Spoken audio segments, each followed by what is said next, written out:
Welcome to Reddit Stories, where an insane Karen is doing everything she can to keep a family secret safe.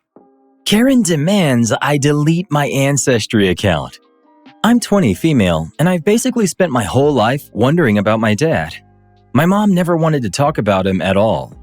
Every time I'd ask about him, she'd just shut down and say that he was a deadbeat who bailed when she told him she was pregnant.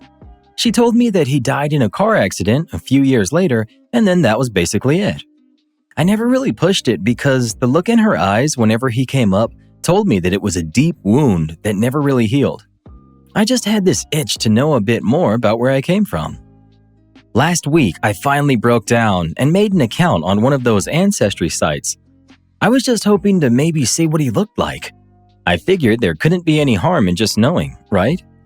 It didn't take long for the search stuff to work. I found a profile that matched the details my mom had given me over the years. It listed him as deceased, but the tree was surprisingly full. I saw his name right there next to a woman who was clearly his wife, and there were names for their kids listed too. My heart did a weird flip. I spent the next hour just staring at the screen. I admit I looked up a few of their names on Facebook. I wasn't going to add them or anything. I just wanted to see what they were like. It felt like a harmless bit of investigation, and I was absolutely not planning on reaching out. That would have been super weird, and I knew it. But I'd be lying if I said I didn't at least imagine what it would be like to meet them and to be part of their family. Things stayed quiet for 2 days. Then I got an email about a notification on the site. I had a message from a woman who said that she was my dad's sister, my aunt. There was no polite intro or anything. She got straight to the point. She asked me why I'd created the account and why I was digging into their private family business. I tried to stay calm and keep things polite. I messaged her back and I told her that I was just a person trying to learn about where I came from because that part of my DNA is a piece of who I am. She fired back almost instantly. She told me that I needed to delete my account right now. She claimed this wasn't some funny game and that I had no idea what kind of damage I was doing to their family by having my profile up. I sat there typing and deleting my responses for almost 10 minutes. I finally told her I was sorry she felt that way, but I wasn't going to delete my account. I wasn't trying to ruin anyone's life. I wasn't even planning on reaching out to them. That was when she really started going off. She sent me a wall of text that was full of just pure hate. She said the most vile things about my mom. She used names that made me want to throw my phone across the room. She told me that the apple doesn't fall far from the tree and that I was clearly just like my mom. I didn't even know how to react, so I just sat there. She didn't stop there. She sent another message saying that he never even loved me and that he only had room in his heart for the kids he lived with. She told me they deserved a good memory of him and that I had no right to go around trying to ruin that. I felt sick. I realized that my existence was a secret they had been keeping, and my simple curiosity was threatening to blow their whole story apart. I was so shaken up by this whole thing that I went straight to my mom. I told her exactly what happened. I asked her to just tell me the full truth for once. She looked at me and looked like she was about to cry. She sat me down at the kitchen table and told me how it really went down. She met him at work when she was a nurse and he was a doctor. He was already married and had kids at home. He pursued her and they started an affair. He kept telling her that he was going to leave his wife. He promised her a future that never actually existed. When she got pregnant, he panicked. He told her he had changed his mind and he wanted nothing to do with her or the baby. He walked away to protect his reputation and his home life. I told her that I finally understood why she kept it all locked away. I thanked her for finally being honest with me, and it changed everything to hear her side of it. Now I'm just sitting here staring at these messages from my aunt. She's still sending me these crazy demands, and I'm trying to figure out what my next move should be. She seems convinced that she can bully me into doing what she wants, but she has no idea that I finally have the truth on my side. I don't really know where to go from here, but I know I'm done being the one who hides. OP, you should absolutely reach out to your half-siblings. Look, it's not your fault your dad was a cheater and a coward. The aunt is clearly terrified because you're a living, breathing reminder of what he actually did. She's trying to protect his reputation, but his wife and kids deserve the truth just as much as you did. They've been living a lie, and if I were them, I'd be beyond furious if I found out later that everyone knew who you were and they kept it from me. Send them a message and just state the facts. You don't have to be mean about it. Just tell them who you are and let the chips fall where they may. You're not the one who ruined their family. He did. You need to drop this bomb on them. Your aunt is trying to gatekeep your dad's legacy like he was some kind of a saint, but he was just a guy who ruined 2 different lives. Honestly, it sounds like he lived a double life and got away with it perfectly. That's not fair to you, and it's definitely not fair to his other kids. They're walking around thinking he was this perfect guy, and they deserve to know that they have a sister. Send the message.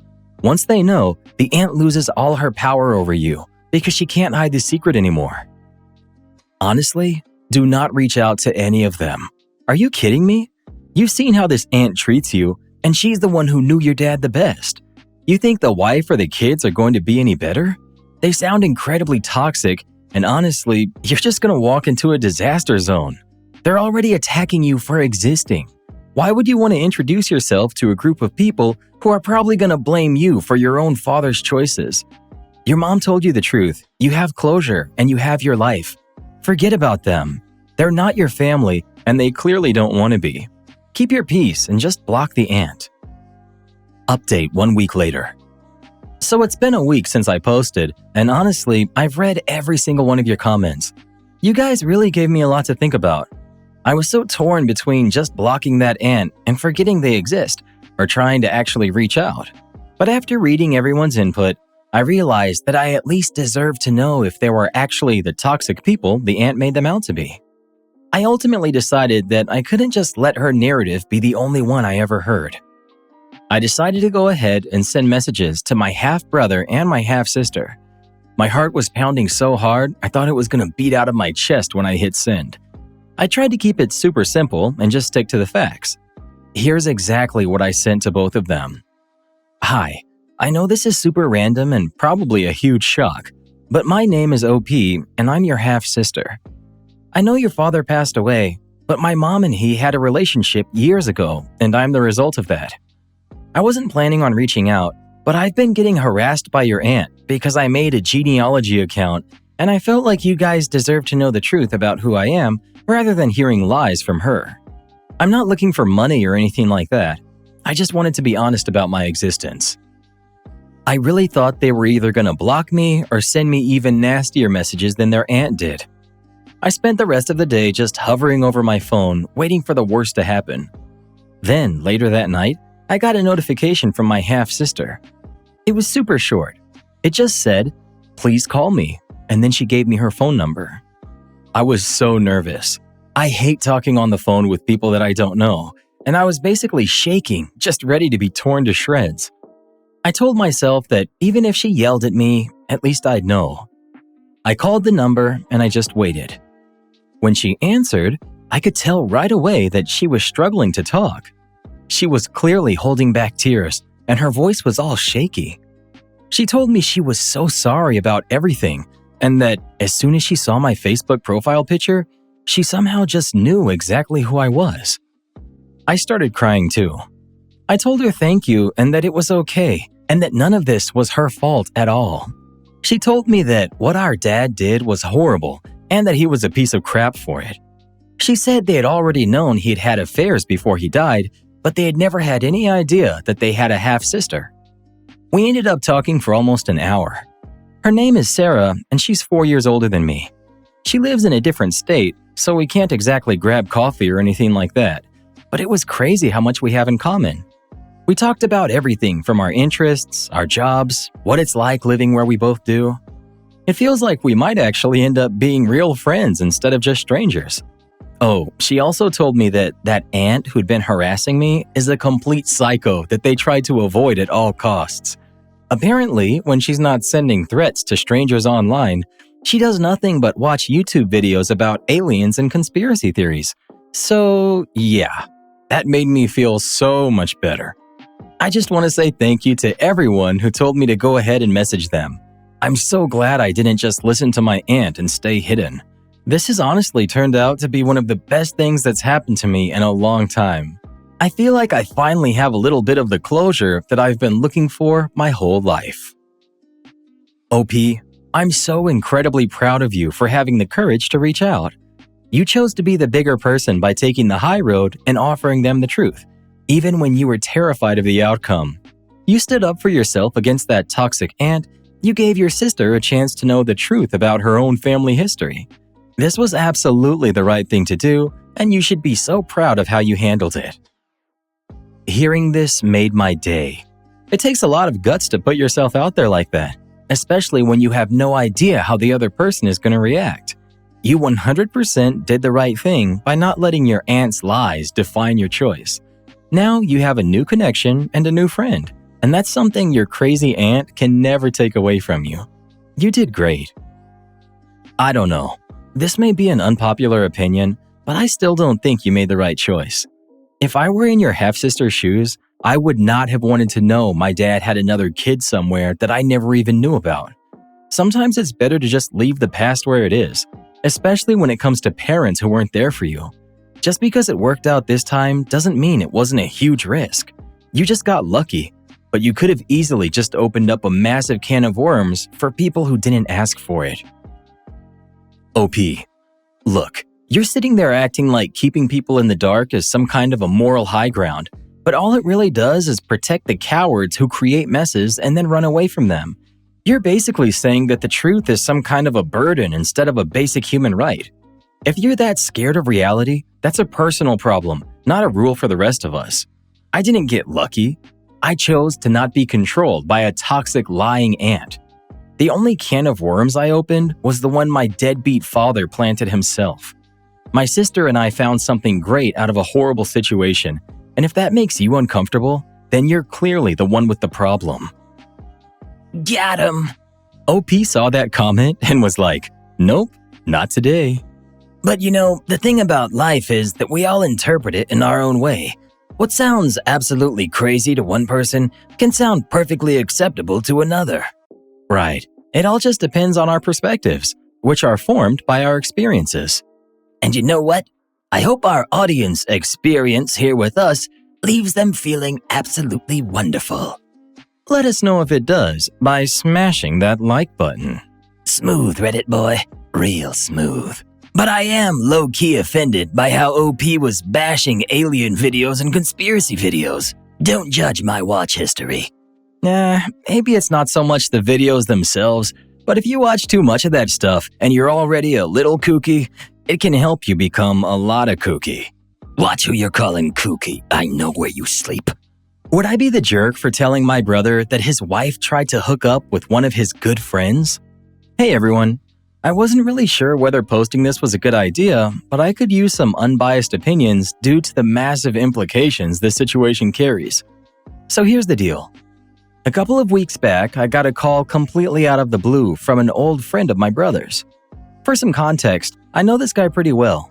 He's not perfect and would never claim to be, but one thing I can say about him is that he values brutal honesty. He has absolutely no reason to fabricate something like this. He explained that a few days earlier, my brother's wife, whom he had apparently blocked years ago for a somewhat similar reason, had reached out to him again. According to him, the messages made it very clear she was looking for some company, if you know what I mean. There wasn't any explicit language involved, but the intent was obvious enough that there wasn't much room for interpretation. What really took things to another level was that she apparently drove to his house looking for him. He told me he wasn't home at the time and demanded that she leave. She initially refused and remained there for a while. Eventually, he threatened to involve the police if she didn't leave the property, and only then did she finally go. That's where things start getting really complicated. My brother's wife has cheated on him before. This happened before they got married. They broke up for a period of time, and I vividly remember how miserable and angry my brother was during that stretch. Eventually, they reconciled, and they moved forward together. Even after all of these years, I've never fully trusted her again. The biggest complication of all is that they now have a child together, which obviously raises the stakes tremendously. I keep asking myself why she would risk everything now of all times. I've seen a side of her over the years that I don't particularly like: manipulative, self-centered, and willing to twist situations to her advantage when it benefits her. Those are strong words, and I don't use them lightly. I'm simply trying to provide the fullest picture possible. The friend didn't just contact me either. He's also tried reaching out directly to my brother. During a completely unrelated conversation, my brother mentioned that this friend had tried contacting him once, but that he hadn't heard anything since. The problem is that I know for a fact there have been multiple attempts to reach him. That inconsistency immediately set off alarm bells. My suspicion is that my brother's wife may be accessing his phone and deleting messages before he ever sees them. I obviously can't prove that, but it would explain why communication seems to be mysteriously disappearing. At this point, I should probably wrap things up before I lose everyone's interest. My gut tells me that my brother deserves to know the truth. This is his marriage, his family, and ultimately his life. Regardless of what happens next, I know I'll never be able to look at his wife the same way again. The only other person who knows about any of this is my wife. She was sitting right beside me when the friend called, and she agrees that my brother deserves to know. My problem is the guilt. If I tell him, I'm potentially setting off a family bomb. There will be major drama. There may be serious consequences for their marriage. My nephew could end up caught in the middle of all of it. Part of me worries that I'll be viewed as the person who blew everything up. At the same time, if I stay silent, I'll have to live with the knowledge that I knowingly kept something this important from my brother. That's not a burden I particularly want to carry either. So Reddit, I need some outside perspective. Would I be the jerk for exposing my brother's wife's attempted infidelity? Edit. I completely forgot to include this originally. Yes, there are receipts. The friend sent me screenshots of the messages that she sent him. Edit 2. Let me answer more of your frequent questions. One thing I can say with confidence is that my nephew is absolutely my brother's son. They look incredibly alike, and I've never had any doubts about that. Everything else, though? That's exactly why I'm struggling. He deserves the truth, even if the truth is ugly. My brother and I weren't always close. In fact, I was a pretty terrible brother at certain points in my life. Rebuilding that relationship took years. That's why part of this weighs so heavily on me. I've spent a long time trying to strengthen that bond, and I'm terrified that bringing him news like this could damage it all over again. The friend isn't guilty of anything here. He never encouraged it, never participated, and never hid it. The only reason he contacted me at all was out of respect for my brother.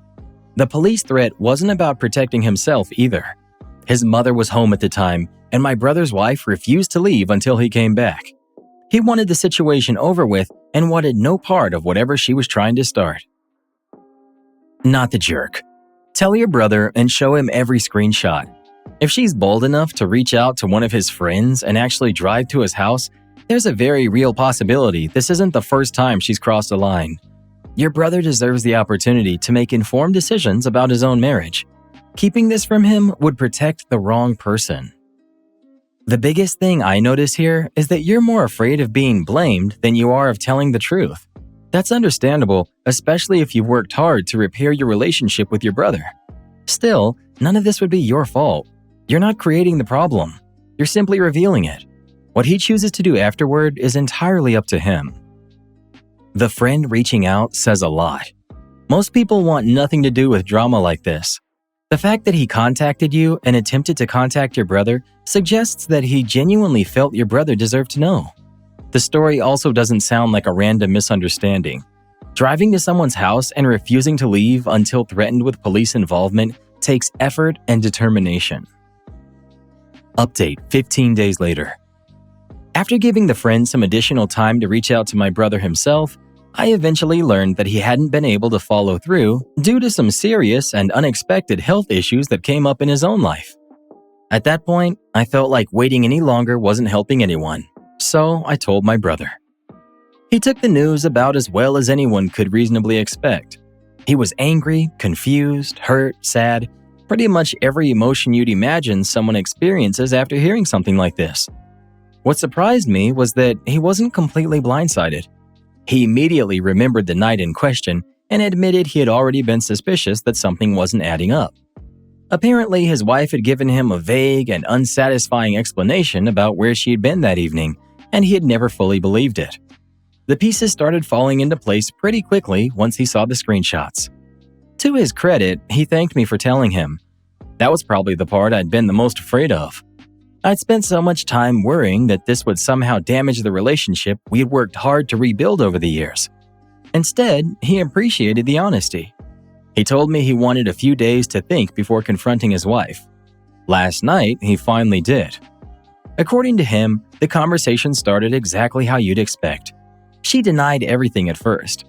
Once he showed her the messages, though, the denials became a lot harder to maintain. Eventually, she admitted what she had done. The explanation she offered wasn't exactly inspiring. Her reason for trying to meet up with his friend was, and I quote, "It's 'cause I'm dumb." Maybe I'm being unfair, but that doesn't strike me as a meaningful explanation. It's certainly not an excuse. A bad decision made in the moment is one thing. Reaching out repeatedly, driving to someone's house, refusing to leave right away, and then getting caught only after messages surface feels like something that deserves a little more reflection than simply calling yourself dumb. My brother didn't know what to do with that answer either. After the confrontation, he left the house for a few hours to cool off and process everything. At this point, I genuinely don't know what happens next. He's scared. Part of that fear is emotional, obviously. Another part is practical. They have a child together. They own a home together. Divorce is expensive. Starting over is expensive. Those realities make it difficult to pull the trigger even when someone knows what the right decision probably is. The impression I got from talking with him is that he understands where this road likely leads. I'm just not sure he fully believes in himself enough yet to walk down it. People in the comments pointed out that this wasn't just about a single bad choice. The fact that she had cheated before, the fact that she targeted one of his friends, and the fact that she appeared willing to hide it all if she got away with it are difficult things to ignore. For now, all I can really do is support him. This has become his decision, not mine. I've said what I needed to say, showed him what I had, and told him the truth. What happens from here is ultimately up to him. I don't know if there'll be another update. Something tells me the situation is far from over, but these things can drag on for months or even years. There's a child involved, and a lot of emotions that still haven't fully settled. The biggest thing your brother needs right now is information. He doesn't have to file for divorce tomorrow. He doesn't even have to decide whether he wants one. What he absolutely should do is speak with a lawyer and understand his options. Too many people wait until emotions take over and end up making decisions that hurt them financially or legally. Knowledge doesn't commit him to anything. It simply gives him a cleaner picture of the road ahead. That "I'm dumb" explanation would bother me more than if she'd at least attempted a real explanation. Not because there would ever be a good excuse, but because it sounds like she's minimizing what happened. This wasn't a random accident. She reached out, made plans, drove to the guy's house, and only stopped when it became impossible to continue. That's a series of choices, not a momentary lapse in judgment. You did exactly what a good brother should do. A lot of people confuse delivering bad news with causing bad news. These are not the same thing. The marriage problems existed before you opened your mouth. You simply made sure your brother had the truth. Whether he stays, leaves, forgives, or moves on is his decision. At least now he's making that decision with all of the facts. So she reached out to her husband's friend, of all people, drove to his house, refused to leave, got caught with screenshots, and her excuse was, "Because I'm dumb?" That's not an explanation. That's what you say after putting your keys in the fridge, not after a whole chain of deliberate decisions that can ruin lives. I feel bad for the brother. Everyone says, just leave. But when you have a kid, a marriage, and years together, it makes things a lot more complicated. True, but at least he has the truth now. Delivering bad news didn't damage the marriage. The bad decisions were already doing that. Entitled Jerk tries to get me arrested after he parked his van in the middle of the road. The entitlement in this story is a little extreme even for this subreddit, so buckle up. Last Sunday, I headed out into some truly awful weather, the proverbial once-in-a-decade storm, just to do some basic grocery shopping. The local supermarket has atrocious parking. It's located in an area designed more for cafes and socializing than for getting people in and out efficiently. Things have become even worse recently, as several of the already limited parking bays have been replaced with giant stone planters and benches. There is a larger car park around the back, though on a day like this, the closer spots were understandably in high demand. I wasn't lucky enough to get one and ended up parking further away, which didn't bother me too much. While driving up the street in front of the supermarket to see if any spaces had opened up, I spotted a guy stop his van directly in the road, literally in the left lane. I'm Australian, parked beside one of the planters and blocking an already narrow throughway. As I drove past, I saw him walk towards the supermarket entrance. The shop wasn't even open yet, though that clearly didn't stop him from deciding his convenience was more important than everyone else's. Between working security for the local council and having very little patience for that kind of behavior, I decided to take a photo of the license plate. The pictures clearly showed where the van was parked and that nobody was sitting in the driver's seat. Seconds after I took the second photo, the guy came charging out of a nearby bakery. He immediately started yelling, accusing me of taking photos of his kids and calling me every name under the sun. He also threatened to smash both my phone and potentially me. To be clear, I had no idea anyone else was even inside the vehicle. The rear half of the van had extremely dark window tinting, making it impossible to see inside. His accusations were the first indication I had that anyone was even in there at all. I was completely caught off guard. My assumption had simply been that he was angry there was now evidence of his illegal parking and that he didn't want a fine showing up later. I won't go into detail about all of the crap that followed, both verbal and physical intimidation. Near the top of his list of demands was insisting that I hand over my phone so he could delete the photos himself. That was never going to happen after he had already threatened to destroy it. I even tried showing him the photos to prove they contained nothing except his vehicle parked where it shouldn't be. He wasn't interested in seeing evidence. He cycled through every excuse imaginable, including the classic, "Everyone else does it." He also claimed he didn't want his family out in the bad weather. That naturally raised the question of why he had even brought them there in the first place.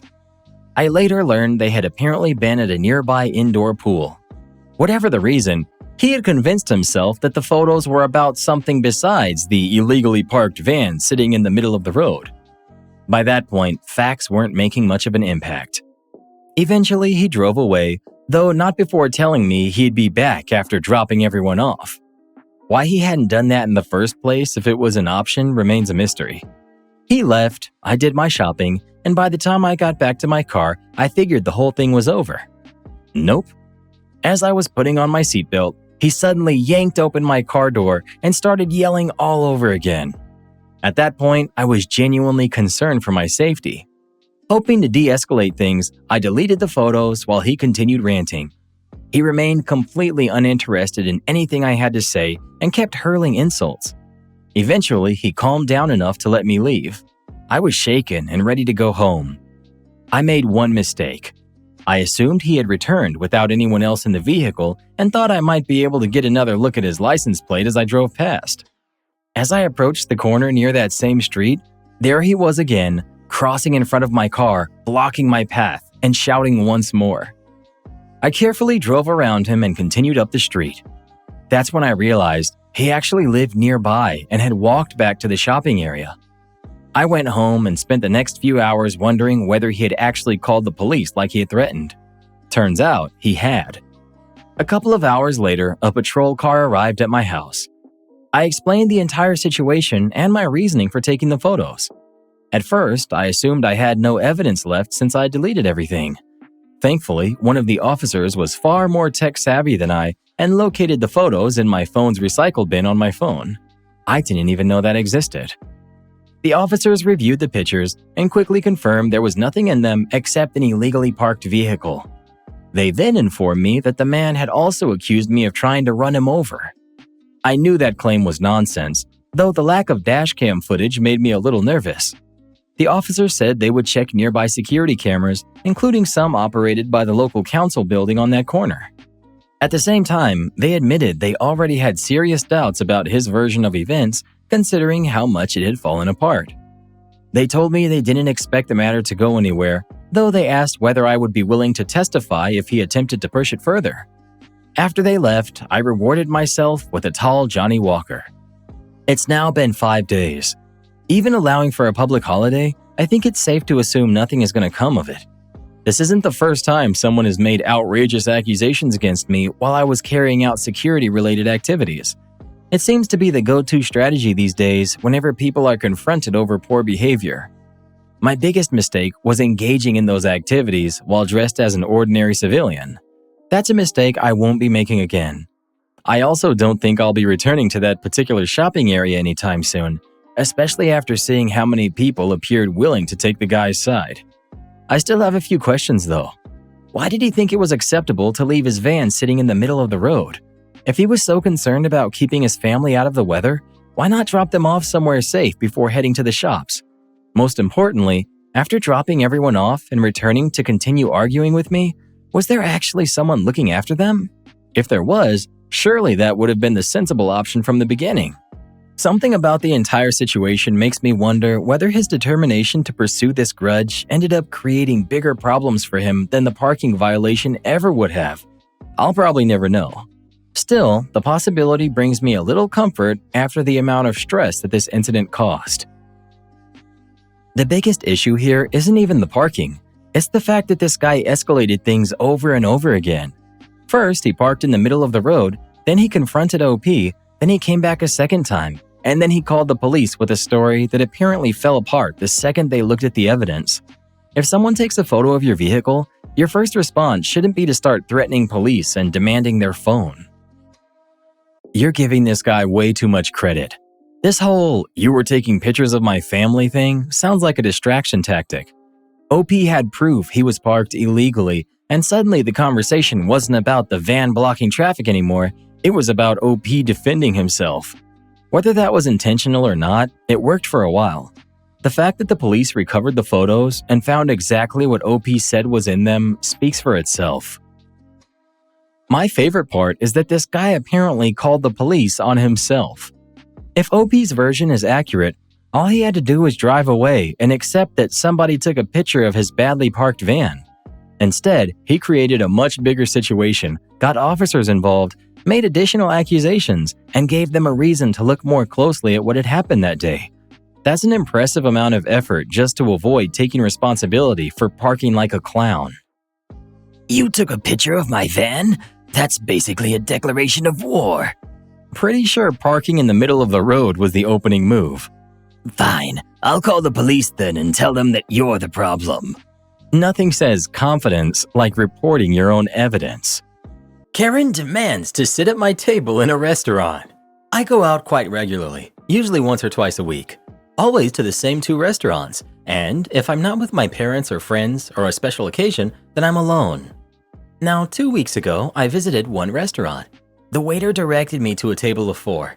He knows my name in my usual order, and after a few minutes, he brings me my starters. The restaurant became full shortly after I entered, and all the tables were occupied. It was then, as I was eating my starters, that an older woman, around her 80s I'd say, came to my table, put down her bag on the chair opposite me without saying anything, and turned around to the waiter. She was a regular as well, started talking to him.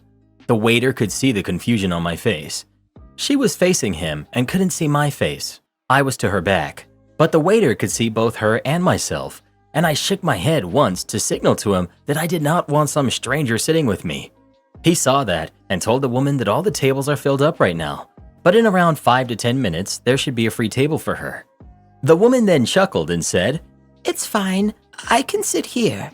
He pointed out that she can't just sit down at some occupied table, which she dismissed, turning around to me, asking me with a smile on her face if I had a problem with her sitting with me. I just looked her in the eyes with a neutral expression and flat out, but not so that others could hear me, said yes. She didn't like that answer, got a bit angry. She didn't make a scene though. She grabbed her bag to wait in the restaurant's door. Well, as the waiter predicted, after around 5 minutes, there was a free table and she got to sit down and order. Now, while most of my friends, and also my parents, say that I didn't do anything wrong and that it was weird she was actually just going to sit down there, some of my friends said that I am the jerk because I was sitting alone anyways, so why would it matter to me? It was just mean denying her a spot. Yes, I sat at a table for 4, but the waiter was the one that sent me there. And even if she was a regular, I've seen her face before, I just don't know her. It feels weird for me to eat or read a book while some stranger sits opposite me and watches me doing it.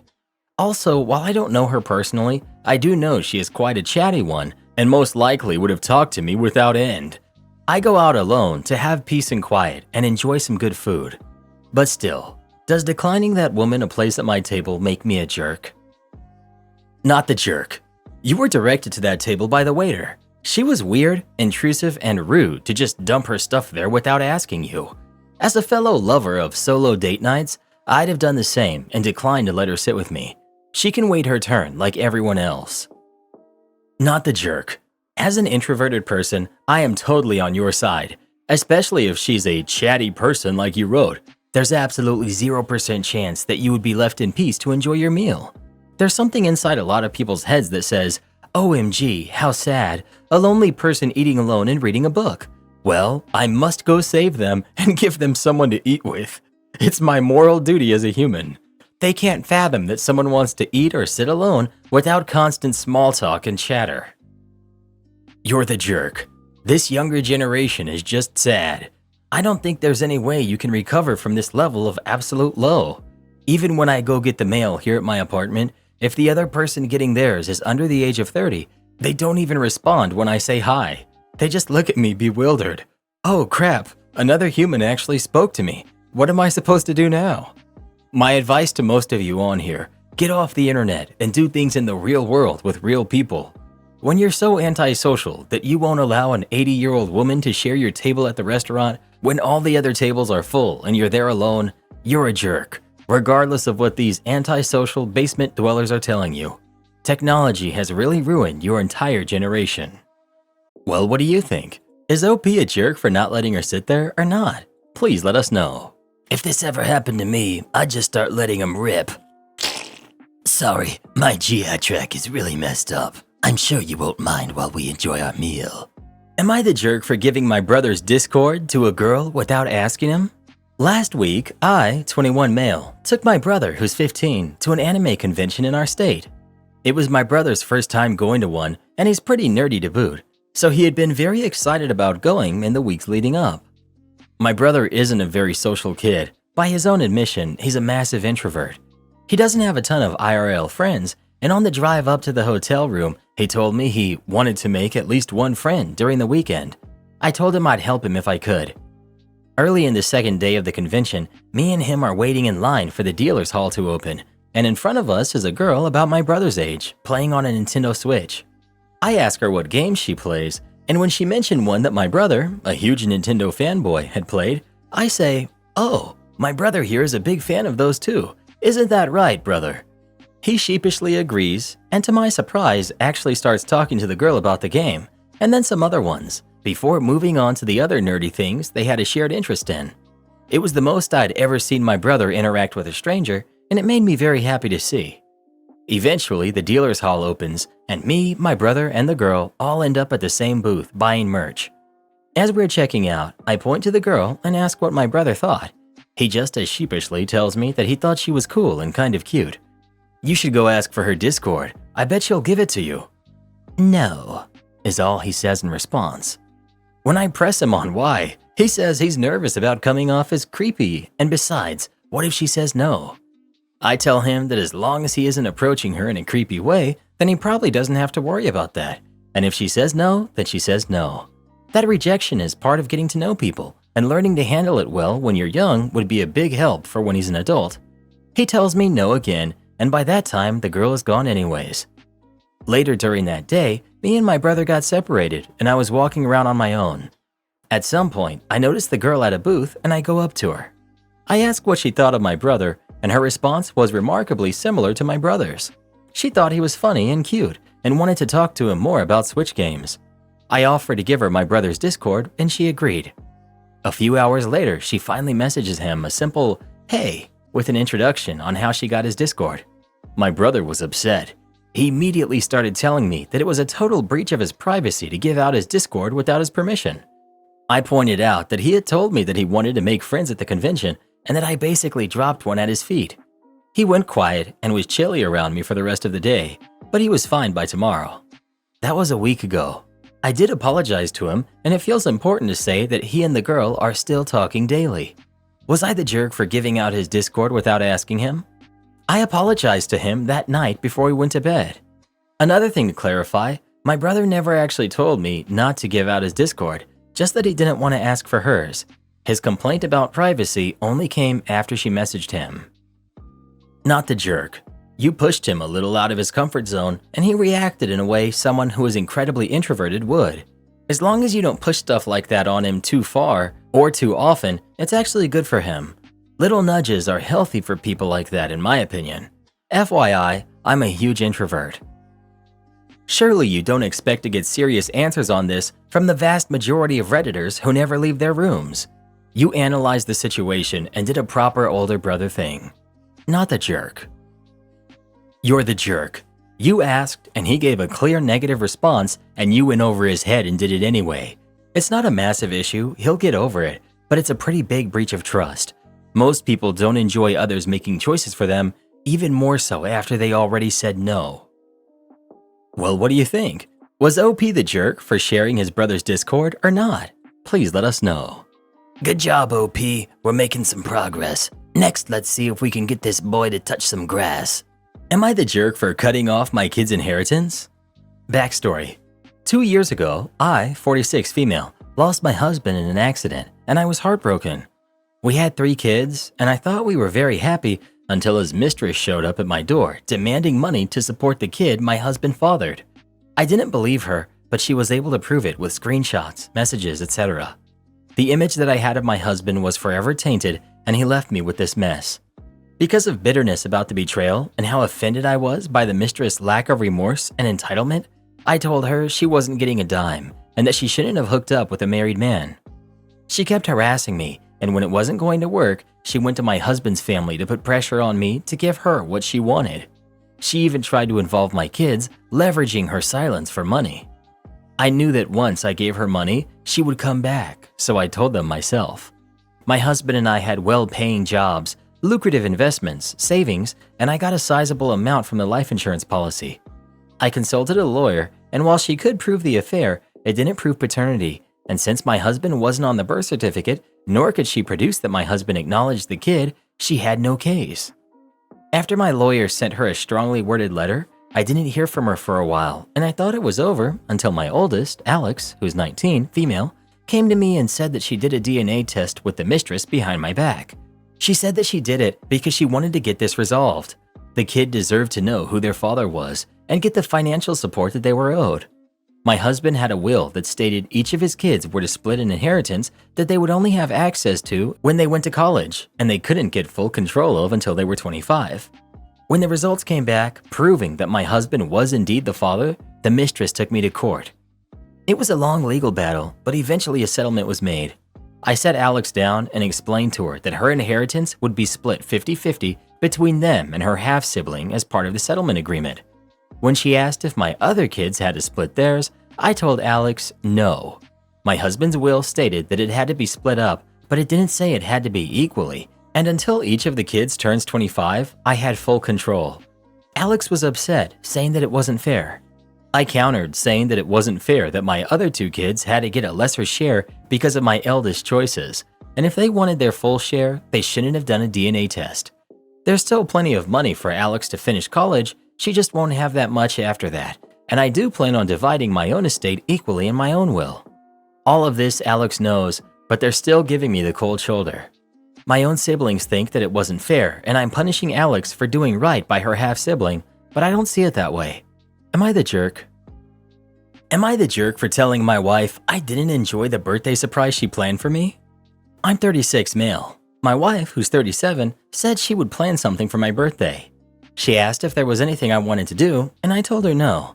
At 36, I don't have any expectations for my birthday. We've been together for 10 years, married for 7.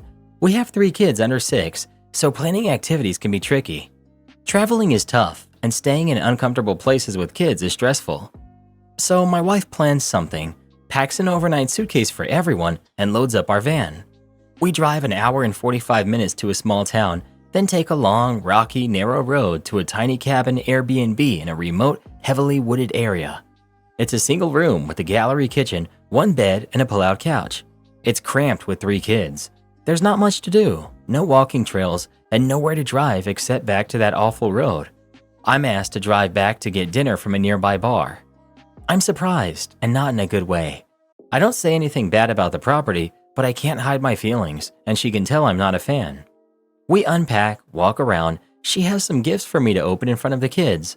We have cake, and then spend 4 to 5 hours trying to pass the time. After that, we go through the tiresome routine of getting all 3 kids to sleep, which is extra hard in a tiny cabin. By the way, I sleep on an air mattress because our youngest co-sleeps and needs mom at night. We wake up early because the cabin has no curtains. My wife tells me we're going to do a 5K bubble and color run. I smile and say, okay, let's do it. Not wanting to sound disappointed, but probably failing to hide it. I'm not a runner. I've never said I wanted to run, but whatever, let's try it. We pack up and head to the event. It's a small, cheap event on a hot day. Our 2 youngest don't want to do this, but we start the race anyway. Our oldest takes off, causing us to lose him twice. I frantically try to catch up, ending up sweaty, winded, and with aching knees. Not fun. After my wife finishes with our other 2 kids, we walk around a small street fair and let the kids play. It's fun, but I'm ready to rest. My wife tells me we're supposed to meet friends at the beach later, so we have a 2-hour drive back, hoping the kids nap in the car. I take a nap, feeling quiet and not in a good mood. We get to the beach and 2 of our kids start melting down. I'm done with the day and would prefer to go home. Eventually they chill, we find some shade and it's fine. When we get home, it's a mad dash to get the kids showered and in bed, while I unpack, clean the car and the house. My wife asks what's wrong, and I tell her I appreciate her effort, but it didn't feel like she planned it with me in mind. I don't like running. I want comfort when traveling with the kids, and it was exhausting. It was a lot of effort for something not enjoyable. She flips out, devastated that I didn't enjoy it, and angry at me for not just being grateful somebody planned something out for me. Not the jerk.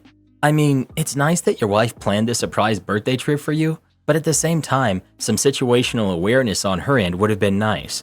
After being together for 10 years, she should know what you probably are or are not going to enjoy. She shouldn't flip out that you didn't like the trip. I mean, that's the risk she takes when she doesn't consult with you or include you in any of the planning. At least you were being honest with her. Am I the jerk for telling my brother's fiance that the only obligation I have towards her is to treat her with respect? I'm 26, female. My brother, James, who's 27, recently got engaged to his fiance, Laura, who's 32. My brother and I have always been super close. Throughout the years, he had many girlfriends, and I generally made it a point to get along with them. I liked the vast majority of them, so that task wasn't hard. I had good and close relationships with most of them while they were still dating James, and remain in close contact with 2 even after their breakup, with James' permission, of course. One being his high school girlfriend, Diane, who's 26, and the second being his baby mama, Sophie, who's 29. When James started dating Laura 2 years ago, I also tried to get close to her, but I just couldn't bring myself to befriend her. Laura and I are completely different people and have little to nothing in common. She isn't a bad person by any means, but just not someone I would want to hang around with or talk to on a day-to-day basis. At the end of the day, she made James happy and was a decent stepmom to my nephew, Rio, who's 4. So me liking her as a person wasn't really important. I also had little to no interactions with her, since whenever I visited James at their apartment, she would claim she was too busy to hang out with us, so I would mostly only see her during family reunions and holidays. After they got engaged, Laura asked me to be her bridesmaid. I refused since I already had a part in the wedding as the groom's sister, was happy with my current position, and didn't feel like spending thousands to go on a bachelorette trip where I didn't know anyone. Last month, James' ex, Diane, also got engaged and asked me to be her maid of honor. I agreed since Diane has been a close friend of mine for years, and I was honored that she wanted me to have such an important role in her wedding.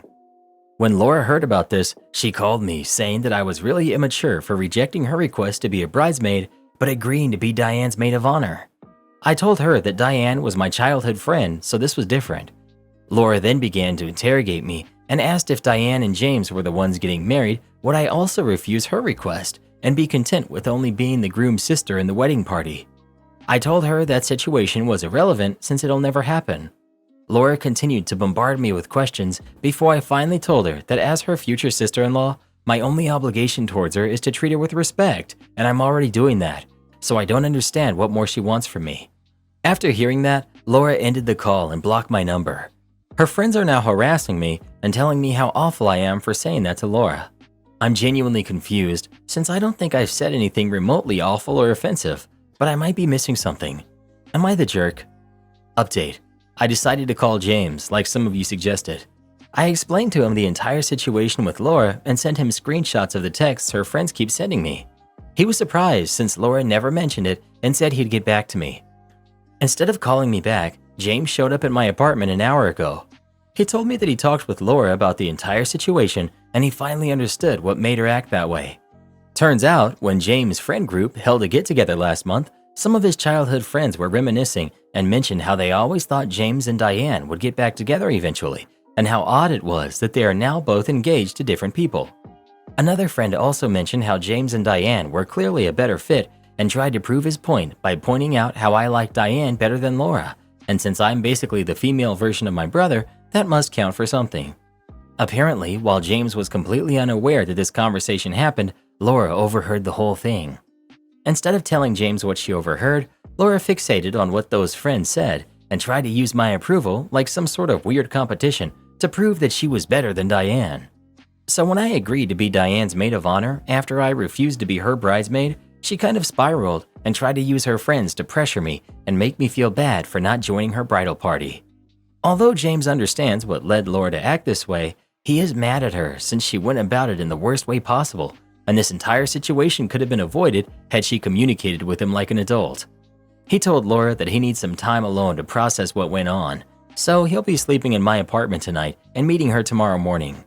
By the way, I ended up showing him this post, and he said that as far as he's concerned, I'm in the clear, but he did call me an idiot for not calling him earlier and instead sharing what went on with strangers on the internet. Am I the jerk for being rude to my stepdaughter and banning her from eating with the family? I have two stepdaughters, Scarlett, who's 18, and Ava, who's 16. Scarlett is an amazing singer. She's been in some kind of voice lessons since she was 10, and she just graduated from one of the best performing arts schools in the state, where she went on a full scholarship since 6th grade. She has a YouTube channel where she sings that she started to make money from and was accepted into some very prestigious music schools. Additionally, she's been working paid gigs for the last 2 years and makes at least $500 to $1,000 per week, more in the summers. She's even been the opening artist at a few concerts. I'm not trying to brag, I'm just saying she's an objectively good singer. Ava, on the other hand, is not a good singer. She likes to believe she is, and she might become one if she actually stuck with voice lessons or choir classes, but she always quits after 1 to 2 weeks because they're bullying her, giving her constructive feedback. I've seen the notes her classmates and teachers have given her. Ava also likes to sing very loudly and or at bad times. For example, if she feels that we're too quiet at the dinner table, she starts singing loudly. It doesn't sound good, and I honestly don't know how she doesn't hear it. If you ask her to stop, she keeps going, and if you're blunt and say stop, that it doesn't sound good or we don't want to hear it, she keeps going and gets even louder just to annoy you. If we're in the car and we don't let her choose the songs, she'll loudly sing whatever she wants, not what's playing, to annoy us, and responds the same way to us telling her to stop. The only person she listens to is her dad. A few weeks ago, we were trying to eat and she was singing again. I told her to stop and she refused, so I took her plate and told her from now on, she's no longer allowed to eat at my table. She can eat in her room, the backyard, her car, the garage, wherever she wants to, as long as we can't hear her from the dining room, and that this will continue until she can behave appropriately at the table. My husband and I argued about it, but he's not home for dinner, so there isn't much he can do about it. Today, she was eating lunch with us and started singing again. I told her to stop, and she didn't listen, so I again took her plate and told her to eat somewhere where we can't hear her if she doesn't want to act appropriately. Ava argued that she's a better singer than Scarlett, and that Scarlett sings all the time. I was done with her BS, so I asked her how many times someone other than her dad has actually asked her to sing, not even paying her to be there. Just ask her to sing, or how many performing arts schools she's gotten accepted to. She's applied to many.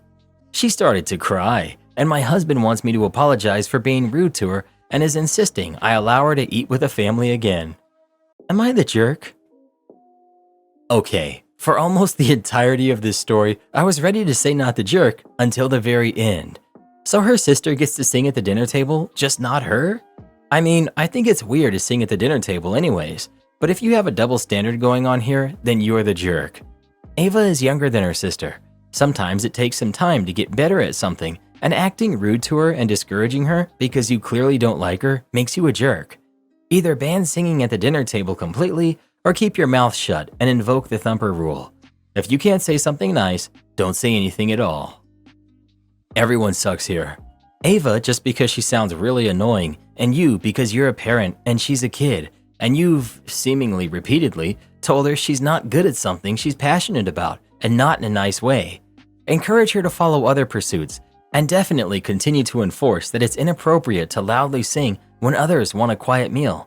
But brutally laying out that she's rubbish at the one thing she's passionate about and rubbing in her failure to succeed is pretty harsh when it's coming from a parental figure, especially when it's followed up with, "and now go eat alone." OP. We've tried to put her in lessons to improve, but she refuses to go, or she quits after 1 to 2 weeks because she thinks they're bullying her by giving her constructive feedback. She's tried soccer and she's actually good at it, but refuses to try out for the school team. And with her tendency to quit after a couple of weeks because the teacher tried to teach, we're not going to pay for her to join a club team. My parents wasted all their money and now expect me to support them financially. I, 31 female, have been living out of home since I was 18. I left uni with a mid-size amount of debt, but I've managed to pay it off and I'll also save over £8,000 over the last 10 years. I have scrimped and saved to get to this point. My parents are good people and I love them, but they have made some terrible financial decisions over the years. When my grandmother passed, her house was sold and my parents received about £90,000. They treated my brother and I to an amazing Christmas and a lovely holiday. They also renovated parts of our family home. After all this, they still had about £50,000 left and, by their own admission, frittered away the remaining money rather than saving it. By the time I started uni 2 years later, I was told that I would need to take out student loans to pay for my fees. 8 years ago, they told us they were going to sell the family home and downsize to a flat. They managed to sell the house quickly and received about £250,000 for it. But there was nothing on the property market that they liked, so they decided to rent for a while until they found something they did. Within 3 years, all of the money was gone. Again, frittered away with nothing to show for it. Now they're in their 60s and renting for the foreseeable future with only a small pension each. My dad will be forced to retire next year and they can't afford their current rent without his salary. They have asked me for loans multiple times just to tide them over until payday. They do always repay the loans to me, but I've started feeling resentful of giving them money at all. My partner and I are trying to buy a flat, and all of my friends who currently own property have received help from their parents with a deposit. Not only are my parents unable to help me with this, they actively borrow money from my savings on a regular basis. Earlier this week, we were having a family meal for my dad's birthday. My parents were asking my partner and I about our property situation and asked if we would consider buying a 2-bedroom flat so they could move in with us and not worry about rent. I laughed at first, thinking that they were joking, but then realized they were serious. I told them that we wouldn't be doing that, as A, we couldn't afford a 2-bedroom flat, and B, even if we could, it's not my responsibility to house them.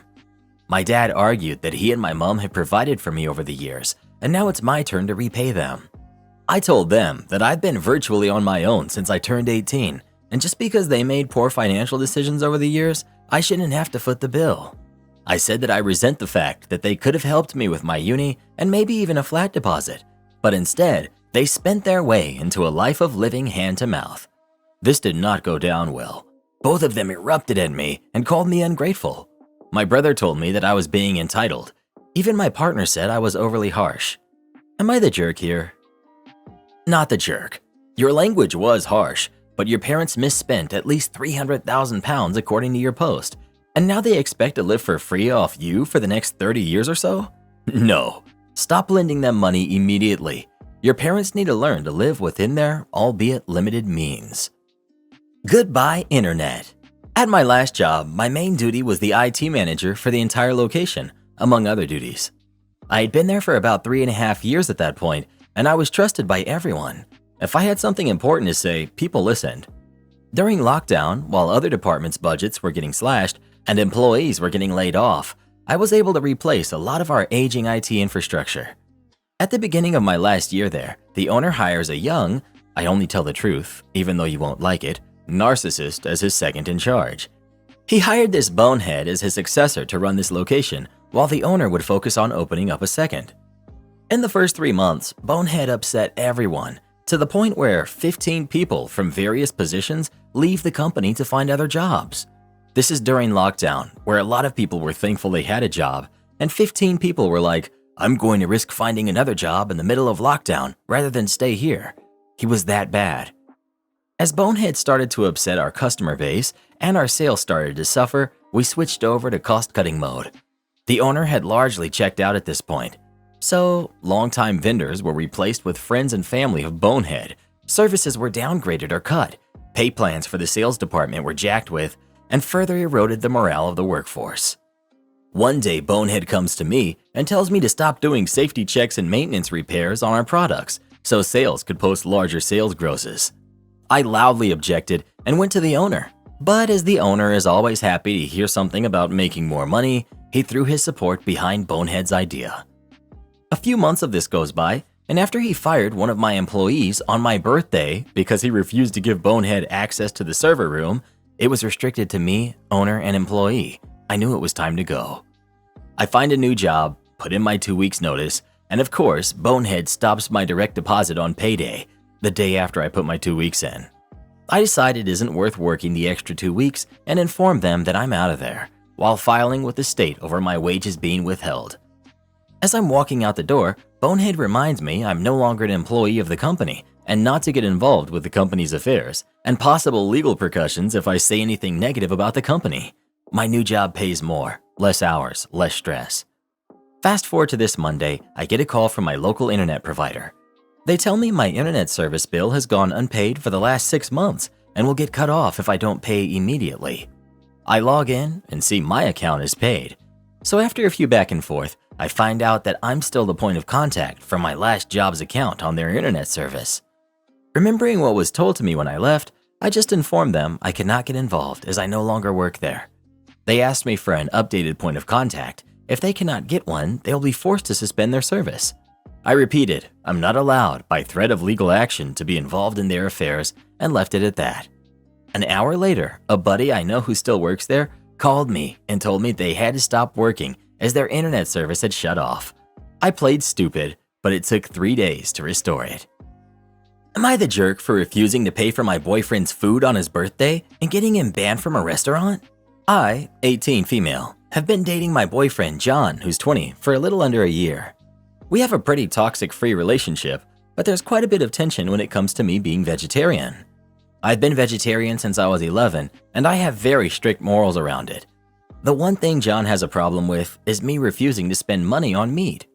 Ever since I started making my own money, I swore to myself that I would never spend a cent of it on meat. On our dates, we usually split the bill, and sometimes he pays for it all. I told him if he orders something meat-free, I'd happily pay for both of us, but he never does. When he pays for my food, it's when I've spent money on the activity. Normally concerts or festivals. That's me paying 120 euros on tickets and him spending maybe 50 euros on food. His birthday was a few days ago, and we went out for dinner at his favorite fancy restaurant. He got the most expensive steak they had, along with a side salad and a bottle of wine. When we finished our food, I asked the waiter to split the bill, and John looked at me shocked. He asked if I was joking, and I said no. Then he told me he thought I was going to pay since it was his birthday, and he didn't budget for the meal. I asked him why he thought I would pay since I've been very clear about my rule, but he couldn't give me a reason other than it being his birthday. I told him I'd pay for the wine and the side salad, but he'd need to pay for the steak. He was furious with me and stormed off to the bathroom. I paid for my meal, the wine, and the salad, and I waited for him to come back, but he didn't. After waiting for 20 minutes, I left. I found him sitting on a bench near where we parked the car. I asked him why he left and reminded him he needed to go pay. He looked shocked when I said that and asked me if I didn't pay.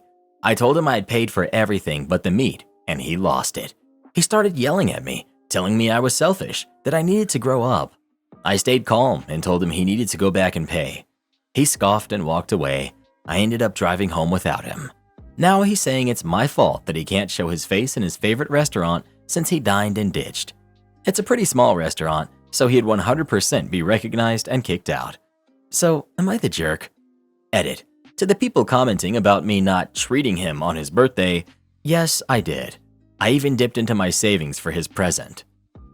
Not the jerk. Ignoring the vegetarian stuff, who orders the most expensive steak possible and then expects their partner to pay for them without having checked prior? And then storming off to the bathroom expecting that to pressure you into paying for it? OP, I hope you can see all the huge red flags here. Am I the jerk for refusing to contribute to house bills at my mother-in-law's home? My mother-in-law, who's 59, fell ill last year and basically begged my husband to move us, him, me, and our 4 kids, into her 6-bedroom farmhouse to help her with bills and her basic needs. I didn't want to do this under any circumstances, but my husband pushed the issue. I felt I had zero say whatsoever, but I have continuously made my distaste known. We moved in November, and she signed the deed to the house over to my husband. All the other bills are still in her name: water, heat, and electricity. I do not work currently. Our youngest is 8 months old, and I've been a stay-at-home mom for 6 years now. Our other kids are 5-year-old twins and a 3-year-old.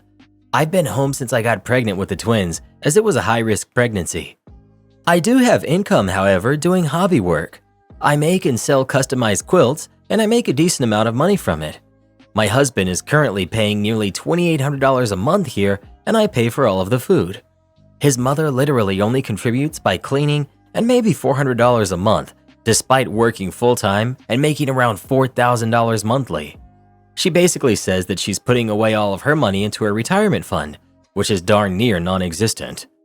Well, 2 months ago, my mother-in-law really started pushing the fact that she wants me to put my younger kids in daycare full-time and get a real job so I can contribute to the remainder of her bills because she feels too weak to work and wants to quit her job.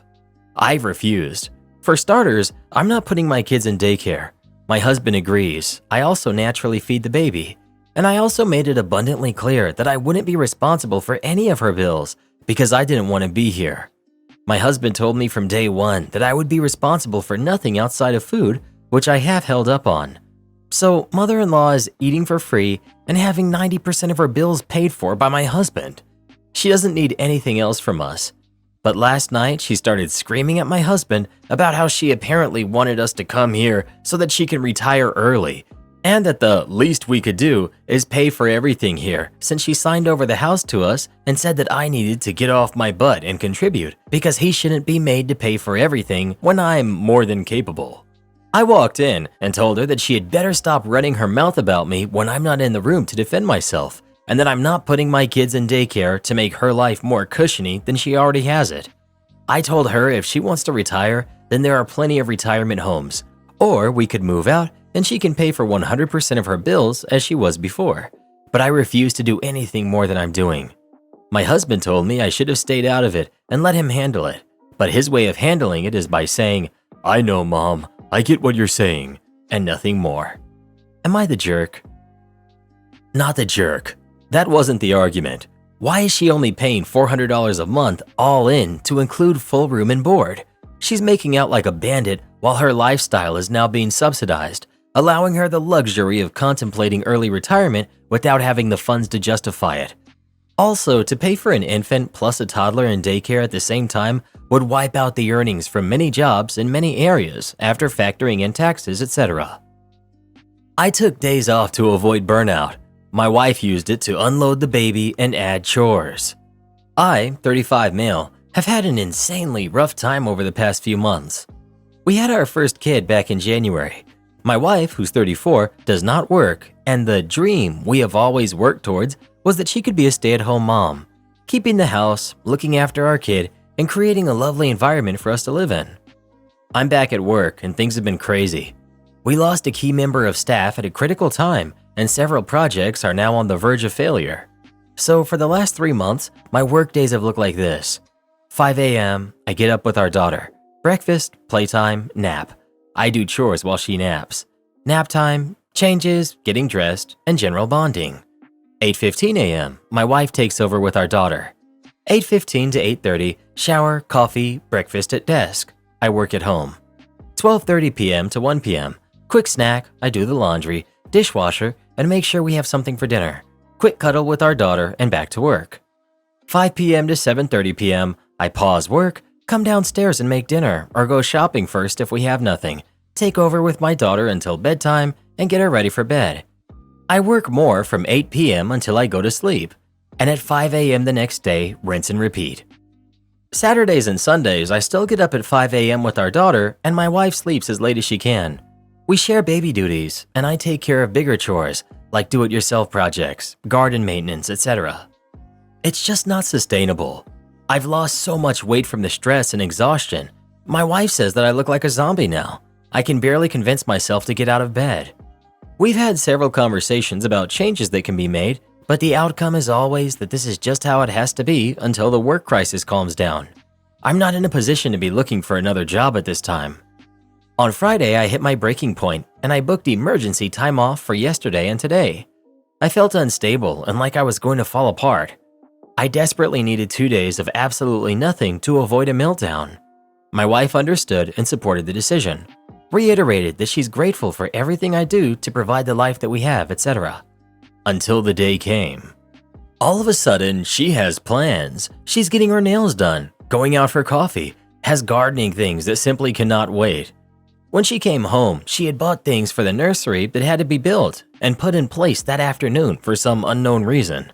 I didn't do it, and that in itself caused an argument. I was awestruck and nearly broke down in tears, but simply do not have the energy to fight about everything. I do everything I can with every minute I have to support her and our daughter. My days are often 20 hours long with barely a minute to myself. I asked for 2 days that should be treated as if I'm at work to avoid a serious health problem, and she saw it as vacation days for herself despite a very clear conversation about why I needed this time. All of that stuff can wait until the weekend like it usually does. She was out with her family and friends this past weekend while I was at home with our daughter, so it's not like she hasn't had a day off recently. I can't keep going like this. I'm going to break. My cousin's husband did end up having a mental breakdown and ended up in the hospital after the birth of their baby. Between the stress of the baby having some health issues and stress at work, it all became too much. Please take care of yourself. Tell your wife that if she doesn't ask her family for help, then you will. You're essentially working 2+ full-time jobs right now, and that's not okay. Or, God forbid, tell your wife to do her share. He wouldn't need help from his parents if she gave a darn about him.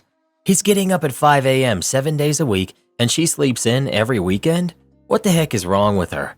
Why aren't they each getting a weekend day for sleeping in? Am I the jerk for calling my mother-in-law uneducated about nutrition and kicking her out of my house? So my husband and I have an 18-month-old son, and I'm pregnant with our second baby. We live in a major city, and his mother lives in a suburb 45 minutes north of us. Her doctor works out of a hospital located downtown in our city, and my mother-in-law will often stay over at our place after her appointments instead of driving back to her home, as her appointments usually end right around when rush hour begins. Yesterday was one of these days.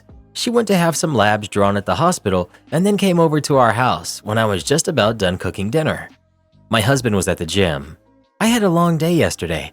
I felt absolutely exhausted from pregnancy and chasing my toddler around all day. We were running low on groceries with not a lot of dinner options, so I was planning to make a really easy dinner of spaghetti with frozen meatballs. But when I went to the kitchen to start cooking, I realized that we were actually out of the meatballs I thought we still had. It was too late to go to the store to get something else to make. My kid was already acting hungry and I was starving and exhausted. So I just thought, well, I guess we don't have to have protein with every single meal, and I made the pasta without meatballs. When my mother-in-law saw me putting my son in his seat and serving him his food, she said, "Just pasta?" And I said, "Yeah, I totally forgot. I used up all of our frozen meatballs until I was already cooking, so it's a meatless dinner tonight." And she said that she wished I would have texted her and she would have grabbed me some meatballs from the store on our way so that her grandson and her grandbaby could have a real dinner. This really irked me, as his meal was a real dinner, and it's not like I don't serve him protein. He had protein with breakfast and lunch yesterday. I also don't like how she referred to her grandbaby to be getting a real meal, as I'm pregnant, and so it's obviously me who has to eat in order to nourish the baby. It's me that's not getting a real meal, according to her logic. It made me feel like she sees me as some kind of vessel and really made me mad. I told her that maybe she's uneducated with how much protein humans actually need, and there's nothing wrong with our dinner. She immediately got very upset that I called her uneducated when she's raised 3 boys and she knows what growing boys need to eat, and she told me that I should try and plan harder next time. This last comment sent me over the edge, and I yelled at her to get out of my house if she's just going to insult my mothering abilities, and that she needs to stop using our place as a home base in the city when she has her appointments if she's going to make comments like that. She left in a huff, screaming about how she couldn't believe I was kicking her out over some constructive criticism before she even got to spend time with her grandson. I told her I'm not looking for any type of criticism from her. She called my husband and said I went on a hormone-induced rage and kicked her out because I couldn't deal with being called out on not serving my son a proper dinner. And she said she wants to keep coming over after her appointments. My husband wants both of us to apologize to each other to make peace, but I told him I'm not some elementary schooler who's going to be forced to apologize when I didn't do anything wrong just to make the issue go away. Now he's mad at me too, and I'm wondering if I actually didn't do anything wrong. Am I the jerk? Tell your husband that you will no longer be taking the easy way out to keep the peace, as all that does is enable his mother's behavior. From now on, boundaries will be enforced and consequences enabled. If they don't like it, maybe act right. Not the jerk, but your husband is straddling that line that his mom just long jumped over into jerk territory. Am I the jerk for not celebrating my birthday with my wife after she canceled our honeymoon this year for her solo trip to Europe? My wife, 32 female, and I, 33 male, got married a couple of months ago, and my wife went on a solo trip to Europe. She always wanted to do the solo trip, but she never had the time to do so because of work. However, she used the honeymoon time for her solo trip. I wanted to accompany her for her trip, but she said she needed this for her mental health, and I ultimately agreed even though I was sad about it. She thanked me many times for being understanding of this, but I put it on the back of my mind and tried not to think too much about it because I was really excited about our wedding. The wedding was great, and my wife left for her trip to Europe the next day. I really missed my wife, and it affected my mental health. My wife came back home on my birthday last Thursday, but I was out of town celebrating it with my sibling, 31 female. When my wife texted me asking where I was, I told her I would come back on the weekend. I came back home on Sunday feeling extremely happy, but my wife says she wished she could have celebrated my birthday with me because she had planned something special. I told her I definitely would next year, but this year I needed to celebrate it with someone else for my mental health. Was I the jerk? Edit. I think people are misunderstanding what I've asked. I did not ask if my wife was wrong in taking the trip. I asked if I was wrong to not celebrate my birthday with her. My wife did go on a solo trip. We were in constant contact and she had a blast there. She had a lot of fun. We FaceTimed each other every night. However, I did miss her badly, and I'm thankful my sister was there for me. But in the process, I sort of ghosted my wife. I sent only a couple of texts when she landed home and when she wished me a happy birthday. And I barely responded to her text the next few days, and I didn't pick up any of her calls until I got back home on Sunday. But ever since I've come home, she's been feeling a bit down, and I'm feeling a bit guilty because of it. I wouldn't have married that person. Only one reason to go alone. For my mental health. Yeah, I seriously doubt that. That's going to be a bad spot that never goes away and just gets brought back up over and over. That's a terrible start to a marriage. What on earth? OP. I understand from the outside perspective the optics aren't great, but my wife has been wanting to go on a solo trip to Europe for more than a decade. It's been her lifelong dream, and she finally had the chance to do so, and I completely trust her and I love her. Update. So yes, reading the comments, I do now realize that my wife taking a trip to Europe right after our wedding was just not good. I still love my wife, and we've been together for more than a decade, but I'm now having second doubts, also because my family never really liked her, but I always ignored what they said because I was probably too in love. I showed the Reddit post to my wife and all of the comments, and she didn't have much to say. She only apologized and said it was insensitive of her to take that trip. I told her I wanted a temporary break. I work remote, so I can work from anywhere in the country. I'm flying out to my sister's house next week and will probably stay there for at least a month. I told my wife I just need some space from her. My wife was pretty shocked, but I told her that ever since she's come home, she's just been a downer, even though she had an amazing trip, and I need some time away from her. So, to sum it up, your newlywed wife left the day after your wedding using your honeymoon time for a 2-month European vacation without you, then is disappointed she didn't get to spend a day with you, and is now shocked that you'll be leaving her for a month? Yeah, I see this going well. I don't know if I admire how super chill you are, or if I'm just a bit horrified by it. Even your strong language, just not good, is so relaxed. Anyway, I hope the time away brings you clarity and peace. Am I the jerk for wanting to cancel my parental rights after finding out my son isn't mine? I'm 26 male. I'm a guy who's been raising a 4-year-old son, and up until recently, I believed that he was my biological son. His mom and I dated for about a year, and shortly after we broke up, she told me she was pregnant. I accepted it without question, and I've been there for the boy ever since. Over the past few months, I started noticing that he doesn't look like me. Friends and family made casual comments that fueled my suspicions. So I decided to get a DNA test without telling his mom because I didn't want to cause any drama if my doubts were unfounded. When the results came back, they confirmed my fears. I'm not his biological father. I confronted his mom about it. She broke down and admitted that around the time we broke up, she had hooked up with some other guy. She wasn't sure who the father was, but when she found out she was pregnant, she figured it was easier to just let me believe that he was mine. She said it was a mistake and that she's sorry, but she also insisted that I'm still his dad because I've been the one raising him. I was devastated. I felt betrayed and used. I told her I wanted to cancel my parental rights and get my name off the birth certificate. She pleaded with me not to do that, saying that it would destroy him, but I feel like I've been living a lie. I talked to a lawyer, and they said it might be possible to relinquish my rights, but it's complicated. In the meantime, I've been distancing myself from him, which has been incredibly hard. He's confused and keeps asking why I'm not spending time with him. My friends are divided. Some think I have every right to walk away because I was deceived. Others think I'm being heartless because, biological or not, he sees me as his father. So, am I the jerk for wanting to cancel my parental rights and get my name off the birth certificate after finding out that he's not my biological son? I know someone who recently was in this identical situation. He was heartbroken to find out the son he was raising wasn't his. Here's something to consider. Who's to say that your ex, you aren't still together, right, won't toy with this situation down the road? It is what happened to my friend. He agreed to stay on board after it was all discovered, and then she started withholding the kid from him, etc. And when she met someone else, she completely pulled him away. Even though he was on the birth certificate when they went to court, he didn't have any rights due to it not being his biological kid in the end.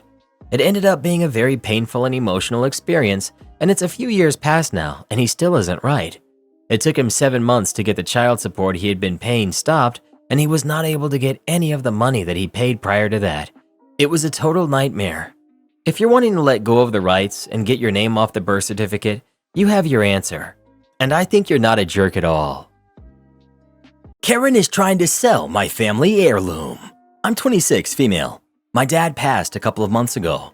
He and my mother were divorced, and his second wife passed a couple of years ago, so I was the sole beneficiary of his will. Among his possessions was a painting which was chosen by his late wife to decorate their marital home. It was something of a wedding celebration present. His wife didn't work. My father bought the painting. The paperwork was all in his name, etc., so it was included as part of his estate. His late wife had a daughter, Ellie, who is 27, female. Ellie contacted me some time ago asking if there was any way I would consider letting her have the painting since her mother loved it so much and it had sentimental value to her. I was a little suspicious at this because if this was the case, surely she would have asked my father for it after her mother's passing. But nevertheless, I considered it. The piece is worth, by most standards, a lot of money as it's beautiful, so I wasn't pleased to part with it. But since I never planned to sell it, and it was not a piece that held any special significance to me among my father's collection, I decided I would gift it to her. I let her know I would make the arrangements to have it shipped and straightened out all the paperwork. About a week ago, I get a call from a friend of mine who works at the gallery where my father purchased a lot of his art. She was his dealer. This is how we became friends. She let me know that Ellie had contacted her looking for a valuation and information on selling the artwork that I was going to give her. My friend called me because she didn't know who Ellie was, but she knew the piece belonged to my father as it's one of a kind, so she was concerned about someone trying to fence it. This made me feel like a complete idiot because I thought I was gifting Ellie what she considered a piece of her mother, to essentially gifting her a large sum of money got by subterfuge. I called Ellie to ask her what was going on, and she reluctantly confirmed that she was planning to sell it. I said I wouldn't feel good about giving her one of my father's possessions just so she can sell it, especially after being lied to, and she said that was none of my business, and I should still give it to her anyway, since that money would mean more to her than the painting ever had to me. Everyone I've asked for advice on what to do has some skin in the game, so to speak, so I just want an outside opinion. Am I the jerk for not giving her the painting? Edit. Everyone's asking if Ellie got any inheritance from her mother. She received her mother's small life insurance policy and all her mother's personal belongings. Not the jerk. She wanted to sell something that was super valuable in your family and try to hide it? Absolutely not. Definitely stick with not giving her the painting. Not the jerk. She lied to you and she just wants the money. If your father wanted her to inherit anything, he would have structured his estate accordingly. Not the jerk, and she totally is. If she needs money, she should have just asked for it, not a run and con on her own family. If someone betrayed my trust like that, I wouldn't give them anything. Am I the jerk for asking my girlfriend to make my plate of food differently than she was serving everyone else's? So, I recently became official with a lady I've been dating for 6 months. We decided to have the first barbecue of the nice summer weather in our area at her place. We don't live together currently. Barbecue. She decided to make steaks and baked potatoes, and I made some side salads, and I was also responsible for the drinks and the chips. As my girlfriend got to cooking, it just panned out that she ended up plating and serving to people as her steaks finished resting. When I went over to watch her plating, I noticed she had put butter and herbs and stuff all over the steaks. My family doesn't do this, and I've never seen it done this way, so I asked her, politely, if she would just put mine aside and I would do my own fixings. I just wanted my steak with ketchup. I'm pretty plain. Both she, her sister, and her dad gave me very pointed looks.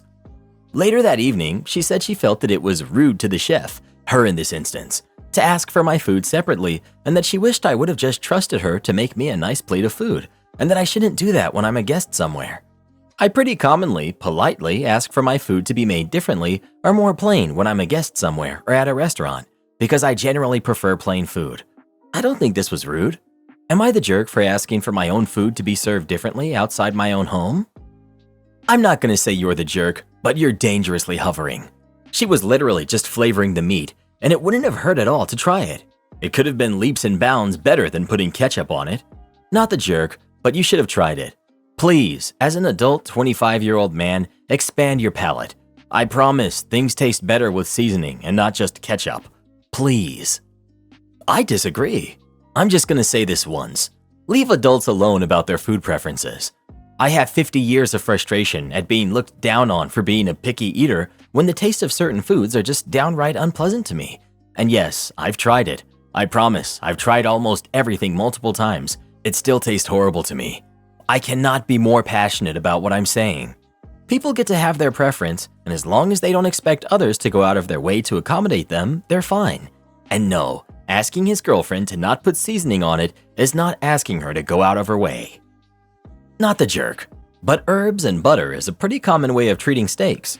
You weren't in the wrong here, and your girlfriend handled herself poorly, but this could have been an opportunity to branch out a little.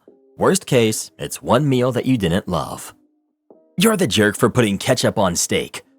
Am I the jerk for not feeding my husband because he caused me to have an allergic reaction? He technically didn't cause an allergic reaction, but he pushed me into it. I, 26 female, am allergic to a plant that lives in the state my husband and I have moved to. We aren't sure which plant yet, but we're narrowing it down kind of. My doctor has told me to not do any housework whatsoever because I have an allergic reaction every time. Full body rash and swollen joints for like a week. Wearing gloves and protective clothes has not helped. My doctor has told me to not do any yard work whatsoever because I have an allergic reaction every time. Full body rash and swollen joints for like a week. Wearing gloves and protective clothes has not helped. My husband knows all of this. Yesterday he mowed and pressured me into helping him rake up grass and weeds. I didn't want to, and I mentioned that I could have an allergic reaction, but he said that he needed help and that I would be fine. Against my better judgment, I thought that if I just raked and didn't physically touch anything, I would be fine. I didn't want to refuse him when he insisted. Today, I have a rash all over and a lot of swelling, and I feel horrible. I normally meal prep for the next week on Sundays. This morning, I barely threw some salads in Tupperware for next week and called it a day. I eat a lot of easy stuff that doesn't require cooking, so it's fine. My husband, on the other hand, eats like 15 pounds of meat a week, as well as vegetables and sides. It usually takes me hours to cook his food, and it's very draining. I told him he needs to cook his food for the next week because I'm too tired and my skin feels awful. He got mad and said he'd just eat takeout since he wants to relax on his last day off. So now I have to freeze all the meat so it doesn't go to waste. He only cooks once or twice a year. He thinks it's not fair for me to not feed him since I agreed to rake and it isn't his fault I had an allergic reaction. I'm not trying to punish him, but I'm really suffering right now and I just don't have it in me. I also do think it wasn't fair for him to pressure me into doing something he knows I medically shouldn't do. Am I the jerk for not feeding my husband? Edit. Dang, you guys really hate my husband. He's actually a pretty decent guy. I think this post just portrayed him in a bad light. He works 80 hours a week to support me while I go to school, and he still manages to do at least half of the cleaning. I talked to him, and he said his back was just hurting, and he was stressed out from work and he wasn't thinking. He apologized and brought me dinner while I laid on the couch. I'm not doing his meal prep this week because I really just can't, but we both came to terms with it. He'll feed himself, and I'll try to manage my skin as best as I can. It looks awful and feels worse. He's not a lazy guy. He works hard to make things up in other areas. He just hates cooking, which, to be fair, I hated yard work even before we moved to this crappy state where I'm allergic to everything. Not the jerk. He knows you're trying to figure out what you're allergic to. You had a medical reason to not do the raking. He should not have bullied you into helping with the raking. You have the horrible consequences of helping, and he's now experiencing the inconvenient, easy consequence of not having you prep his meals for the week. I'm so angry that he expects you to cook when you don't feel well. He is choosing not to cook. Please do not feel guilty that you are not up to feeding him. He's a grown man. I hope you can treat yourself to something nice when this latest allergy attack is over. Please don't help next time. You may have an allergy attack that's even worse next time. You need to move back to whatever safe state you came from. Your husband and his food can rot. He technically did cause you to have an allergic reaction. He pressured you into going outside and doing yard work when you have no idea what sets you off. But he knows something out there does, and he just doesn't care. And now he's whining that you won't cook for him. Oh my God, not the jerk. Please, please, please rethink this relationship. He insisted you put your health at risk and then blamed you for risking your health and convinced you it's your fault and he shouldn't have to take responsibility for the choices he pressured you into. This is a form of mistreatment and you're falling for it hook, line, and sinker. People like him don't improve, they only get worse. Are you able to move out and away from him? Have you got family or friends you can stay with? Please, if you can, speak to your doctor at your next appointment and tell them how you are being treated at home. You guys are unbelievable. The husband works 80 hours a week. She doesn't work. Maybe he just had a bad day or something. All of you saying that she should leave him are literally unbelievable. Chill out. Am I the jerk for confronting my husband about his sudden changes around the house?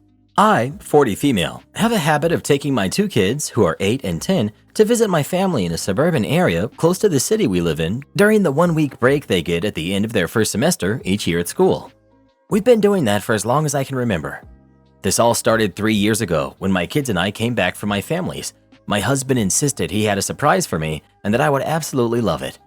Once I entered our living room, I discovered he had painted the walls a hideous shade of pink, almost peach, but still mildly striking. I hated it. For context, we own a house far away from the city center to which we go to during weekends and in which I gave him full liberty to do his arts and crafts considering how much he loves doing these things. The apartment I came back to, though, is closer to our jobs and the kids' schools, so we stay there during the week. I acted as if I liked the change and that it's refreshing to the living room that I had previously decorated in muted and monochromatic colors, but that these kinds of decisions should have been discussed prior. He agreed and we moved on. The next year, however, while driving back home from my parents, my husband called and informed me that he had yet another surprise for the kids and I, and that it involved our balcony. I loved our balcony. It was my safe space. I kept plants in there and spent all of my alone time in it, and so I was irritated at the thought of it changing without my knowledge. My husband decided to remove the demi wall I hung my plants on and replaced it with a green metal grid and put plexiglass on the top area, so the balcony was completely closed now. He also disposed of all of my plants that I've grown particularly fond of. I was livid to say the least, but kept it together in front of the kids and just went to bed since I was already tired. I figured I could just get new plants and not make a big deal out of the situation since my husband seemed happy about it. The next morning at breakfast, a silly argument started between us and my husband started stating all the things I do that he hates. And so I blew up and I told him every single refreshment he had done is hideous to me and that he has no taste in home decor and should stop believing he does. He got mad, stormed off, and is now giving me the silent treatment. Am I the jerk for saying what was on my mind? Not the jerk. Okay, the paint colors were one thing. You don't agree on paint colors, but you're willing to put up with it. He disposed of your entire plant collection without talking to you. What on earth? He threw away living things that you maintain. Not the jerk. Your husband definitely shouldn't have thrown away your plants. If he knows the balcony is your space, then yeah, he should have talked to you before he did anything. He should have talked to you about changes before he tried to do any. The house is owned by both of you, so I do believe a discussion should have happened before he did anything. I'm about to send my employee's wife to jail for stealing over $1,000 from my store. I was missing some money and I couldn't find it for the life of me, so I checked my CCTV recordings. Sure enough, one of her girls, age 9, distracted me for a bit and she stole a large amount of cash. It's all on camera. The setup, lying in wait, and swooping in at the right moment. I won't disclose the amount, but suffice it to say, it's a felony amount in California. Now I have to file a report in a few hours and let the chips fall where they may. He'll probably resign, I'm guessing. Oh well. Here's the background to fill in the gaps. Employee's mom cleans my business after hours and has done it for a good while. Over time, I got to know her son and offered him a job. Seems responsible enough and he works hard. Fast forward several years and he hooks up with a single mom, the thief, gets her pregnant and forms a family. During this time, he helps his mom clean and then his partner began to help too. I wasn't comfortable with her coming in at first, but I relented eventually. The thief drags her 2 older daughters along. Fast forward to today. I was counting some money and I couldn't find the night's closing cash. To be honest, I'm forgetful and probably have ADHD, so I don't always pay attention to where I put things. I'm not sure about the money, so I looked on my security cameras to see where I had put it. It's then that I see a girl swipe the money from my desk while I was purposely distracted. This is around 2:30 a.m. or so when I watched the video. The crime took place around 9:30 p.m. I start reviewing the CCTV from different angles for the whole time the girl was here, and I see how it all unfolded. I take some phone recordings of the footage. I called my employee's mom at around 3:30 a.m. and she talked to him and explained everything. I explained to her that I'm getting the police involved in 4 hours if I don't get my money back by then. I sent her a snippet of the video recording. The police station opened at 8 a.m. Why did I call his mom? She also works for me. I don't suspect that she was involved, but what do I know? Her son and I don't communicate too well, plus I'm not sure if he's involved. The mom said that her son, my employee, would drop off the money at around 6 a.m. So I waited for a good while for them to show up, and nothing. It's now 6:30 a.m., an hour and a half until the police station opens. I call his mom again and I tell her about the legal consequences if I don't get my money soon. His mom says he's on his way. I was thinking that they're making time to flee to Los Angeles or some other place. I call him when 7:30 rolls around and he blocks me. I call his mom again and his mom says he's nearby and is dropping the money off, but I don't believe it. At 7:40, the thief shows up. At this time, there's no one around. I can see her in the parking lot with my CCTV. I also see that there's a vendor outside waiting to make a delivery. I walk outside, past her in her SUV, and I tell the vendor that I need him to be a witness, but he's reluctant. I tell him not to worry and that he can stay in his truck and witness from there. I then walk back to the SUV. I walk up to her door and I see she has a bundle of cash, all organized by denominations. She tells me that her daughter did it and that she punished her. I then took the money and walked back to the vendor's truck, thanked the vendor, and she took off. For the record, the amount is over $1,000, which makes it a felony in California. This could be a crime of moral turpitude, which could result in her losing permanent resident status. My boyfriend gave a handmade Christmas present to his mother that I made. I make really cool vases as a hobby. These can take weeks to complete and are always made with the giftee in mind. My mom, who's 50, and I have always been into nature together. We hike, we own animals, we eat outside if we can. I guess being into nature sounds weird. We just like being outside. So I made my mom a Siamese cat urn. It looks like a vase, but the top is the cat's ears. It's super cute, and I love the way that it turned out. No one had passed or anything, it was just the style of the piece. I had finished it and taken it to my apartment, wrapped it up, and been so excited about it. Well, my boyfriend's mother came over and he didn't get her a Christmas or a birthday present. She loves cats, so he just gave her the piece that I made, which she loved. My boyfriend does not live with me. He has his own apartment near his school. His mother came over before we went over for dinner to see my new kitten. She was in tears over how nice the present was, and I ruined it. I told her that the presents must have gotten mixed up, that was made for my mother. She got a bit upset, gave it back, then my boyfriend went out to dinner with her. He said it would be best if I didn't come along. I guess she cried the whole way and he didn't have a present for her, so he looked like a bad son. I have trouble seeing where I'm at fault. I understand that the nice thing would have been to remake a gift or let her just have it. However, it was one of my best pieces, and I always give my mother art that I make. She loves it. She shows it off to everyone. It's something she takes great pride in. She has one from every Christmas, and I never miss a year. She even shows off the crappy lumps that I made as a kid. My boyfriend wants to talk tomorrow. I'm not sure if he's going to break up with me or if he just wants to fight about it. I just need to know what people think. Was I a jerk? Boyfriend seems to think I was. I love this guy very much, and I really love his mom. She's super sweet and kind, and she never gets nice things. I still don't think it's my job to cover for his lack of foresight. Her birthday comes every year on the same day. It's not like it surprised him. I got her a card and a book, which I thought was nice. She thanked me for them later over text, but she seemed really sad about the cat vase. I guess she was hoping I either made her something or my boyfriend actually got her something she really liked. She likes cats, and he has never gotten her anything cat-themed. It's always some cooking supplies or an apron, which means that he sucks at presents. So I'm just not sure what to think. Does anyone have an idea what to do in this situation? I don't really have any advice to give, but I want you to know that I think your actions were quite reasonable. Your boyfriend should not have taken the gift that you'd made specifically for your mother. It sucks that his mother was hurt by this, but I think if you'd let him get away with it, it would set a bad precedent. Good for you for standing up for yourself. If he decides to break up with you over this, it's due to his own flaws and immaturity. He could have asked you to make something for his mother or found something that she'd like, but he didn't. Don't apologize for your actions. If anything, he owes you a massive apology for trying to steal your mother's present and making you look like the bad guy to his mother. To be honest, I'd dump him for giving away something that you made for your mom without consulting you and blaming you for the fallout that it created. He could have asked you to make one for her. You're not the jerk. He is. Update. My now ex-boyfriend showed up around 4 p.m. and wanted to talk to me. He just told me he was disappointed and that it took a lot of sweet talking to make his mother understand what happened. He told her I mixed up the packages, but that I had one for her that I just needed to get. I told him I didn't have anything for her and that I was not going to be helping him out. He could go buy one for her and pass it off as homemade, but I was not covering for him. I told him I just felt that his behavior was cruel. The effort I put into my art, and my mom, his mom, just everyone. He told me that he expected better. He would not apologize. He just kept getting angrier and angrier. He ended up taking a piece that I had made earlier this year. I was really proud of it.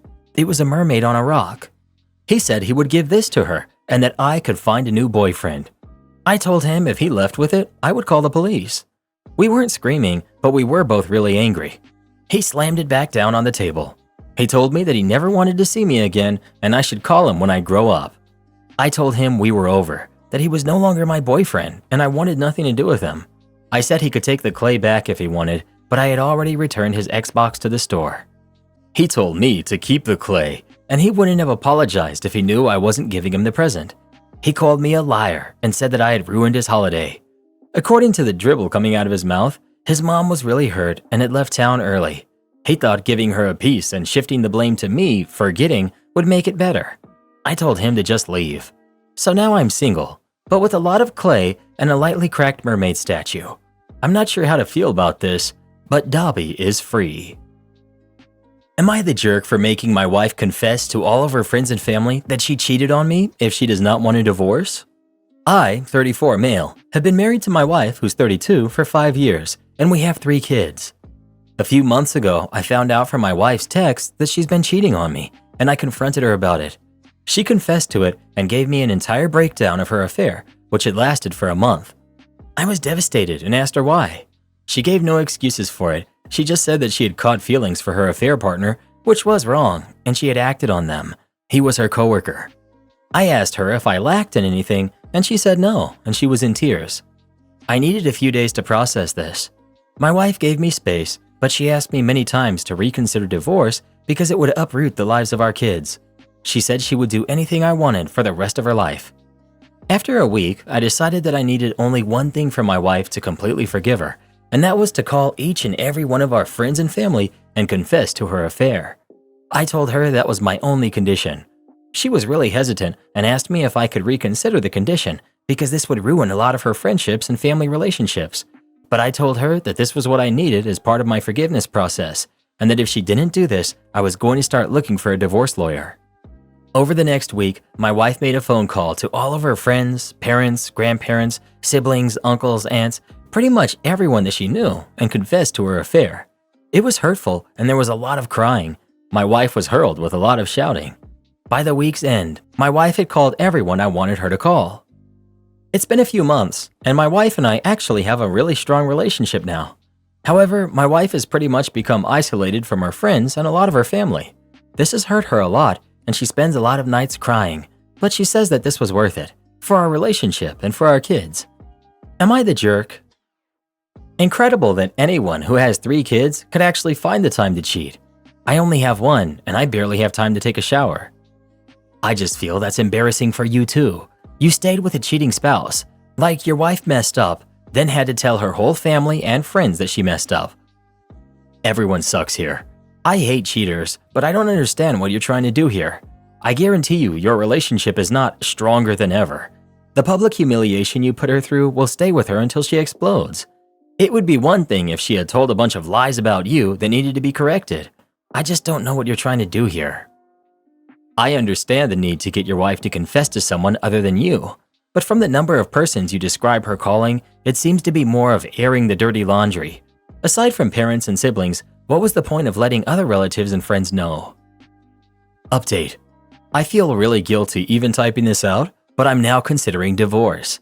While I still love my wife, her personality has completely shifted over the past few months, and she's no longer the joyous and energetic person I fell in love with. Instead, she's always sad, gloomy, cries often, and very clingy to me.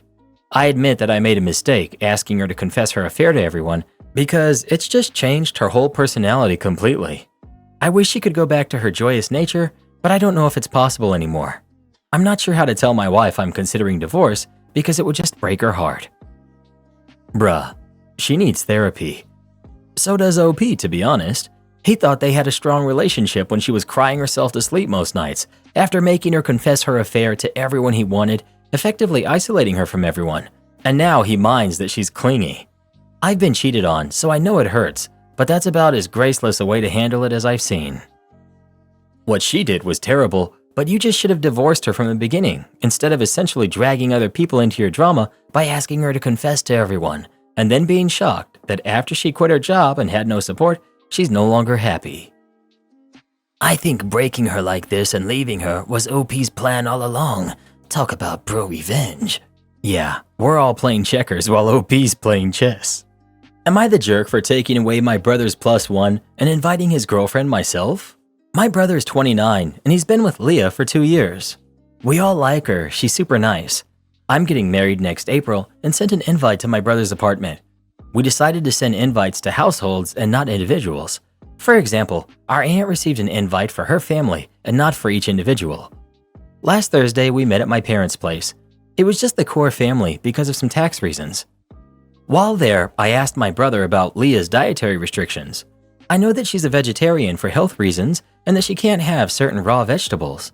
He said that she wasn't going to come and that he was taking his girl best friend, Amanda, instead. Now, their relationship is really weird. Amanda has always been stringing my brother along, in my opinion. He always denies having feelings for her, but let's be real here.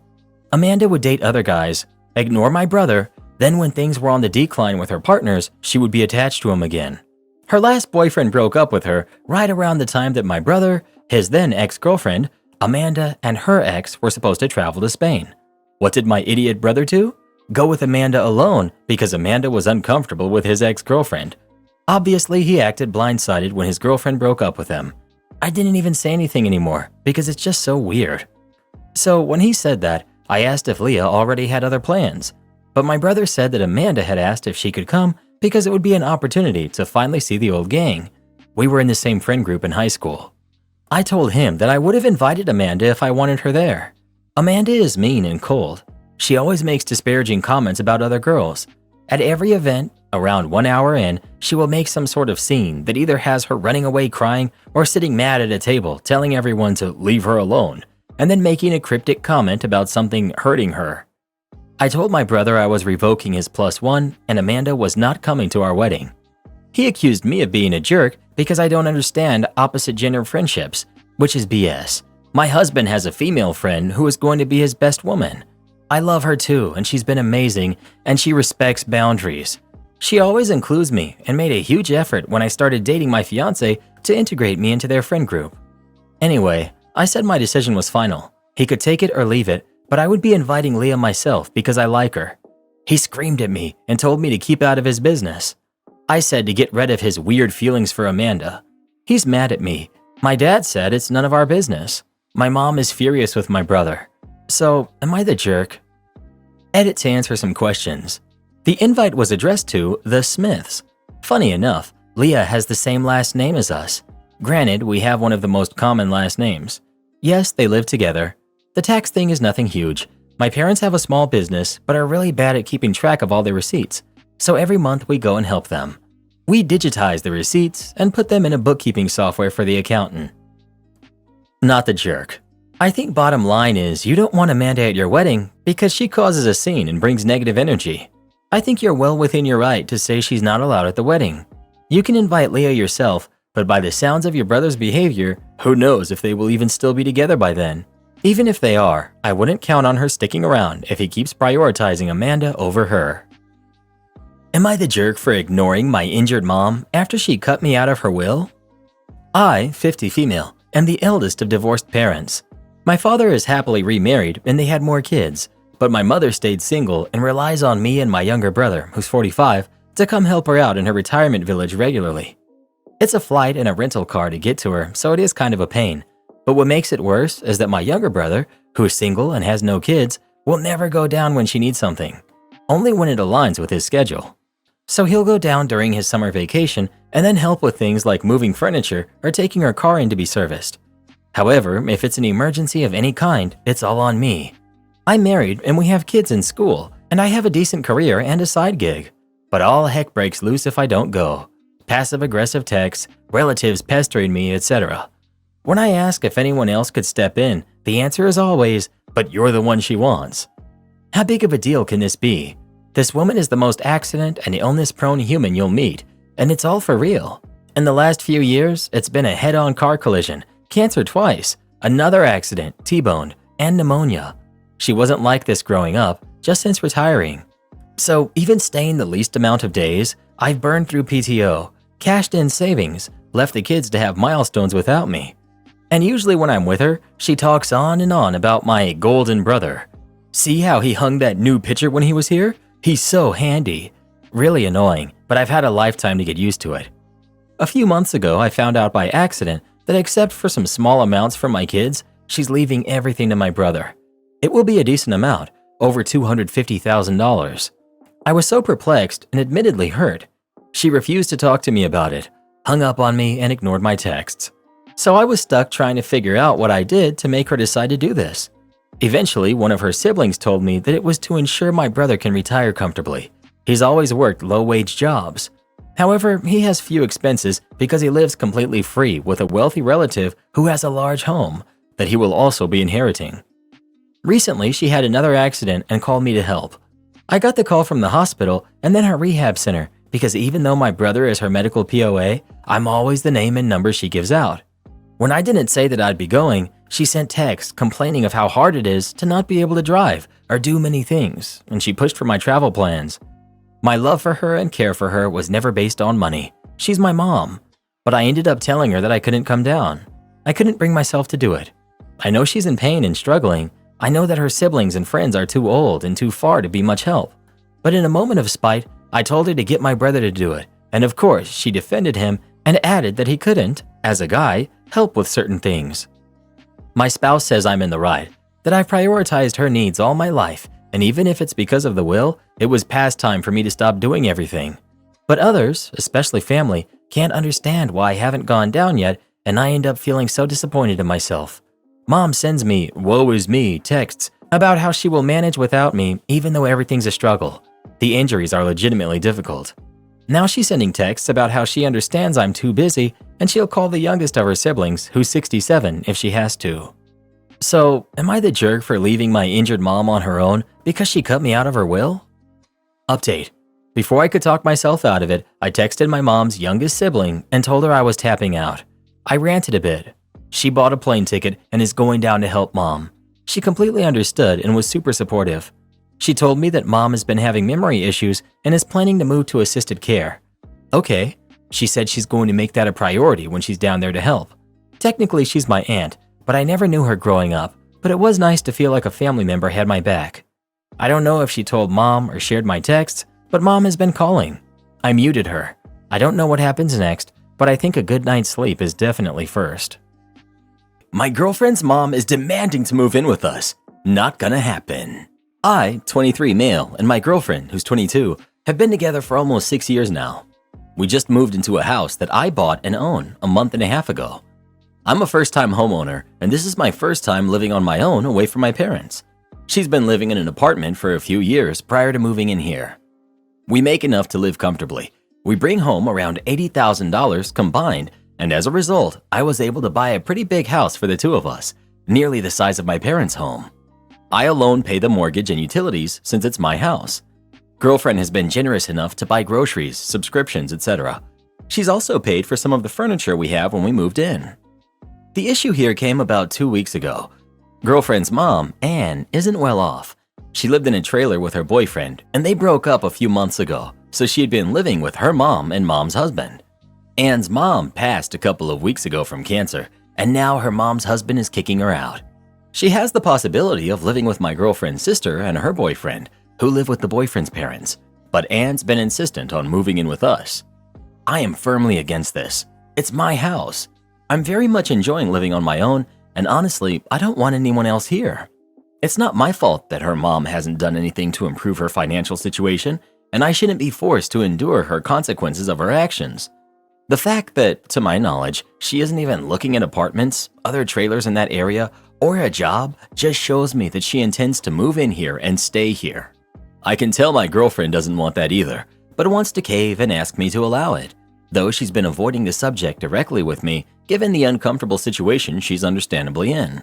I love her to death, but she's a massive pushover when it comes to her mom.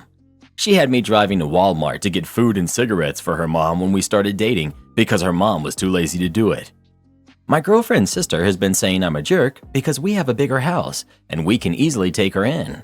I told her outright, it's not my mom and not my problem, which caused her to throw a tantrum on the phone, and she accused me of trying to make her mom homeless. I've been feeling guilty, but I want to hold my ground. I don't want to enable her mom to sit around here all day drinking. So, am I the jerk? Someone takes issue with OP calling it his house and not our house. OP. Although I love her and fully intend to marry her soon, for the lack of better words here, I didn't want to be the idiot who put his girlfriend's name on the title only for us to break up for some reason and have to deal with resolving that. If and when we get married and I let her start contributing to the mortgage, she'll be put on the title. I can understand your argument, but I do want to communicate here that I've been working since I was 14 to get to where I am now. I was able to put a ton down on the house to make my monthly payment pretty low compared to what I net per month. Her buying groceries and paying for Amazon Prime and Chewy for her dog is more of a gesture of goodwill rather than a necessity. I could still afford to live by myself were she not in the picture. I never communicate to her about the house that way, But I do darn right think it, because I need to be prepared should we ever split. In my opinion, it is my house until she's on the title or mortgage, after we'd get married. I'm completely for equality in relationships, but she didn't bust her tail working until 11 p.m. every night as a farmhand like I did when I was 14. When I said that to her sister, I was fed up after going back and forth for 45 minutes on the phone with her about this. I just honestly wanted to shut her down and to end the call. I do acknowledge I could have handled that much better than I did. On the bit about the sister sharing the responsibility, this financial situation isn't unique to my future mother-in-law. As I mentioned, girlfriend's sister lives with her boyfriend in the boyfriend's parents' house. Girlfriend is the first one in their family to graduate college and the only one in that family that has a job paying above minimum wage. This caused a lot of resentment from girlfriend's sister about my girlfriend. I don't see them cooperating on a solution here, but I will try to propose it. About the mom. Her mother is in her late 40s and has no disabilities that I'm aware of. She used to work in a meat processing plant before lockdown, but she quit because she didn't want to catch it and hasn't had a job since. Nothing has been brought up about her contributing to the house. It's essentially been her trying to guilt my girlfriend into letting her move in. As to her position, she doesn't want her moving in either. But as I mentioned, she doesn't know how to tell her mother no, so she's been stalling her mom. I don't think it would be the end of the world to her if I just came in with a resounding no. This woman is in her late 40s, has no savings, has lived off of SNAP benefits since my girlfriend can remember. She's done nothing to improve her financial situation, spends what money she does get on beer and cigarettes. I don't want to be living with her. I don't want my nice house ruined by cigarette smoke. I don't want to take care of a lazy 40-something-year-old that doesn't want to act like an adult and get a darn job. About the mom smoking. Again, she won't take it outside. Before all this started, when we would go visit at Anne's mom's house, I would have to immediately wash all of my clothes in their own load to get out the smell. And if it wasn't obvious, the cancer that took her mom was lung cancer, currently taking my father as well. Update. My girlfriend, now fiance, and I are fine. We talked about it and agreed since it is my house, I would be the one to grow a pair and say no. Her mom came up to visit, probably to scout out the house she thought she would be living in, and I laid it all out for her over dinner. After sitting down and having some small talk, I essentially said that under no circumstances would she be moving in with us, and that was that. She got pretty agitated, trying to guilt me with, "What's the big deal? Where will I go? I'll be on the street if you don't let me move in." I started to reiterate that it's not my or our problem, but I remembered some of the suggestions that the commenters on the original post gave and suggested public housing, some local assistance programs like food pantries, etc. She still wasn't having it though. She's very entitled. She said it would be a lot easier, for her of course, these people only think about themselves, if we just let her move in. She didn't want to go through the hassle of applying for public housing. She doesn't want to have to go to the food banks, stuff like that. We kind of went back and forth, talking over each other, and it escalated to the point that I kicked her out. Didn't lay any hands on anyone, but I took her plate of food and threw it out, and told her to get the heck out of my house. She left after some yelling, and my new neighbors saw the whole show of her going off on me and peeling out of my driveway, chewing up some of my yard during the process. So that was fun. When the yelling started, my girlfriend retreated to our bedroom, and after her mother had left, I went back there to find her crying. After giving her some time and cleaning up dinner, I didn't so much throw her mom's plate out as I did launch it at the trash can, so it was everywhere. I went back in and we had a long talk about what happened. She told me I did the right thing, but I had scared her with all the yelling. She has a lot of issues from her past, unsurprisingly, but I reassured her that her mom wouldn't be coming back and this whole thing was over. So far, that's rung true. I suggested she give therapy a shot since her family is such a mess and she has a lot of baggage that she could talk about, and she agreed, only asking if I would attend some sessions with her, which I happily agreed to do. She's been to 3 so far alone and a 4th one with both of us, and from what I've heard, they've all been going very well. So that's pretty much it. Her mom has buzzed off back to the hole that she came from and hasn't bothered us since. Asked her to marry me last week and she said yes, so I'm looking forward to starting this new chapter in our lives. And no, her mother won't be invited to the wedding. Thank you for all the helpful comments and suggestions. They really helped me out. Am I the jerk for telling my boyfriend he will be financially cut off from me and I will provide zero help if he buys a pug puppy? Info. VT is vet technician. IVDD is intervertebral disc disease. Brack dogs have skull bones that are shortened in length, giving the face and nose a pushed-in appearance. Dermatitis causes them to have itchy skin, and otitis is an ear infection. So this situation involves me, 28 female, and my boyfriend who's 27. We've been together for about 2 years and some change. We live together and split all of the main bills, but the rest of our paychecks we keep separate and spend how we want to. Typically, this works fine, but despite him earning the same, sometimes more, than me, he's not great at budgeting. He gets takeout almost every day, buys coffee every single day, sends his horrible mom money whenever she asks, etc. And I've had to help him out with money multiple times. But the real issue started when he brought up wanting to buy a pug puppy. Now, I work in veterinary medicine, lead vet tech at my clinic, and frequently see firsthand the suffering these dogs go through due to bad breeding and even just their breed standard anatomy. Plus, they're prone to so many chronic expensive health issues, and I found over the years that no matter what the other person says, if you work in my field and they get a pet, a lot of the harder care aspects, like medical, will fall on you. And honestly, I find buying a pug at all to be unethical and something I'm not okay with. I certainly wouldn't be willing to bring them into my clinic and shoulder the responsibility, which I know is what would happen. I love my boyfriend, but this is a guy who thought neutering a dog involved removing their parts, and even says he knows nothing about animals until he met me. Who's going to have to manage the situation when the dog has chronic allergic dermatitis or otitis or IVDD or one of the other million issues they typically end up having? Me. I already know it. I explained all of this to him and he got quite upset with me for completely shutting down what he wants. I told him a small to medium dog isn't out of the question, just not a pug or other brack dog and not a puppy. They are far too much of a time and effort commitment than either of us can provide and wouldn't be good for anyone. I don't like to admit that I pulled the "this is literally my career field and I know what I'm talking about" when he kept repeating, "Well, you don't know that." Because yeah, I kinda do.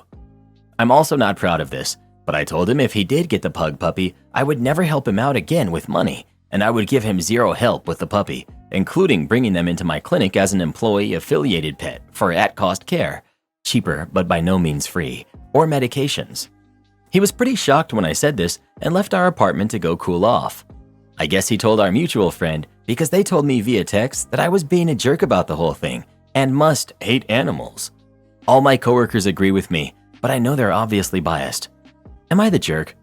Edit to add, this mutual friend was his best friend before we started dating, and they became my friend also. Or at least I thought they were. While what they said is crappy and not okay, I have a hard time believing my boyfriend actually called me that to him. Even when we argue, not often, but it does happen, he's never used any words like that or anything even remotely disrespectful. I would not tolerate that. He is immature at times, but never like that. Another edit to address some common things in the comments. My clinic is actually part of a shelter. I talked at length with him about how we could go foster one of the dogs from work who was compatible with us and our lifestyle, size, energy, age, cat-friendly, etc., before adopting, and he was not happy with this. He also was not interested in mixes with a pug who didn't have the extremely short face due to not looking like a pug anymore. That's when I got a little more forceful with my ultimatum. If we got a dog together, then I would be happy to take on the lion's share of things, like medical care, because this is a pet we got together and it just makes sense. I got my cat before dating him, so my cat, and have never asked him to shoulder any aspect of her care other than feeding her if I was going to be home late from work or something similar. We have never had an issue like this before, so that's one reason I'm a bit lost on if I was really in the wrong or not. Clearing up confusion, I'm a vet tech, not a veterinarian. Think of it as nurse versus doctor. Just been seeing some confusion in the replies. My girlfriend constantly downplays my business degree. I, 24 male, have been with my girlfriend, who's 23, for a couple of years now. She's working towards her doctorate, and I have an associate's degree in business, though I work in a trade completely unrelated to my field of study. There's a point of contention that keeps coming up, my business education. Whenever we talk about the economy or business topics, I often share insights based on what I learned in my business courses. I might say, when I was in business school, they taught me this, or I took a course on this in business school. I mention it fairly often. It's a point of pride for me as I put myself through that program. The other day, she asked if I genuinely considered my associate's degree a business degree because she doesn't see it that way. I explained that yes, I do consider it a business degree because my studies were centered around business topics. It felt like she was downplaying my efforts. She has debt from her bachelor's degree, while I managed to finance my associates myself, and I think that maybe that's part of the tension. She tried to clarify that when people say they have a business degree, they usually mean a BA or a BS in business, or an MBA. She feels like I might be overstating my qualifications and taking away from those who have obtained higher degrees. She also pointed out that I don't work in the business field, although my job does involve sales components. When she said all of this, I felt accused of inflating my credentials. I told her that it felt like she was trying to diminish my accomplishments. If I'm being honest with myself, I understand why she might see things this way, but it still stings. My associate's degree might not be as prestigious as a bachelor's or a master's, but it represents hard work and determination on my part. Now I'm stuck wondering if I'm wrong for being proud of my associate's degree, and if I should stop referring to it as a business degree. Am I inflating my achievements, or is she being too harsh? Is it unfair to call my education a business degree, or is she making me feel small for no reason? Not the jerk. You have every right to be proud of your associate's degree and the hard work you put into earning it. Education comes in many forms, and while your girlfriend may have a more advanced degree, that doesn't diminish the value of your accomplishments. You're not misrepresenting your education by referring to it as a business degree. Stand tall and keep being proud of what you've achieved. Not the jerk. This is why I would never date someone who has an advanced degree or plans to get one. No matter what they say, they will always think they're better than you because of their degree. They will think they are above you, smarter than you, and their actions will reflect that. Stay away from those kinds of people. They may make a lot of money, but they lack humility. How do I tell my husband I don't want his mother around after I give birth? I, 26 female, am set to give birth in about a week or so. I told my husband, 26 male, that I wanted my mother in the room with me while I give birth and a few weeks after to help me adjust to motherhood. His mother has always been very overbearing and self-centered in my opinion. During our wedding, she stayed in our apartment 2 weeks after we married, took naps in our bed, and continuously drank out of all of my Mrs. glasses. She even wants to steal my mom's already established grandmother name. She's been a grandmother for 7 years to my brother's kids. His mother stresses me out, and it's just too much all the time. My mom is coming to genuinely help me and support me. His mother just wants to come because she's jealous of my mom. I know if I bring this up to my husband, he's going to get upset and super defensive. So how do I gently bring up that I don't want his mother around during this time, and I just want to be with my mom? Edit on the grandmother name. She initially wanted to be called Mama T. Thankfully, she changed her mind on that. She then said she wanted to be Gigi. My mom is already Gigi to my nieces and nephews, and 2 Gigis would be confusing. She then settled on GGT. Your husband should never have anybody's back but yours, and if something like this starts a fight between you two, then you have a husband problem way more than a mother-in-law problem. There is no discussion. You just had a baby and you don't want her there. Get used to having a backbone now, because when the baby comes, her crazy will intensify by 100. Update. I had the conversations with my husband about not wanting his mother around after I give birth. I didn't tell him the harsher reasons why, like she's overbearing.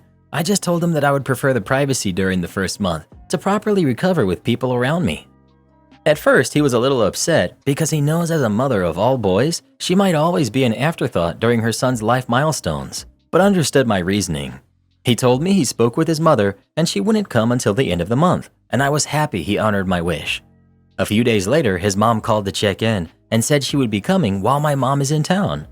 After I spoke to her, I confronted my husband about it, and he said he was confused because they spoke and she agreed. He called his mom back, and it was just a classic case of his mom being his mom. Our healthy baby decided to arrive 1 week early, so my out-of-state mother unfortunately missed his birth as well. Such is life, I guess, but she'll be here tomorrow to help aid in my recovery. All in all, things ended fine. Edit. Not sure why I'm getting so much hate. Both of our parents are out of state. It's not like his mother can swing by for 2 hours and leave. It has to be a whole planned trip. I also never said she could never see the baby ever. I've only been having a really hard time with my postpartum experience, and I'm very overwhelmed. My mom is here to support me and my needs physically, emotionally, and mentally. It truly has nothing to do with wanting my mom to see and bond with the baby and not her. His mother wouldn't be here for me and my needs, and that's the issue.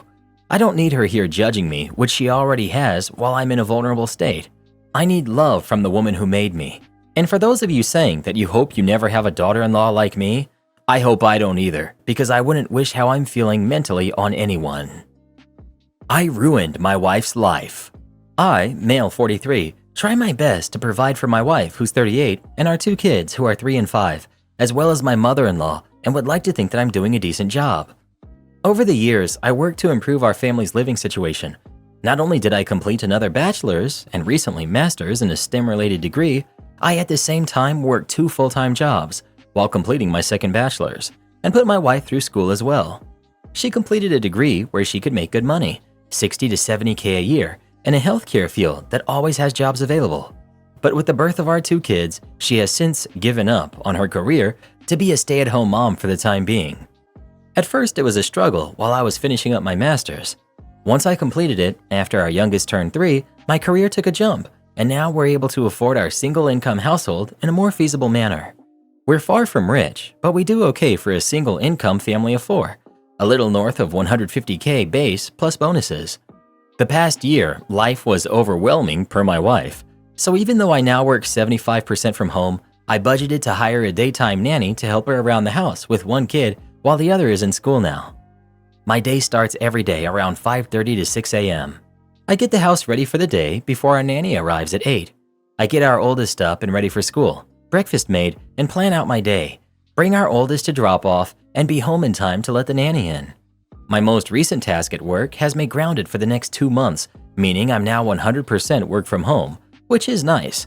I'm busy in meetings all day, as my role manages teams on a global scale as I oversee projects for my industry. For the past 1.5 months, I realized my wife, even though she says her life is stressful at home, starts at 10 a.m.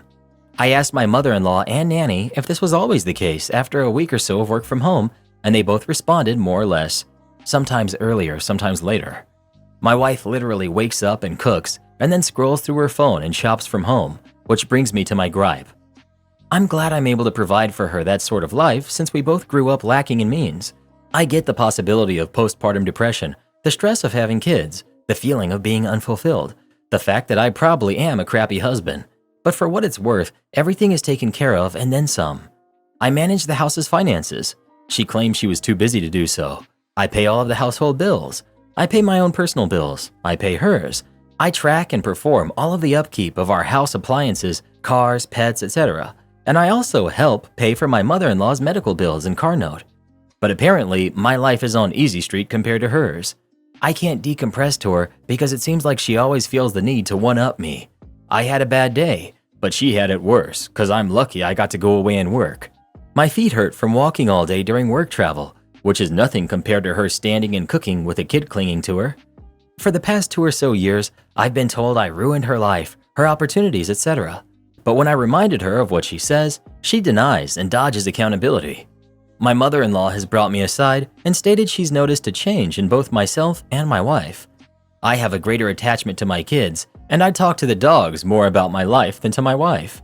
I honestly feel like I'm in an emotional survival mode, as I'm 1 step away from moving up the career ladder and 1 step away from finding love and comfort from the bottom of a whiskey bottle. I'm sure I'll be hearing from the manly men of Reddit about how I'm simping, but I'm not a machine.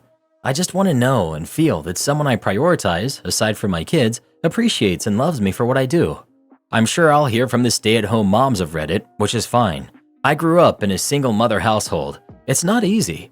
And honestly, with the help of her mother and a nanny, Monday through Friday, for 1 toddler while another kid is at school, can you honestly tell me she's having the typical stay-at-home mom experience?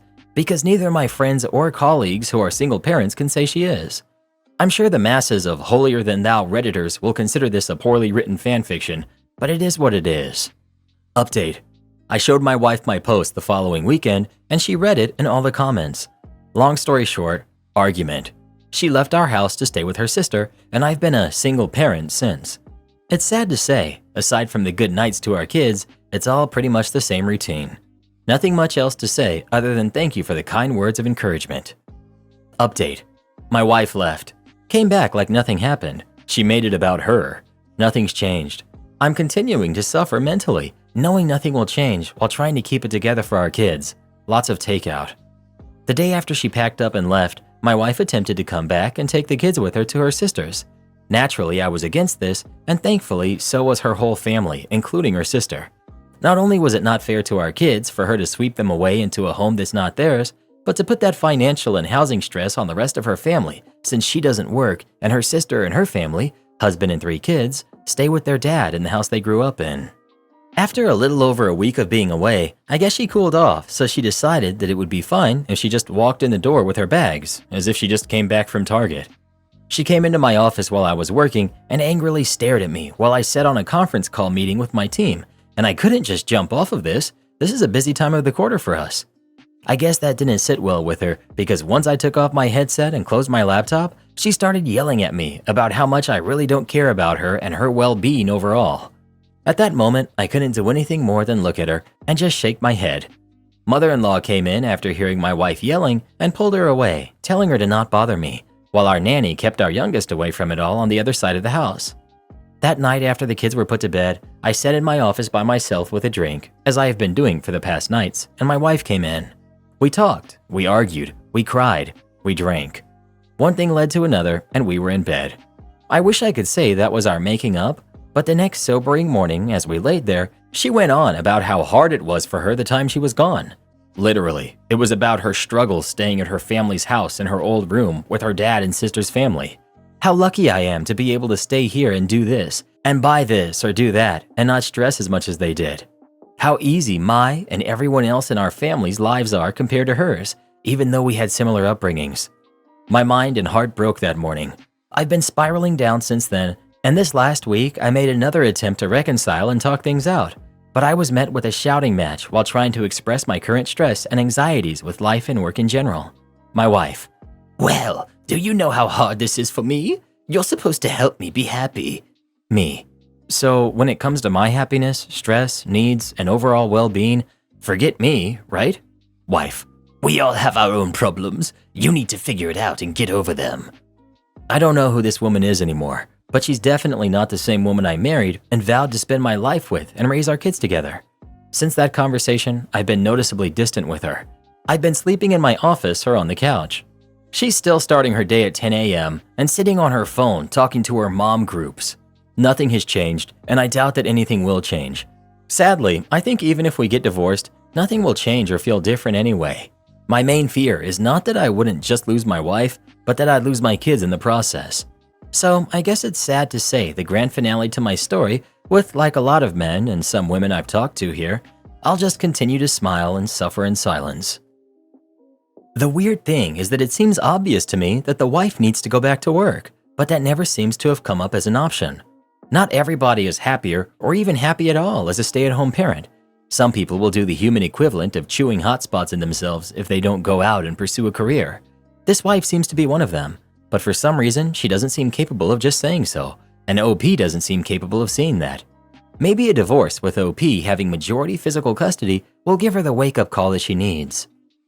Why wouldn't you just get a divorce? If it's for the kids, this is the worst thing for them. Imagine growing up thinking this is what adult relationships are supposed to be like. Those kids are being programmed to accept terrible relationships as the norm. I feel so bad for them.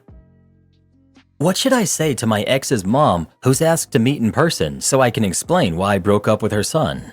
For context, I broke up with my boyfriend of 6 years a few weeks ago. It was an amazing 6 years together.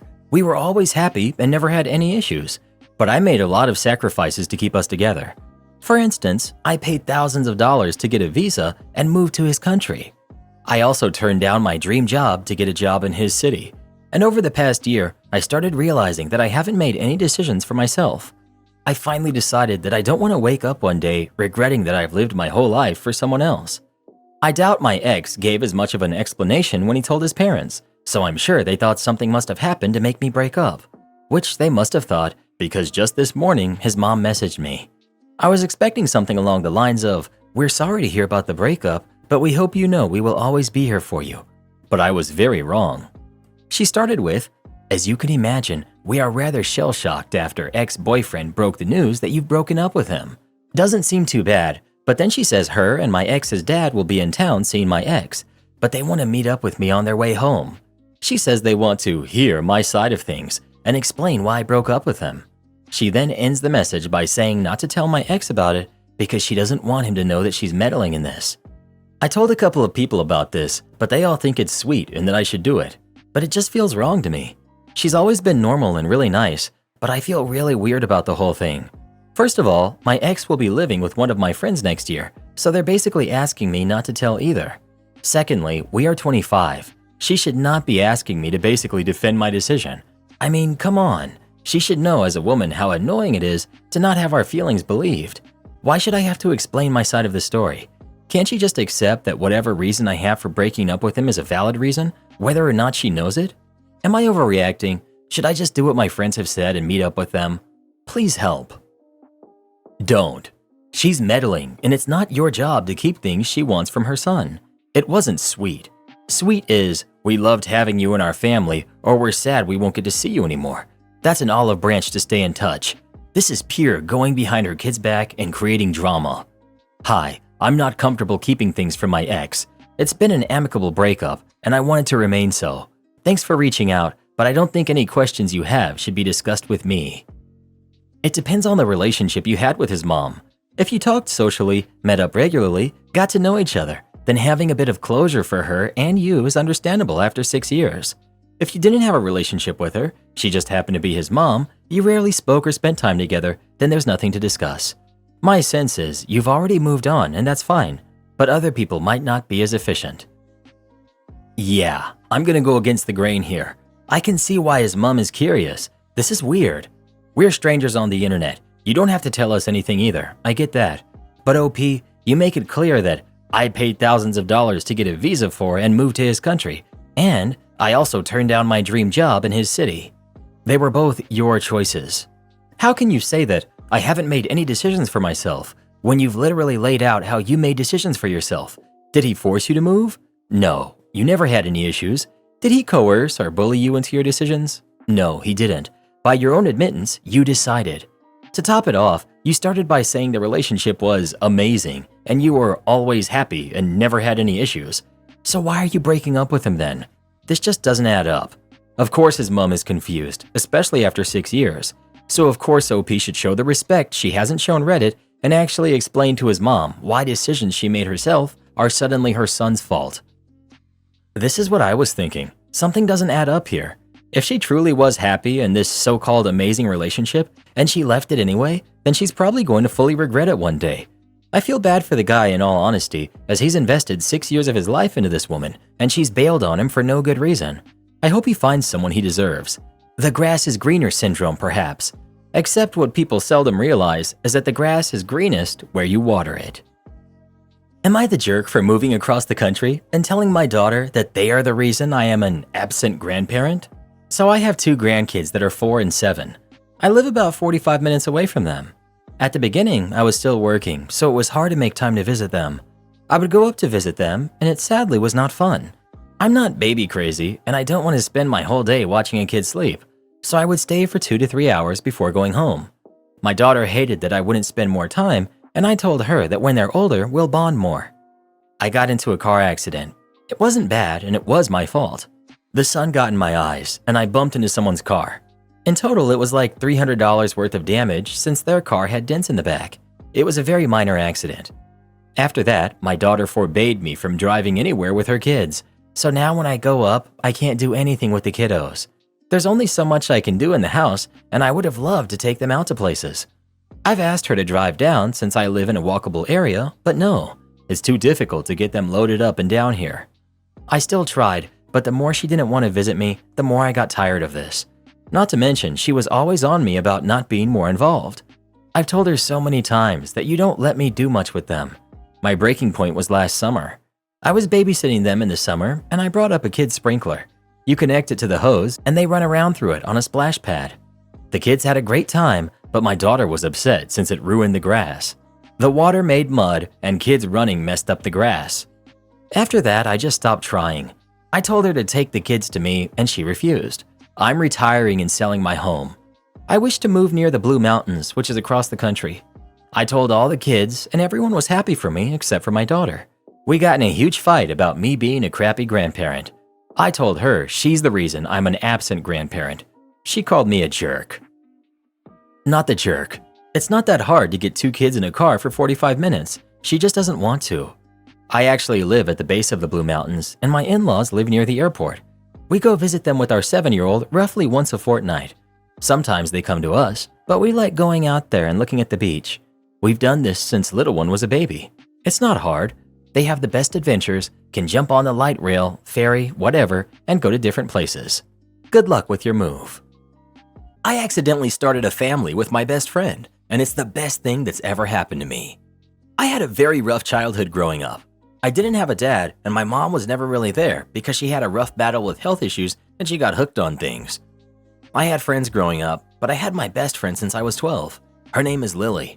We've been extremely close due to our childhood issues, and we had always been there for each other. We had talks of being together, but got cold feet because we were scared if it didn't work, we couldn't recover from that. When I was 18, I didn't really want to go to college. School had never really been for me, so I went into a trade. I work long hours, but it's been worth it, and I make solid money right now for my position. I'll come back to this in a bit. When we were 19, Lily got pregnant by her boyfriend. This dude somehow managed to avoid child support payments and broke up with her and has not seen the kid once in his life. Complete deadbeat. Makes me disgusted. Lily was scared, but I told her I would be here when she needed me. She didn't have parents that would help, but I told her I would help her where I can when the kid gets here. Lo and behold, she gave birth to a beautiful baby named Kelsey. I was there when she was born, and it was a weird moment. I don't know how to explain it, but I did feel happy for her. Now we're 21, and ever since then, Kelsey has had me wrapped around her finger. I've done my round of diapers, bottles, middle of the night screaming, etc. Every day I get home from work, we sit there and we watch her little shows, and we spend a lot of time together as the three of us as well. When we walk, she grabs my pointy finger with her whole hand because it's so little. As of recently, she's begun speaking. She's been calling me Daddy. I've been feeling really weird about it lately, feeling like it's not right and that someday she needs to know the truth. I talked to Lily about it one night and got her opinion on it. She sat there with a slight grin, and then she came up behind me and hugged me. She said, "You're the best dad she could ever ask for," and then proceeded to tell me, "We'll worry about talking to her when she understands. As far as she's concerned, you are her daddy, and you are to me as well." I turned around and hugged her. We had a long talk about what's been going on lately with us, as we've been engaging in not-so-just-friends activities, and she just said, "I like this. I like our family." I just kind of froze for a second and asked her, "Is this what we want to do?" And she followed up by saying, "I think we've been doing this for a while now," and then laughed. We had a great moment and agreed to be a family. I told her I needed to run to the store for some diapers for Kelsey. On the way there, I burst into tears. I cried for maybe a good 30 minutes. I don't even know how to describe what I was thinking and feeling, but I was happy. I just know that there isn't a thing in this world I wouldn't do for these two. It feels like I can relax and reflect on everything that's happened to this point, but also I don't. I basically have a family I'm looking out for. Like, no matter what happens, I have people who will depend on me, and something like that makes me want to be the best man I can. In about another year, I will have my official license for my trade, giving me a substantial pay raise and a new job that I've already lined up. I've already started looking at houses and rings. We've also started talking about having our own once I get my license. I don't know where I'm going with this, but I wanted to share it with someone, but I don't really have those people in my life. Thanks for reading. Don't marry her. It's a trap. You'll regret this long term. You'll never be her kid's father, and she'll never see you that way when she's an adult. You're just setting yourself up to get hurt in the future. Okay, bud, that's your opinion. I didn't ask for it. He's correct, OP. You've been brought up in a crappy family, so you want to give back to the world in this regard, and I can see you have good intentions and a good heart. But your friend got pregnant at 19 from somebody extremely irresponsible. She could have taken all sorts of measures to prevent this, but she did not, at 19. Now she's found you, a responsible man, to dump her responsibilities onto. Her daughter will have a good chance of not seeing you as her dad when she grows up. He's cool and he loved me, but he's not my dad. This is the reaction you're very likely to get. You're being stupid and messing up your life. Isn't it so convenient for her to be so willing to start a relationship with someone like you now? You were friend-zoned until this. I'm assuming she's fairly more attractive than you are, so this is maybe why you're acting this way. But I'd simply let it all go. It's okay. Just say sense of responsibility overwhelmed you and leave her. There's a good chance of her cheating on you in the future. Let's hope OP is one in the thousands that will get this situation to work and last until old age. Let's hope he's not one of many thousands that will be coming to Reddit telling his story of how his girlfriend or wife is no longer the same person that he helped through her pregnancy, that he paid for her daughter's wedding, but now daughter wants biological dad to walk her instead. This is life, and the rolling of the dices will be different for each of us. Good luck to OP for the best outcome. LMAO, congrats on being her second choice and raising someone else's kid. Well done. Second choice? What's wrong with you? You sound like you're jealous of the fact that he's found love with someone who actually cares about him. Any guy can get someone pregnant, but it takes a real man to man up and raise a baby. We need more men like OP in our world who are willing to step up and do the right thing, and less people like you who want to insult others because you're miserable with your own life. But he is second choice. She never wanted to be with him in the past. He says they got cold feet, but what he means is she got cold feet. It wasn't until she was a single mom that he was already supporting that she realized how much use she could get out of him as a stand-in dad and an okay partner to settle down with for now. This is what happens all the time, and it's humorous to me that people deny it's how reality works. Bro raising someone else's kid. OP. And, as far as I'm concerned, she's mine. The minute she grows up, she's gonna go out looking for her biological daddy. You're a great man though, but stepkids ain't ever turn yours. She's going to leave to find her real dad and then come home with another completely unrelated baby that OP is going to raise in 15 years. LMAO. Karen is demanding to go to Africa with me. My parents were missionaries in Africa when I, 64 male, was growing up. They have long since passed, but I still keep in touch with friends that still live there, and I've made a few trips there to visit. One of these family friends has operated a safari company for decades. Whenever I visit, I usually stay with them for a week or so. It's been almost 8 years since my last visit, and I want to go back. My ex-wife and I divorced about 15 years ago. Our son is now 35, and he has a wife and twin daughters who are 13. I remarried 6 years ago, and my current wife has a daughter, Pam, who's 38, from a previous relationship, and she also has her own family. When I told my wife about wanting to plan another trip to Africa, she was very excited. I contacted my family friend, and he offered me a great deal to stay at their safari camp, but only for a specific 2-week window. I told my wife about the deal my friend offered, and she asked if it would be possible to invite her daughter and her family with us on the trip. I was hesitant because Pam and I have never really seen eye to eye, but I figured this might be the type of trip that would bring us closer through a unique shared experience. When we first approached Pam about the idea, she was totally on board, but things went south pretty quick. First, the window for the trip wouldn't work because Pam's daughter has a softball tournament at that time, and she can't miss it. They did, however, offer to help cover the higher cost so that daughter could still make the tournament. Next, however, came the deal breaker. Pam had asked how I knew my friends there, and I explained that my parents were missionaries long ago. A few days later, she came to visit with her daughters and told me that they were uncomfortable staying with colonizers and asked if we can change the trip completely. I straight up told them no and told them that they are no longer welcome to join us on this trip. It turned into an argument and I had to ask them to leave. My wife was in tears by the end of it. Not wanting to miss out on the deal my friends were offering, I instead extended the invitation to my son and his family. He jumped at the opportunity without asking any questions. When I told him about the time window and where we were staying, he said he didn't care and they would make it work, no hassle. I told my wife that my son and his family would be joining us on the trip instead, and she got mad at me. She told me that I should have at least tried to talk to Pam about it again to see if we could make it work before inviting my son. I told her that I'm not going to bring Pam and her family after they insulted my parents and have been making everything more difficult from day one. I told her my son and his family aren't making this nearly as difficult as Pam has been, and they also didn't call my parents colonizers.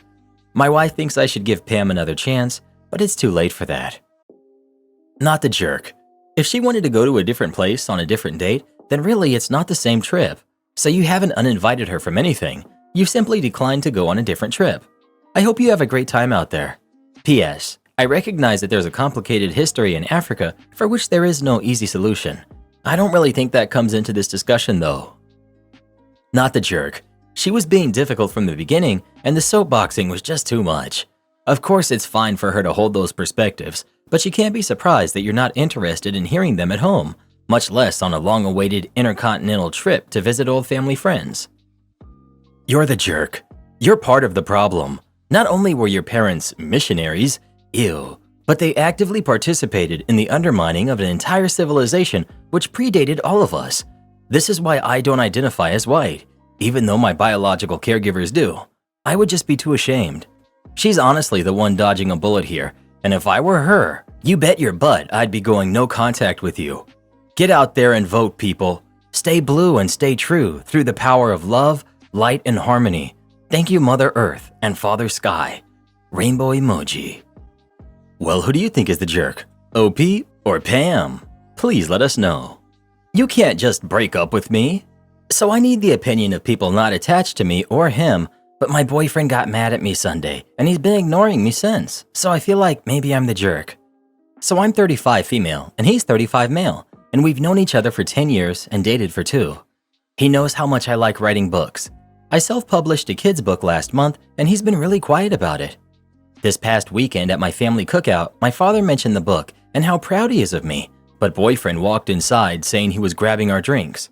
At the end of the day, my parents offered me some money to go to a book convention, and boyfriend audibly scoffed. On the way home, I asked what his deal was, and he said that his job, he's a back-end software engineer, will provide for us, and he will let me have my fun as a creative for now, but I eventually have to grow up. I laughed because I assumed he was joking. He, of course, was upset and told me my meaningless book was objectively illustrated poetry. I shut down, and he then was upset that I was acting mad, so I changed the subject. He continued to make my book a topic by jokingly saying my glorified illustrated poetry shows my middle child syndrome, or that I must crave mediocre attention from people. I shrugged and replied, "Hey, if you think you're mediocre, okay," and moved on. He texted me the next morning saying I tore him down and was being a bully, and he was kidding with me, and he hasn't at all responded to me since. I'm away on a planned work trip, and now I'm overthinking it again. Am I the jerk? Update. Edit to say that I'm calling him Chris here. I broke up with Chris a few hours ago. He had ignored me for a full day, and I hadn't reached out to him because I was honestly fed up with his attitude. We've been together for 2 years, and I've never seen him act this way. I flip-flopped between maybe he was having a bad day or something was going on, and he transferred his negative energy into my book. But no, he's just soggy, moldy baby carrot that didn't think I had dreams of my own or I would throw it away for him. Our mutual friends have told me that he had basically told them that I rubbed my success in his face and made him feel like a loser just following his girlfriend around, being ignored when he has a successful business and has the higher paying job. He texted me the day after his silent treatment that my not reaching out to him was a sign that I don't love him, and went on to say that I love my book more than I love him because I neglected him while working on it, and then I didn't praise him at the party as my biggest supporter. The rest of his paragraph's long text went on to talk about how he had this whole plan that he would marry me and we would be engaged this year, but then you started not listening to me to drop things and focus on us, our lives in the future, by taking up hobbies that my therapist used to turn me against him. I was diagnosed with depression this year, and therapy has helped me a lot. It hurt because I felt immediately like all I do is just rubbish to him. How the heck can you say that? I loved him so much because he was someone I thought I would be with forever. I guess not. I got angry and was texting him to ask, "What makes you think I don't love you? I'd do anything for you." And just as I hit send, his new message popped up and it said, "You wrote your book and you got your party. I assume now that I can finally have my girlfriend back. We can have a talk. I don't think you understand how I want our marriage to be, so I want to make things clear." But then he responded to my message. "Are you kidding me? If you're not going to prioritize me over a book no one but you cares about, why am I even staying with you? I can go find a woman who supports her man and wants his career and dreams to be successful." So I said, "All right, go find her. We clearly don't work. Best of luck." Him. "Wait, are you breaking up with me?" Me. "What do you want me to do? You've made it clear I'm not what you want anymore." Him. "You can't just break up with me." Me. "Chris, please." Him. "You can't just make that decision for me. You can't break us up like this. It's been 2 years. Me. 2 years in which one thing I wanted to do, one thing I was proud to have done, and you needed to crap all over it. You've been so sour about it, and I don't get it. So get yourself a better woman. Chris. "But you can't just break up with me. We have to talk." He calls, I decline. Him. Pick up. You're being ridiculous. He shows up at my door, and the second I opened it, he's trying to push in, but I hadn't let the chain lock off. He was screaming. He said I can't break up with him. It's been 2 years. How do I think it will go for me trying to date again after passing the expiration date to have kids? That's when I asked him to leave or I would call the police. And he said he will never forgive me for this book, as it's ruined me as a person. And for some reason I said, Chris, take your mediocre stick out of your mediocre backside and be on your mediocre way, and called my parents to tell them what happened. My mom is over here now and we're having some drinks. She's been making fun of the repeated, "You can't break up with me" line, as he said many times in text and a bunch in person. She said she was proud because I'm usually quite passive and she didn't like him bulldozing over me. And when I asked her what she meant, she brought up a lot of the things that I never really thought about. Chris would shoot me down a lot, and I honestly thought I was compromising for our relationship. But it seemed to some that I was just letting him speak for me a lot. 2 years. It feels like a blip and a lifetime at the same time. It's hitting me that it's over and my mom is staying over here with me. But I have so many what the hecks to deal with, just not tonight. Your mom is awesome. From now on, you know that if she doesn't like your partner, you really need to question that relationship. I'm happy you found your voice and used it.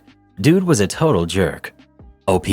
She's been so smug after she reminded me that once she did speak up to me and I got mad at her. She's quoting a line from that animated Jackie Chan show, "Never question uncle." So what I've gathered is he's a narcissist and can't fathom the thought of you having anything going on that's not focused on him. Literally, me, and me and what I want. What a loser. Update. Mom made breakfast this morning and we were eating when there was a knock at the door. My mom held a hand up to halt me and got up herself to go to the door and ask who it was. Then I heard her say, "You have 15 seconds to leave or you're going to be made to leave." I got up to see Mom shouting through the still locked door, peeking through my peephole. There was someone on the other side talking back to her, but she just kept steadily counting down. By the time she got to 6, she had put her shoes on and was holding my broom.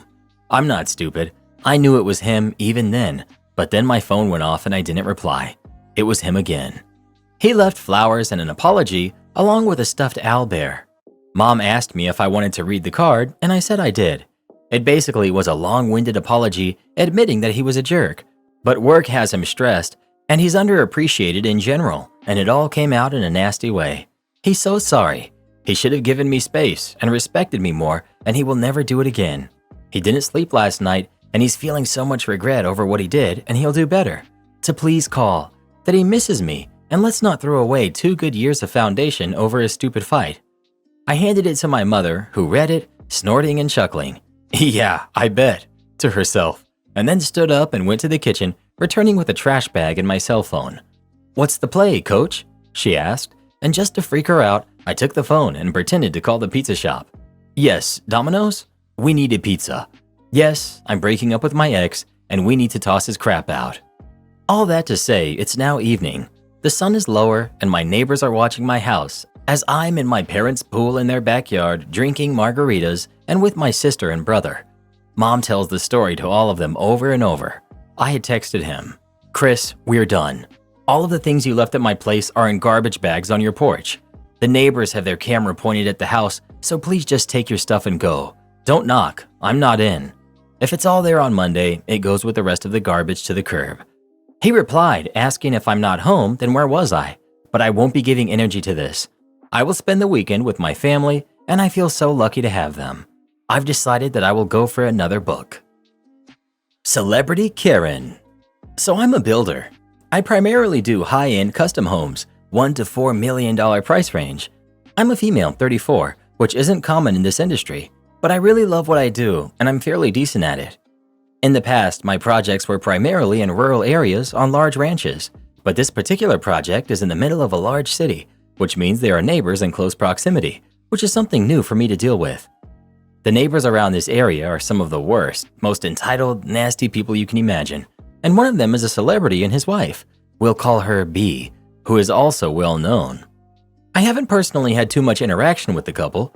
When B goes walking every morning, I smiled and waved, which I do with everyone because this is Texas, y'all, and she would always ignore me, which honestly is whatever. I'm not going to stop being kind because she's unfriendly. I honestly just started ignoring her.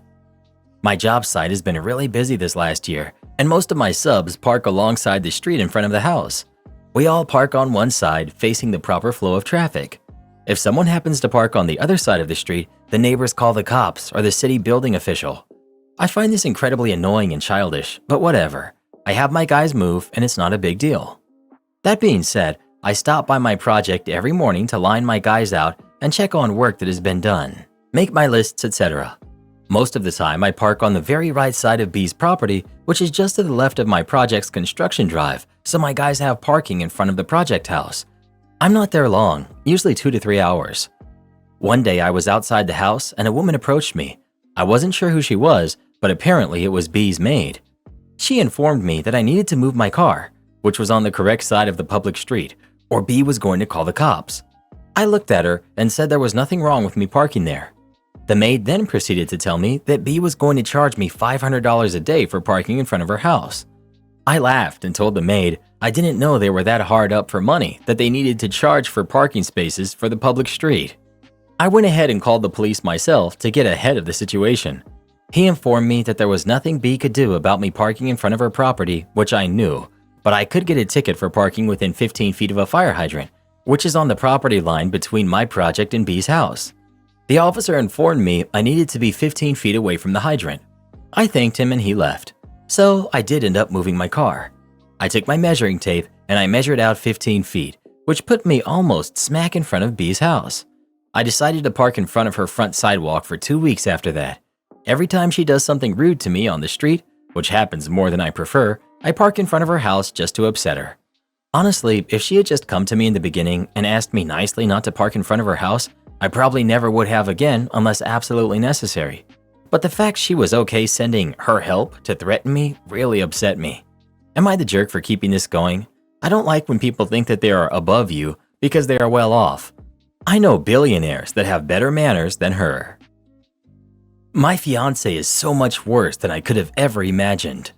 So me, female 29, and my fiance, male 33, have been together for almost 5 years now. I wouldn't say that it's been smooth sailing with my mental health problems and his family and financial issues, but throughout it all, he's been my rock. He's been kind to me, helped me out of very dark places, and in turn, he's told me that I've been the same for him. It's why we're engaged. I actually proposed to him because we balanced each other out and made each other's lives better. At least, that's what I thought. Yesterday, I received a message from an account I didn't recognize on my Instagram, confirming my identity and asking if I'm still dating my fiance. I replied that yes, that was me, and yes, I was still dating him, and he was actually my fiance now. I was left on read by the account, so I checked who it was to see if I recognized her, but I didn't. I didn't think too much of it and decided to go to bed. This morning, I woke up to a paragraphs-long message from this woman explaining why she was messaging me. Apparently, she used to date my fiance pretty much right before he and I got together. They were together for around 3, nearly 4 years, and apparently they were 3 horrible years for her. Physical, emotional, financial, you name it. She told me she had seen me recommended to her through Instagram and saw him in my profile picture and was worried about me. She was basically telling me all this stuff about how she was here for me if I needed a way out, and she knew how he could be. Needless to say, I was completely shocked. I assumed that it was a prank or somebody that wanted to break us up, not only because this was completely out of character for him, but also because he has told me before that I was his first serious partner. I knew he had had partners, but nothing so serious as 3 years long. So my first thought was that this was maybe a spiteful ex or something. I didn't want to come right out and accuse her though, so I just replied and told her that my fiance had never acted that way with me, and this is the first time I've heard of him behaving this way. She told me in response that she could prove it, as she had been intending to take him to court, but couldn't afford the lawyer, so she had been gathering evidence. So she sent me pictures of them together, where they're clearly dating, as well as all kinds of evidence. It was definitely his voice in the recordings, and it sent a chill down my spine because he was angrier than I've ever heard him before. I looked back through her account to see if it was a fake, but the post seemed to go back years, and on top of that, she has photos of her with my fiance's friends. None with my fiance, but I'm guessing she would have deleted them after they broke up, which proves that she was at least in his friend group. I don't want to believe it, but I have no clue why someone would go to such lengths to fake this. I don't know what to do or who to believe. My fiance is sleeping next to me as I write this, and I don't know what to do tomorrow. If I confront him or leave in the night or just let things go on. This relationship has been my entire life, my entire world for 5 years. We're about to go away on an anniversary trip together. I don't want to let all of this go if he's never acted this way with me, but I also know that I could never spend the rest of my life with someone who's capable of acting that way. I'm just so confused. I have no clue what to do. It feels like my world is collapsing around me. You've been with this man for 5 years and have never had any issues. No red flags? I think he deserves an adult conversation and some trust over a complete stranger. I've seen how being with someone in a toxic relationship can cause a perfectly normal person to react poorly. Be an adult and have a discussion. This. When people hear I broke a stove when I was with my ex, I was labeled as the crazy one, the toxic one, and I believed it about myself for a while. Until I heard about reactive response, where they will literally push you as far as they can to get a reaction out of you and then use that as evidence that you're the insane one. With every comment about how I should change myself, too big, too short, change your hair, get piercings, how I was the woman and needed to take care of him, how he made the money but I paid for many of our dates, how important he was, etc., I finally caved and reacted because how could you not? Without an adult discussion, you won't know if this was the case. You don't know this girl, and if there have truly been no red flags, then what's to say she's not actually the toxic one? Saw her ex was with a new girl and wanted to ruin it for him because then she still has power over him and what she can do to his life. Seriously, if you're actually an adult and you're thinking about marriage, then learn to communicate like you're in an adult relationship. 5 years and he's never done any of this to you, yet you're considering leaving him because of what his ex is saying? Please do leave him. He deserves better than you. You have no loyalty to this man. His ex is attempting to exert emotional control over his life by affecting his relationship. My ex does the same thing. As soon as she finds out who I'm dating, she contacts them and tells them the horror stories about me. Well, guess what? She always starts trying to contact me at the same time, seeing if we can just talk. You underestimate how spiteful an ex can be, especially when you're a successful, attractive guy that she knows she shouldn't have messed things up with. But again, if you're considering leaving him over this, then you should. He needs a loyal woman who will be his wife and not allow a stranger to destroy his relationship. My daughter dropped out of college years ago, but now she's 25, going back to school and demanding I pay her tuition. My ex and I divorced 23 years ago because we disagreed a lot about priorities. I'll just say right away that I worked maybe too much in the beginning of my marriage. My career is very prestigious and I worked hard to get to where I am today. Anyway, our daughter, Cassie, lived with my ex and stayed with me on the weekends. I paid child support and I gave Cassie everything she could ever need or want. Newest clothes, electronics, instruments, trips, you name it, she had it. As she got older, I tried to teach her lessons about work ethic, good education, and a meaningful and lucrative career. Cassie is brilliant and could go Ivy if she wanted to. When she started applying for colleges, her mother guilted her into remaining in-state. I didn't want her to settle, but I liked the idea of saving a few grand. 2 years in, Cassie started to gradually drop out. I say gradually because she went from 18 credits and on the dean's list every semester to 12 credits, then 6, and failing biology and math. It just didn't make sense. Eventually, she told me she couldn't do school anymore and just wanted to work and make her own money. What teenager doesn't want a free ride with no cares? I was paying for everything. All she had to do was study. After a screaming match, we stopped communicating for a period of time. Then just last week, she calls me out of the blue and tells me that she lives on her own now on the other side of the country. She and my ex are no contact now. She tells me that she's ready to go back to school, but would need me to pay. Heck no, I'm not an ATM and she's 25 now. It's not really my responsibility anymore. My wife thinks I'm the jerk and my daughter does too. So just to summarize, you threw money at your kid to avoid putting in time, effort, or care into raising her, and you thought that made up for your lack of love? You ditched her because she wanted to get a job, and now you're complaining she didn't work hard enough in spite of her supporting herself for 5 years? You think she should have completed her studies, but you're not willing to help her do so unless the help required involves zero actual effort from you? You think your parenting over the last 5 years was adequate? You simultaneously believe your daughter has her own mind and was influenced by her mother? You're upset that your daughter treats you like an ATM when that's the only relationship you've troubled yourself to build with her thus far. She's been raised to take your money in lieu of love from you. She reached out to rebuild the only connection she's ever had with you, and you declined it. Newsflash, being a parent is never not your responsibility. Taking some financial responsibility for your 25-year-old is pretty common for parents who can afford to do so these days, even if your legal requirement to pay has ended. But in your case, the money spent earlier was so far below the bare minimum parenting requirement to make you even halfway adequate during her childhood and early adulthood that your moral obligation to the stranger you should have been raising has not really ended. You're the jerk. You have had, and missed, plenty of opportunities to be a real parent. Time to step up and do what you can to fix this. I think you're the jerk as well. Sounds like your ex was toxic towards her, and she must have really struggled growing up, and she couldn't handle college because she had a lot of issues. You only saw your daughter on weekends, and I'm guessing that with life and her becoming a teenager, it wasn't every weekend. How could you think you could have taught her anything with so little time while still giving her everything she wanted? Your daughter dropped out after 2 years, so she was around 20 years old. You stopped talking then, and she's now 25. 5 years without talking to your daughter. Weren't you worried? Didn't you care? Am I the jerk for lashing out at my family for calling my fiancée my second wife? Years ago, I was married to a close friend. We were roommates, adopted a dog together, and lived together since college until our mid to late 20s, married at 24 and 25. However, we were never actually romantically involved. She was not interested in marriage and was also questioning herself at the time, but her family was ultra-traditional and messy for many other reasons and kept pushing her to settle down. I had just gotten out of a rough long-term relationship, and we kind of both just said, oh well, we basically were kind of living like a married couple. Let's get married for convenience. So we did the paperwork for it, but we never had a wedding. We were also never romantically involved. She was just not my type, and I was not hers. My family knew she wasn't my wife in the traditional sense. They did heavily disapprove, though.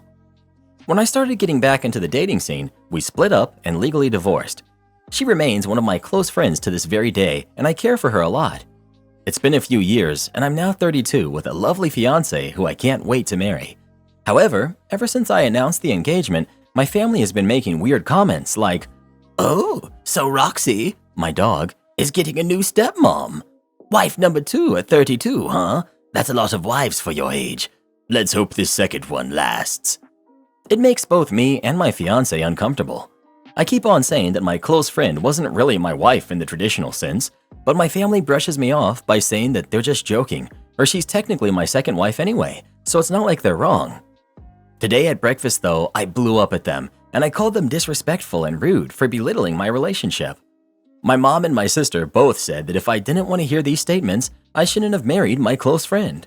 I threatened to not invite them to the wedding, and now things are super tense. Am I the jerk? Guitar Karen demands my time slot because her son needs something to do after school. This happened a couple of days ago, and I thought you guys would enjoy it. As a bit of backstory, I play the electric guitar. I take lessons from a teacher that is absolutely the best in the area at what he does. He's been doing it for about 30 years now, so he's really, really good. Understandably, he's also really booked up. When lockdown hit and everyone started doing online classes for school, he lost a bunch of students because they'd typically go to his class after school. And since they weren't in school or doing extracurricular activities, their parents, I guess, decided to yank them from guitar lessons too. One of the things that makes my teacher awesome is that he tends to give scheduling priority to his older students, like me, 41, because they don't give him the headaches of having to manage every little thing between this and that thing for school. It kind of sucks for parents because he's had enough of the headaches of rearranging everyone's life because little Johnny has to play his leading role of being a rock in the school play. Now, this matters because now that kids are starting to go back into the classroom where I live, parents are blowing up his phone trying to schedule their little darlings back into lessons, while us older folks have been dutifully attending or doing online lessons and paying the whole time. So if you've been doing that all this time and you've got the 3:30 slot and you like it, that's where you stay. This matters because of Guitar Karen. Guitar Karen's son used to take guitar lessons, but she pulled him out for the last 9 months or so. In school classes are starting up, and Guitar Karen wants as little to do with her kid as possible, so she has apparently enrolled him in every possible after-school activity that exists. I know this because my teacher rolls his eyes as our lesson is about to begin because his phone is ringing like crazy. I thought it might be an emergency or something, so when he returned to the room, I said, "Your phone has been going crazy." He normally turns it off during our session, and he just mutters something and turns it off, talking about how this woman has signed her kid up for track, baseball, art, band, and now guitar, and in order to ensure he has something to do every single day of the week, he absolutely must have this 4 o'clock slot. You can imagine where this is going. Guess whose slot that is? Mine. I'm super flexible with regard to the days of the week, just not the time of day, because I work until then. I told him as much, but he's like, "No, I'm not moving you. Don't worry." He turns off his phone and we continue on with our lesson. Within like 5 minutes, his computer is going ping, ping, ping, ping, ping, ping, ping, and he's like, "Holy mother of pearl," and shuts the lid. Blissful silence of the remainder of our lesson, until he opens the classroom door, and there stands Guitar Karen, a kind of heavyset woman with her lips pursed like she's gonna give you a kiss, and her brow looking like it has permanently stuck itself in the scowl position, and a Mama Bear t-shirt on. I kid you not. "You," she yells at me. Now, I've never seen this lady in my life, but she's got no mask on, so my instinctive reaction is to social distance myself right the heck away from her. But she just Godzilla stomps her way in, knocking over a music stand and sending papers everywhere. She turns and shouts to the teacher, "Why won't you give my son this time spot? He needs it. You need to reschedule your other students and stop singling me out because my son has other activities." The poor guy can't get a word in edgewise. She's standing in the doorway, so I can't leave. She looks me up and down. Me, who is very much a t-shirt and jeans kind of lady and is wearing a shirt that says, "I like heavy metal, coffee, cats, and maybe 3 people," and is like, "I bet you don't even have a job. You're probably some washed-up college dropout. Why'd you pick this time slot anyways? Is it because you knew someone like me needed it? You need to give it to my son." I also can't say a darn word because this woman just won't shut up. Now, let me reiterate that my teacher is the chillest guy on the planet, but he nearly passed last year from sepsis on top of the whole lockdown thing. So he's really understandably upset when someone gets in your face and is poking at your chest with their long-nailed finger and spraying insults without a mask on. He gets between me and her and says, "You need to back up or get out." They take their confrontation out into the hallway. He tells me to go ahead and leave and he'll handle her. I hear him tell this lady, "Listen, Love Spain has been with me for years, and I'd better never hear you insult her or any of my other students ever again. Your behavior is disgusting, and you need to leave the premises now before I call security." We don't have security in the building, but she doesn't need to know that. He was so fired up, I think he could have landed her flat on her back in that moment. She turns completely meek and is like, "What about lessons for my son?" And at this point, the teacher was like, "Absolutely not." And she's like, "But he needs this."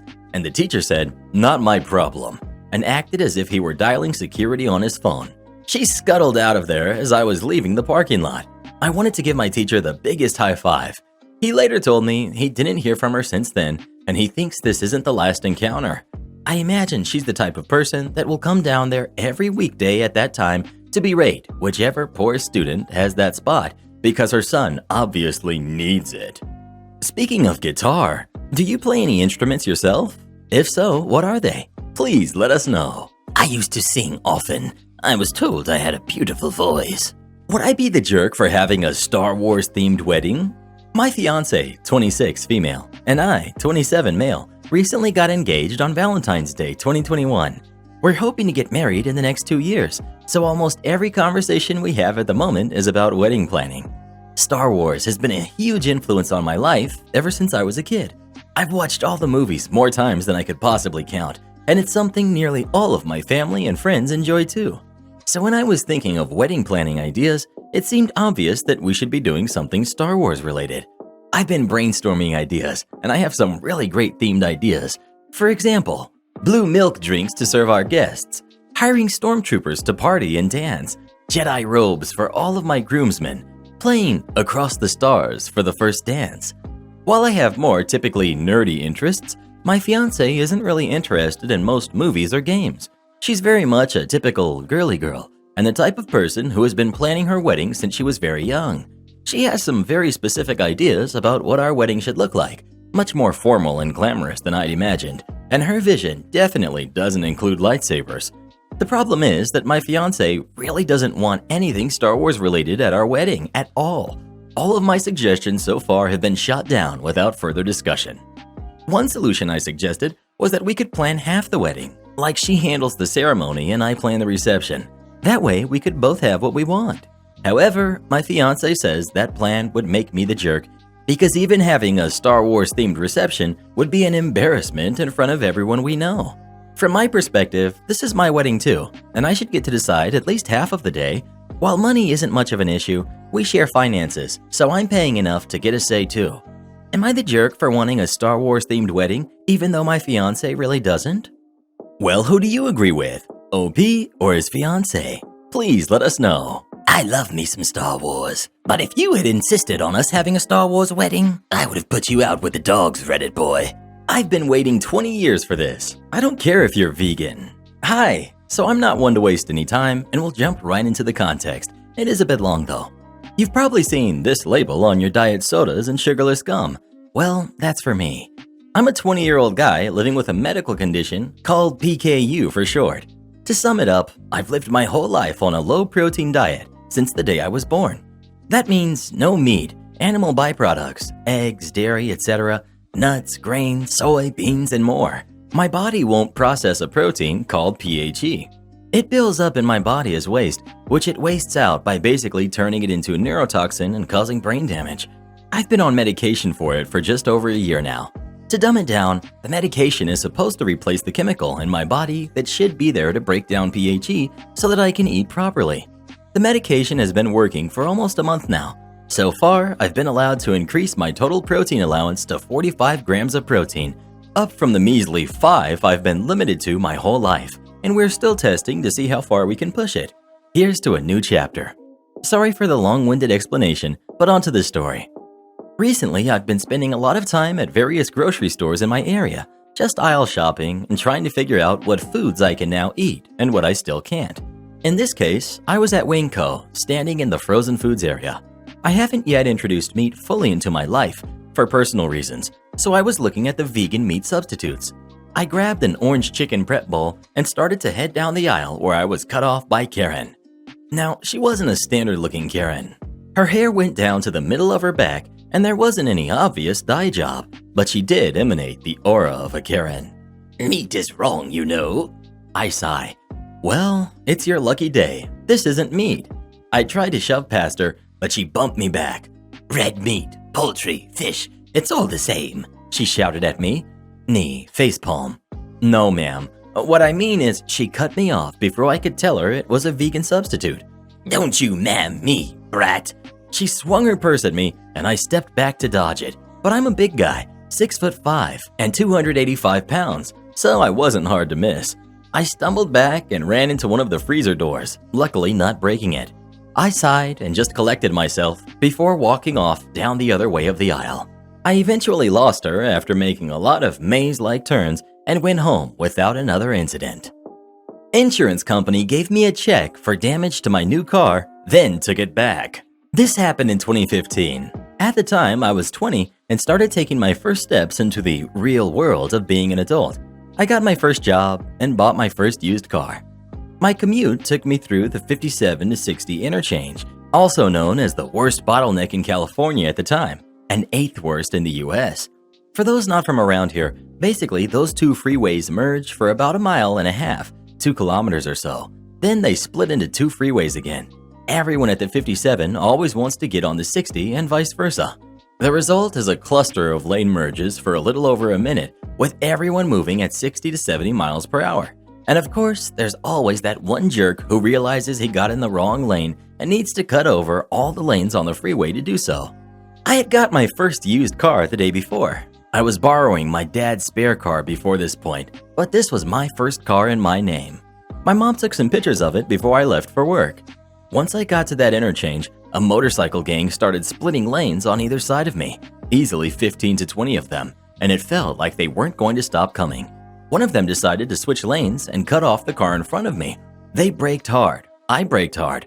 The girl behind me, on her phone, didn't brake as hard. She rear-ended my new, used car. The dude behind her rear-ended her. I had no idea what to do. It was my first time in an accident, so I pulled over as much as I could to the shoulder, which was barely existent. A tow truck driver saw the accident and called highway patrol for us, and I got the name and insurance details for the girl who hit me. The dude behind her stopped initially, but when I tried to get his details as well, he said, "This car is a rental," and left the scene without giving me any info. The girl's PT Cruiser was totaled. My car had some scuffed paint and a large dent in the rear bumper, which I later found out extended all the way to the metal spare tire holder. I waited around for the gruff highway patrol officer to show up, who had very little patience with me. I didn't even know what the lane numbers were, and chastised both of us for letting the guy in the rental leave. My dad helped me file a claim through his insurance company, since I hadn't even gotten insurance set up yet, due to having the car for not even 24 hours in all. The police report said the girl was at fault. My dad's insurance contacted the girl's insurance, AAA. I got my car inspected at the place AAA told me to go to. It came to about $800, and AAA cut me a check for $800. I cashed the check, waited for it to clear, bought a new computer with the money, and everyone was happy. Or so I thought. I got a call while I was at work from the dad of the girl who hit me. A series of calls, actually. The dad claimed that the damage to my car was pre-existing and says he asked AAA not to pay me since he didn't think it was that badly damaged. I laughed it off. If the person at fault in an accident could just say, "Oh, I don't want to raise my rates, don't pay out," then there wouldn't be a need for insurance. It was just idle, empty threats from someone who suddenly saw their rates spike. Then I was buying lunch a couple days later and my card was declined. It was crazy. My card shouldn't have been declined since I'm very good about keeping on top of all that. I checked my bank account and it had negative $600. I wasn't sure what happened at first, but then I saw that AAA took the $800 check out of my bank account without notifying me because the dad disputed it and they believed him, despite the photographic evidence I gave of the car being in pristine condition before the accident. I didn't know what to do. I didn't have any money for gas or food. I called AAA and they basically told me to buzz off and that I needed to take them to court if I disagreed. My dad was in the middle of a small claim suit against his former employer at the time, so I asked him about how lawyers worked, and my dad had his lawyer looked into it for me. Turned out, what AAA insurance did to me, giving me money, letting it settle, then taking it back, was illegal and equivalent to knowingly writing a bad check, with some pretty stiff penalties and fees. The lawyer mailed the letter, and within days I got a call from the local AAA branch apologizing and trying to settle to avoid a lawsuit. They cut me a deal. They would give me $1,600 if I agreed to drop everything and not sue them. So I agreed, and the very next morning, I had a AAA insurance truck show up at my doorstep to drop off a $1,600 check. I wish I knew if they went after the girl's dad or not. That's as much as I know about this story. To this day, I refuse to even consider AAA insurance after that BS, but at least I came out of it $1,600 richer. What would you have done in this situation? Would you have accepted the $1,600 settlement or sued them? Please let us know. I'd definitely have sued them. I'm no lawyer, but I've got a feeling they would have had to pay out much more if they'd been sued. Am I the jerk for telling my brother that his crush dislikes him because he's a jerk, not because he's too smart? So I have a younger brother, he's 13, who is a child prodigy. I won't give too many details, but he's well known in the academic circles of our country and attends an institute of higher education. Naturally, people are impressed with his intelligence, and he's quite popular and makes friends easily. Our parents dote on him and have never told him no. As a result, he has become very arrogant, condescending, and disrespectful to people he deems below him. That's just about everyone. Lately, he's been openly talking to a girl he's crushing on, and much to his dismay, she's quite unimpressed with him. He often complains to my parents and I about his failed attempts to befriend her. I understand why she dislikes him. On one occasion, he invited her over for a school project, and I overheard their interaction. He was constantly talking over her, dismissing her ideas, and even calling them stupid. 99% of the time, he was talking about himself and his accomplishments, being in the news articles, his future plans, etc. The poor girl obviously seemed uncomfortable. He quizzed her about her career aspirations, and when she answered, he proceeded to point out it's a bad career path. Today, he was once again complaining about her and said that she's obviously intimidated by his superior intellect. He claimed that all girls only like stupid guys and that women are emotional. Sadly, my parents agreed and kept assuring him that she was obviously uncomfortable with the fact that he's so accomplished and awesome. After hearing this nonsense many times, I finally told him that his crush dislikes him because he behaves like an obnoxious know-it-all jerk. I explained that he'd probably have a chance if he showed some modesty instead of talking down on her so much. So my parents obviously think I'm the jerk for saying this. They said that it was horrible of me to say this to a 13-year-old and that he's just a kid.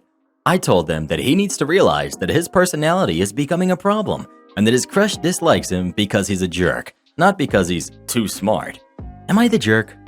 Well, what do you think? Is OP a jerk or is their brother? Please let us know. Definitely the little brother. Won't be long now until that neckbeard starts growing in. Dealing with scam calls. Please call the cops on me. Like most of us with a landline, cheaper than TV and internet in my Northeast US region. Don't judge.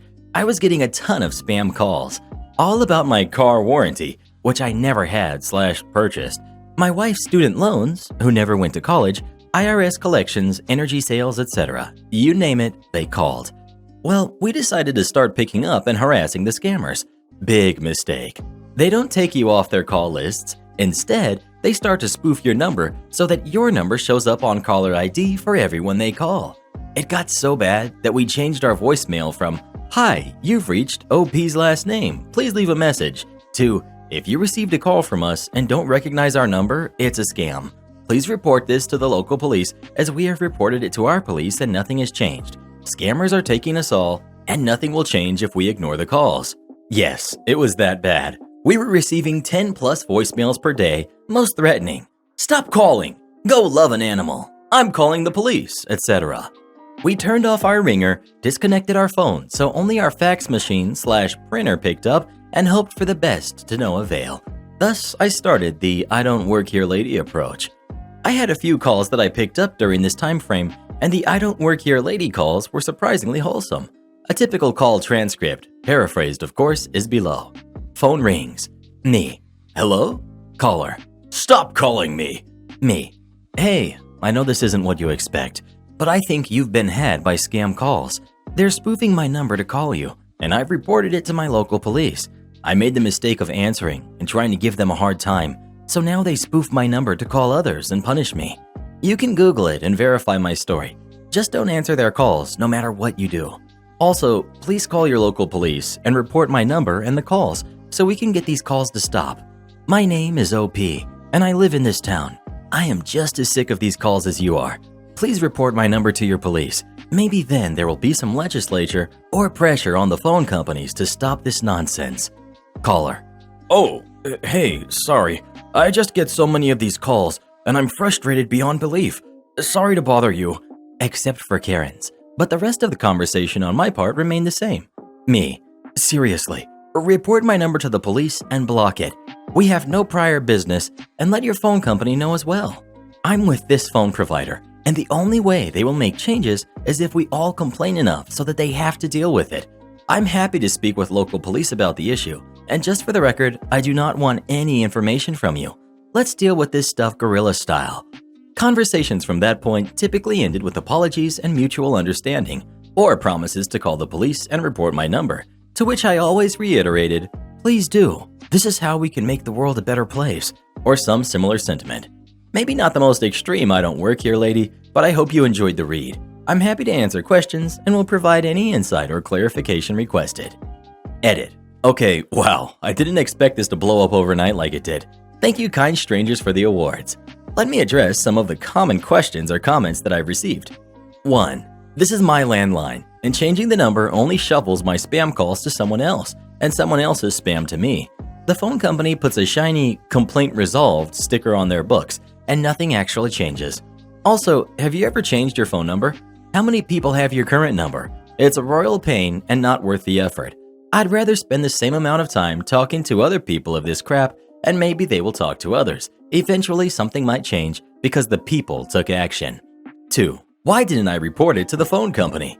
I did, and they basically told me, "We get this complaint a lot. There isn't anything we can do about it aside from changing your number. See point 1 for why I'm not doing that.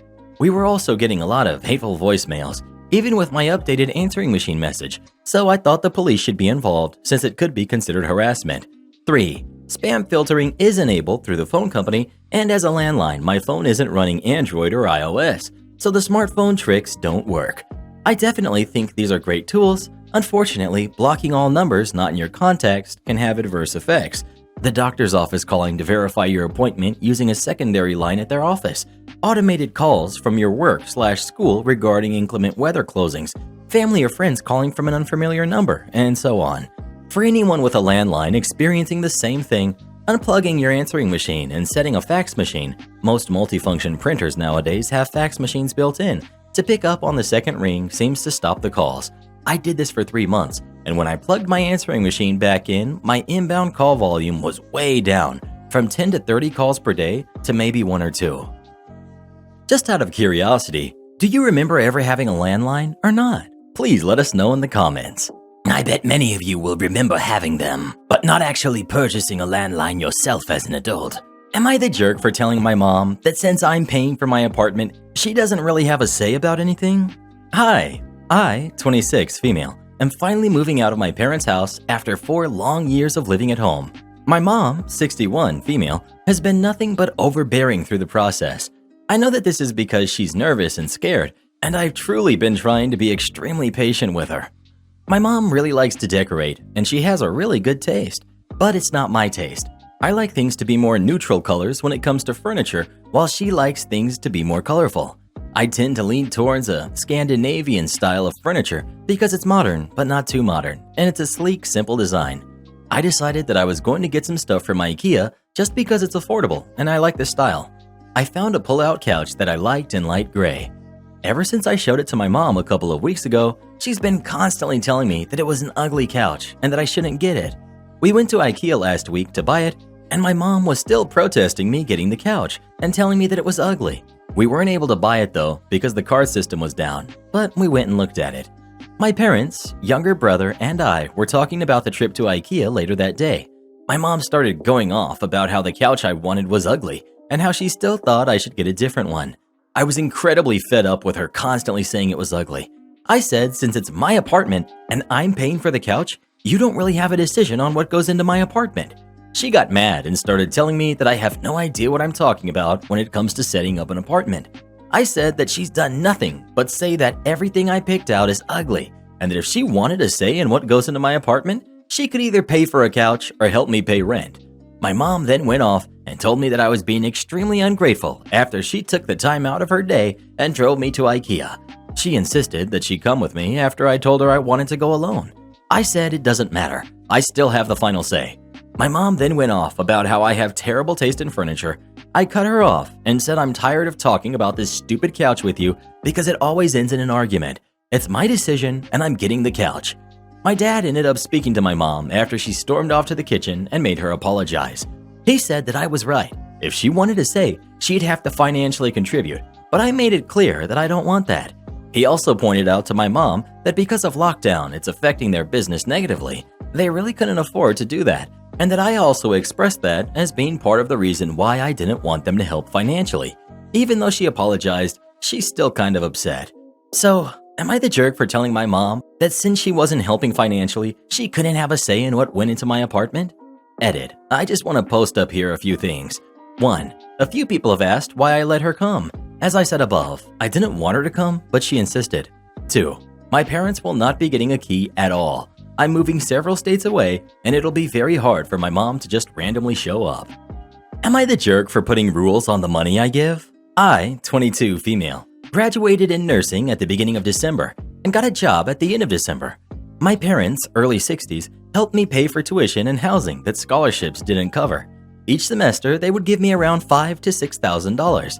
I had a job and worked 20 hours a week to pay for my car insurance, books, and groceries. I currently live at home and now pay for my car insurance, phone bill, water bill, and help with groceries. This is about $300 a month. Throughout college, I have always said once I graduate, I will help my parents pay for my brother's college expenses because they spent a lot of money on my education and I want to give my brother, 20, male, the same opportunities.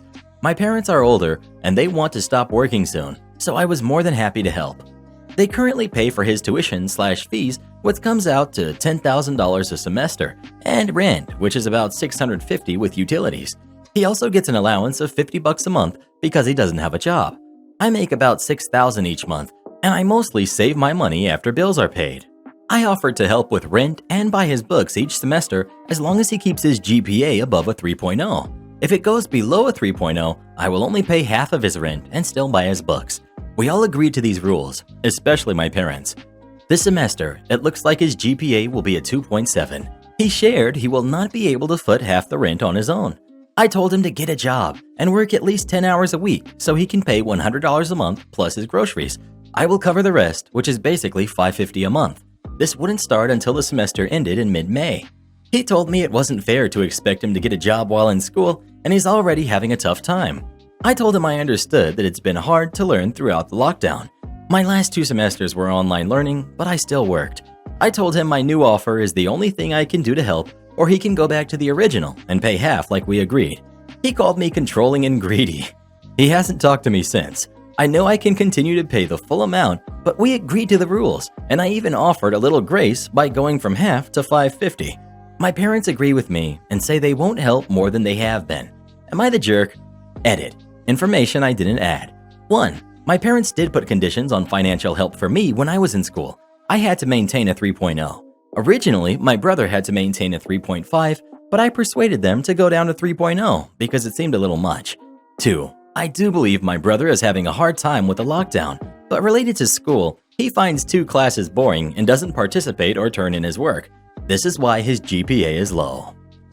Well, who do you agree with? OP or her little brother? Please let us know. Getting a job is part of the college experience. $50 a month allowance isn't what we want here. He needs a paycheck. I hope he gets a job. My Karen sister demands to be my realtor.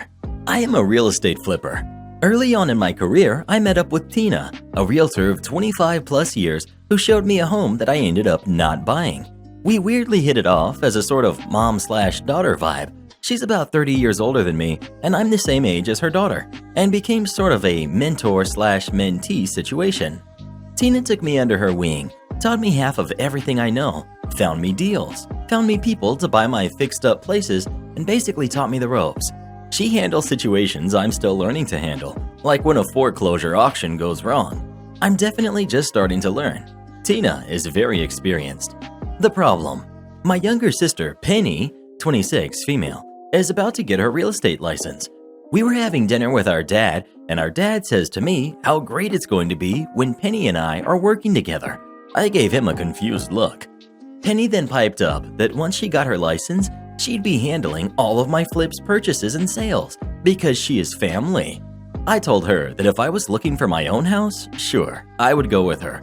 For my flips, I work with Tina exclusively because Tina had connections that I did not, such as discount flooring and other such things, and Tina got me a lot of business and sales. Cutting Tina out would basically remove at least 1/3 of my sales and end my discounts at a lot of places as friend of Tina, and I'm not willing to do that, especially in these kinds of times. Also, Tina will stop giving me real estate tips for good flip properties if she's not my realtor. Imagine how rude it would be for me to get a tip from her and then use my sister to buy the property. My sister and dad are now upset with me, and no amount of explaining can make them understand that this is a business decision, and I simply can't afford to burn this bridge.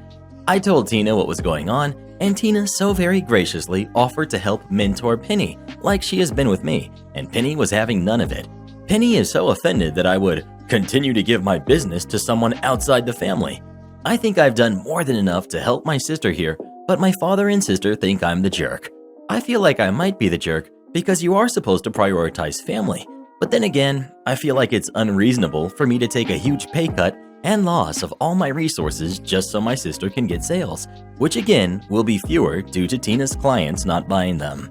So, am I the jerk for not hiring my sister to replace Tina? Update. Plot twist. Working with me was not Penny's idea. Our father told her, of course I would hire her when she was out of school. We're family.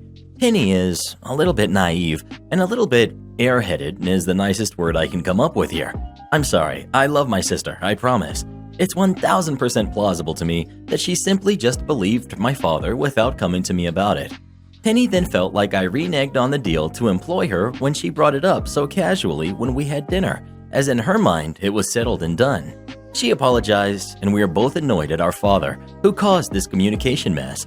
I plan to talk with him when I'm less salty about it. Penny has said she's sorry for turning down the mentorship idea.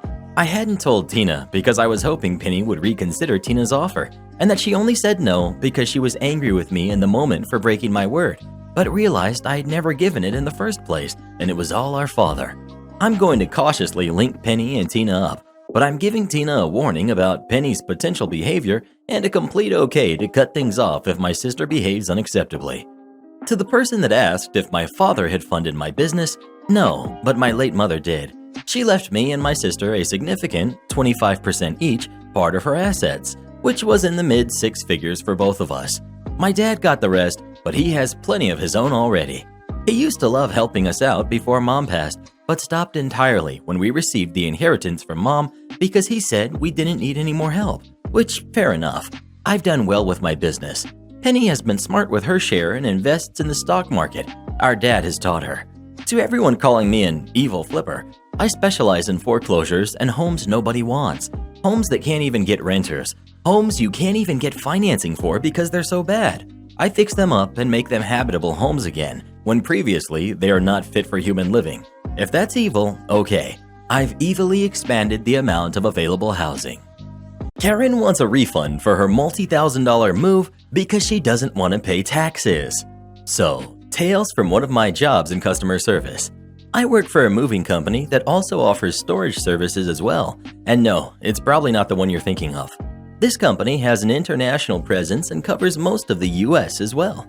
I specifically work in the claims and disputes department, far enough up the food chain that if you are talking to me, you are most likely going to have a bad day by the time we are through. Roughly 90% of the customers I deal with have their cases sent to me because they are terrorizing the people that work on my team. The remaining 10% either have unique and challenging problems, or one of the other claims agents finally snapped, leaving me to a mess to clean up.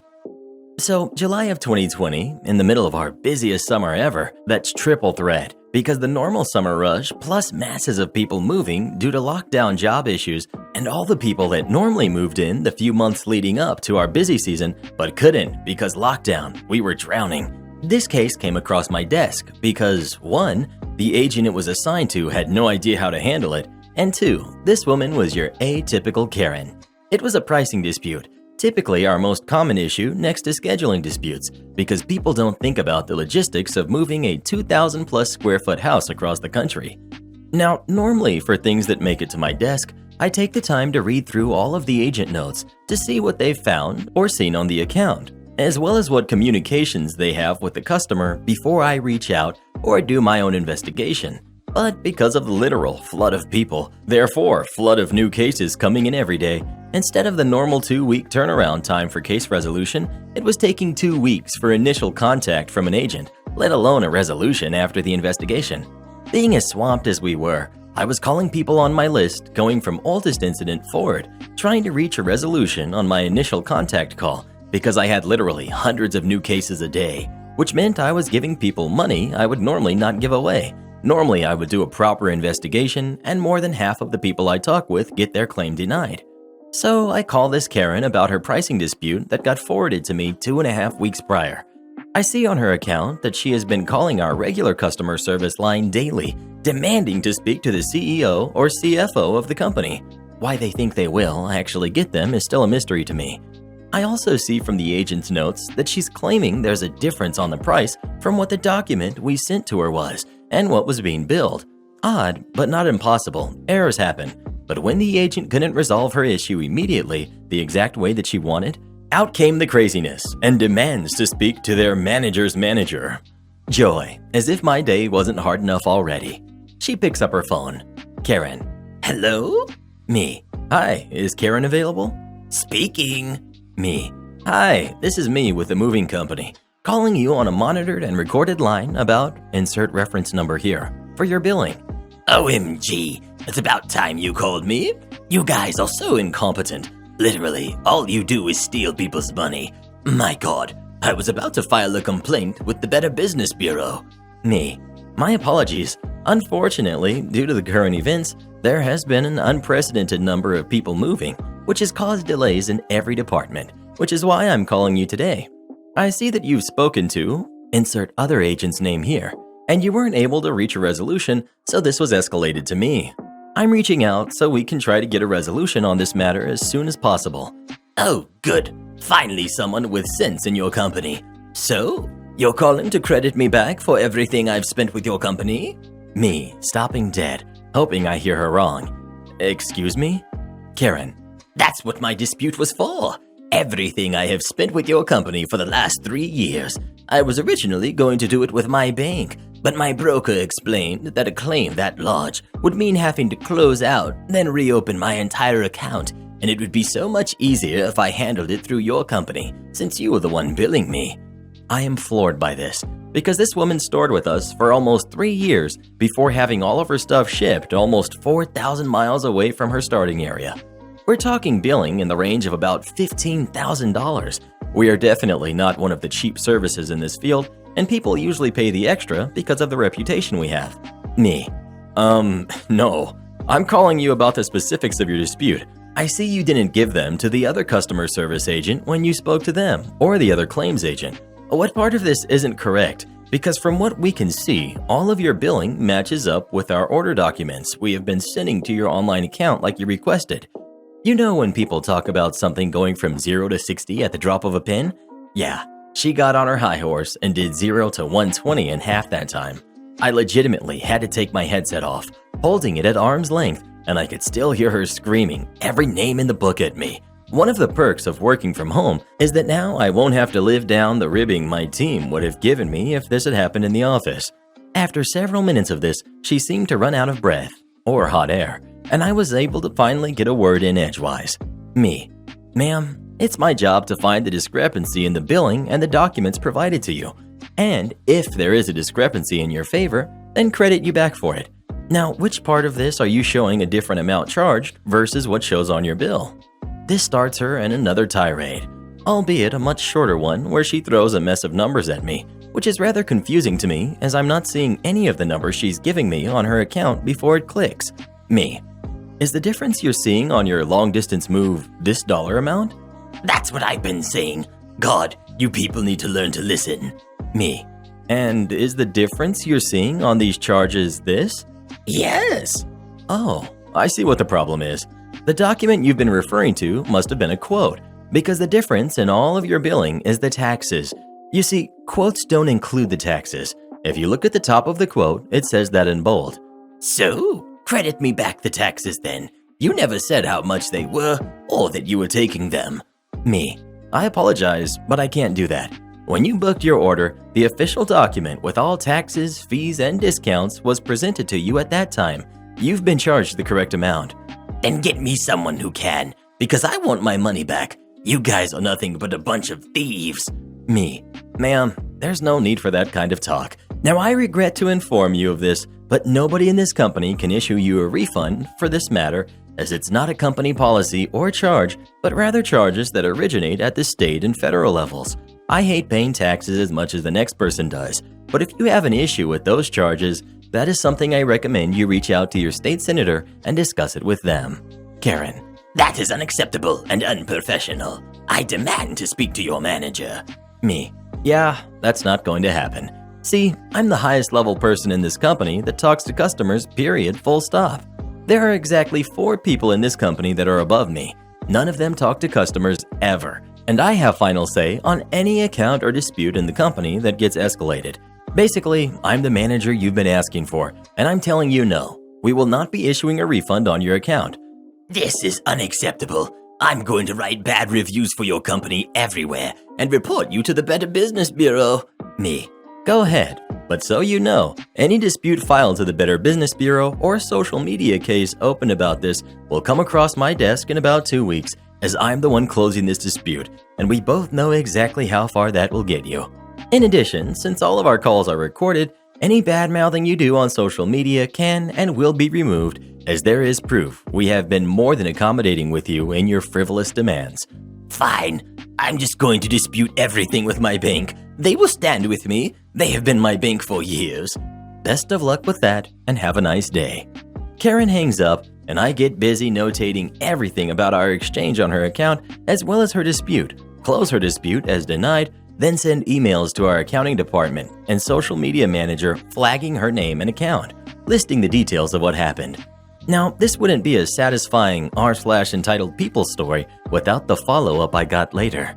After my lovely conversation with this Karen in July, in early September, I got an email from our accounting department with a note saying she had tried disputing it with her bank, and when they had reached out to us about the matter, we provided them with all of the documentation for her billing, including the quote she had based everything off of that had the disclaimer about taxes in bold on top.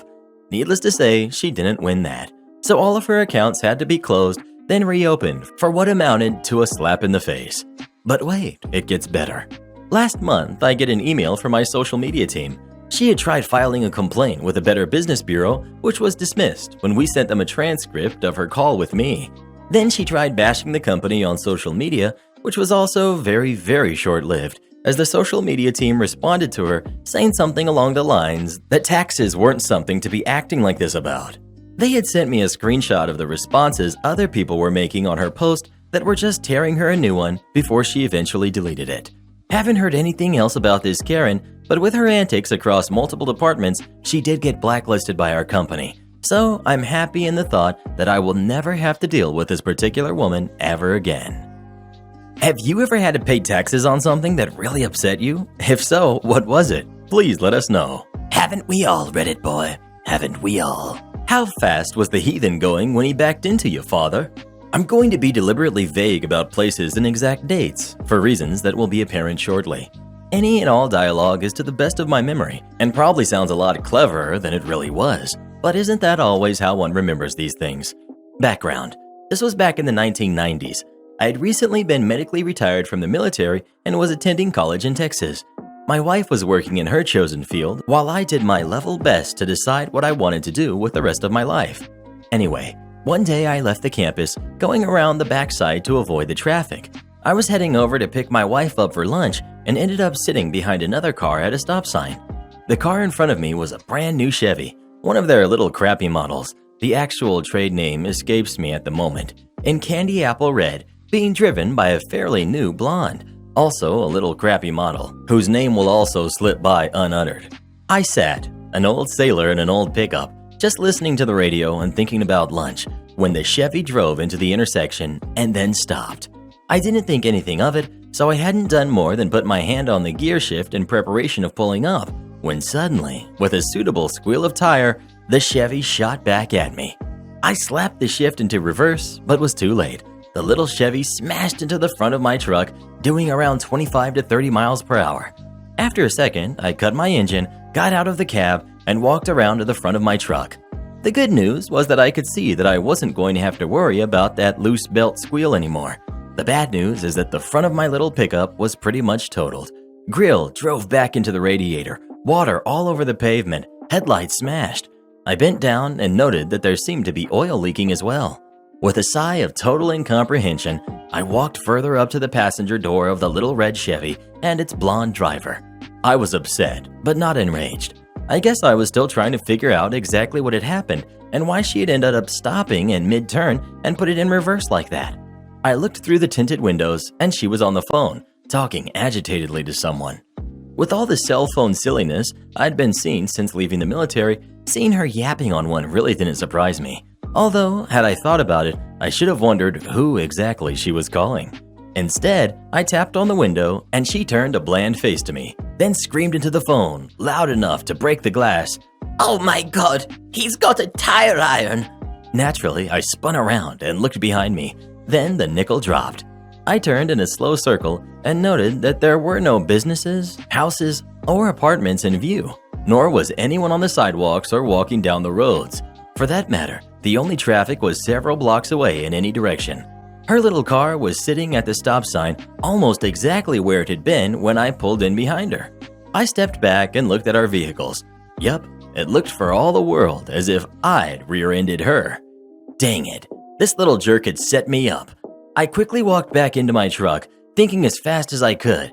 Any minute now, a police car was going to show up, called by the little blonde, expecting to find a crazy man with a tire iron, and I dearly needed to not be that man. I pulled my tire iron out from behind my seat and threw it as far as I could into the nearby field, then jumped into my truck. It was a slim chance, but the only hope I had. I made sure the truck was in reverse, then belted myself in, slammed my face into the steering wheel, opened my door, and heard sirens not too far away, and half slumped out of the open door at an uncomfortable angle. I went limp just as the police car screeched to a halt. I ignored the policeman screaming at me to get out of the truck, trusting that my limp body would not move him to open fire. He finally edged his way over, noticed the bloody nose, tugged at an eyelid. I made sure my eye was well rolled up, and let me drop back into position. I stayed limp while he checked on the blonde, who was near hysterical with fright over the lunatic with the tire iron. Until she saw me, that is. I'd hoped that her rearview mirror was as off as it looked, or that she'd be too involved with concocting her own story to notice what I was doing. At seeing my body hanging limply below the driver's door of the truck, she stammered to a halt. A second set of sirens had been getting closer, and the policeman told the now silent blonde to stay in her car. A few seconds later, someone cut me out of my seatbelt and laid me on the ground. A competent set of hands checked my vitals, and within a few seconds, a harsh and demanding smell flooded my clotting nose. I fought it for a few seconds and made a pretty good display of a man coming around after having been knocked out. I immediately made to throw myself to the side and stop, half being restrained and half staring wildly around to see what had happened. The medic sat back when I sat up, looked at the front end of my truck, and moaned, "What the heck did that idiot do to my truck?" He told me to lie back down and started asking me professional questions about where I hurt and could I feel my toes and all that crap. Every few seconds, I'd look back at the wreck and mutter about the idiot backing up like that. And what the heck had he been smoking? Little bits of angry stuff. The policeman, having gotten the blonde's statement, walked over and asked me if I felt up to talking. I said I felt fine, just a little sore. The medic okayed it and helped me to my feet. I gave the officer my license and proof of insurance and included my retired military ID card, then sat on my front seat and, as if I just noticed it, asked what had happened to my seatbelt. He explained that I had to be cut out of it, and I shrugged. Just another item for his insurance company to pay for, I guess. What the heck was his story, officer? Why did he just back up that way? The policeman looked sharply at me and asked me what I meant. I described exactly what had happened, but concealing the fact that I knew that it was a female driving the Chevy and kept referring to her as him. After I got done and he'd finished writing it all down, he asked if I had any proof. Proof? What do you mean proof? I frowned at him, then let my jaw drop a bit. Hey, wait a minute. You ain't telling me that idiot is saying that I did this, are you? He admitted that the other driver's story was that I'd rear-ended her, not him, and then threatened them with the tire iron. I frowned again and informed him that I didn't have a tire iron, that it was sitting in the garage of my house a couple of hours away. I moved aside as he searched the cab of my truck and caught a lucky break when he noticed, without my having to point it out to him, that my truck was still in reverse. He got out of my cab, frowning, then asked me to stay where I was and walked up to the Chevy. He then asked the blonde to step out of her car and, when she had done so, leaned into the open driver's side door. After a few seconds, he stood back up and asked the girl to repeat her statement of what happened. It was a marvelously teary bit of acting, but she almost blew it by, being somewhat puzzled when he didn't react. Instead, he asked her to go on and describe everything that had happened after the accident and everything she had done then. She backed down from the tire iron story, saying that it might have simply been a reflection in her window, but insisting that I had at least beaten on her window and that I had simply been putting on an act for their benefit. The policeman looked over at the medic, who slowly shook his head. Years of doing search and rescue might not have done much good for me, physically, but I sure as heck knew what an unconscious man acts like. The policeman then asked her if she had tried to drive away or had she immediately shut off her engine. She said that the engine had died and, no matter what lies I'd said, that she had never tried to leave the scene of the accident. The policeman nodded once and asked the medic to step over. He then asked the medic to sit in the Chevy and confirm that it was in reverse. I love smart people. I didn't even have to suggest he check. When I last saw the little blonde, she was honestly crying. She was also handcuffed and being driven away, arrested for making a false police report, some legal mumbo-jumbo about trying to run a con, and, my favorite part, assault and battery. Once she had realized that she had blown it, about the same instant she was handcuffed, she started weeping and explaining that she didn't have the money for the payments on the car and that her only option was to fake an accident, but that I'd been faking too and hadn't been injured. You gotta believe me, she wouldn't lie about that. I signed my name to an almost letter-perfect statement of events over at the police station, being careful to never mention in my own statement about how my nose got banged up or how I'd ended up unconscious and hanging out of the door. The arresting officer's report, as well as the EMT's, had already noted that it appeared that I'd either been partially ejected by the impact or might have been trying to get out of the truck at the last moment. I've always believed that one should never sign one's name to a false statement. Wisest in the long run, don't you think? Turned out that her car insurance was good, however, and they paid for my little pickup's repairs. The damage wasn't as bad as it originally looked, thank God. A little front-end work, a new radiator, and assorted other dinged or dented gizmos. A little cosmetic surgery to make her outside look right once more. Heck, the mechanic is even going to toss in a full overhaul, including fixing that darn fan belt. I had to drive a loaner for the next week, also care of the blonde's insurance, and the irony of this will make you laugh. It was a little red Chevy. Nice car, and my wife and I had a ball riding in it, but way too expensive for a guy like me to drive every day. Heck, a car that nice might have made me try something stupid to make the payments. Calling the cops on entitled mom and kids on my property. So my husband and I purchased this home less than a year ago. It's an old Victorian house with a wraparound porch that was completely gutted and updated from the plumbing to the electricity and the yard completely landscaped. The front yard has a huge tree, and my husband had a swing installed on one of the branches last summer. I say this to say that even though it's cold, icy, and snowy outside, it's still enticing to kids, as all the snow in the driveway has been moved to where the grass would be, and it's like a big hill of snow and now ice. We have an 8-foot gate surrounding our property and a sign on one of the brick columns at the entrance that says no trespassers.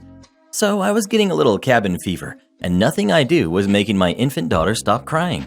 I just felt like she had it with being in the house, so I wrapped her up really well in the snowsuit and a blanket, and I put her in a stroller and I put my coat on, and I just thought I'd go out and take us for a walk so we could see something other than the yard. I thought I'd walk a few blocks down to a local coffee shop and get me some coffee and walk back home. I did just that and left the gate open to the property because I was just going to be gone 30 minutes tops, and we've never had a problem in the year that we've been living here leaving the gate open when we left the house. When I come back, I see this woman on my porch with her kids playing in the snow in my front yard. Me. Hello? Karen. Hello? Me. This is not a park. This is a private property, and you're trespassing. Please leave. Well, you have this big yard to yourself. You could at least share it. My kids don't have much room in their backyard to play, but you have a swing and everything. Me. So sorry, that is not my problem. But if you don't leave, I will call the cops. I don't have time for you, Karen. My name is not Karen. It's Melody, and you don't have to be rude. Me. You don't have to be trespassing on private property either. There's a sign right at the gate that says no trespassing. Apparently, you think that because you have kids, you have a right to come on my private property and treat it like it's a city park. I proceed to call 911. You can't kick me out. I used to play here all the time as a child, and the other owner used to let me play here too, and my kids. Me. Yes, but we're the new owners, and we're not allowing that. If anything happens to your kids on my property, my husband and I are responsible for it. Whether you're here or not, I'm not having it, so take your munchkins and get off my property. My daughter is less than 3 months old, so I think it's more important to take her inside than to deal with Karen. So I pick up her stroller and I take her in the house, make sure she's warm and safe, and give her to my husband who's working from home. Note, my daughter was fine. She was fast asleep through this whole thing. The cops show up and tell her that she can't be here because it's private property, and I reiterate in front of them that she is never allowed on my property, and if she ever comes back or her kids come back, I will press charges for trespassing. My husband was on the conference call and couldn't come to find out what the commotion was about, but I told him afterwards. I'm hoping all my neighbors are not like this. If you enjoyed these stories, come listen to this one next. And don't forget, subscribe.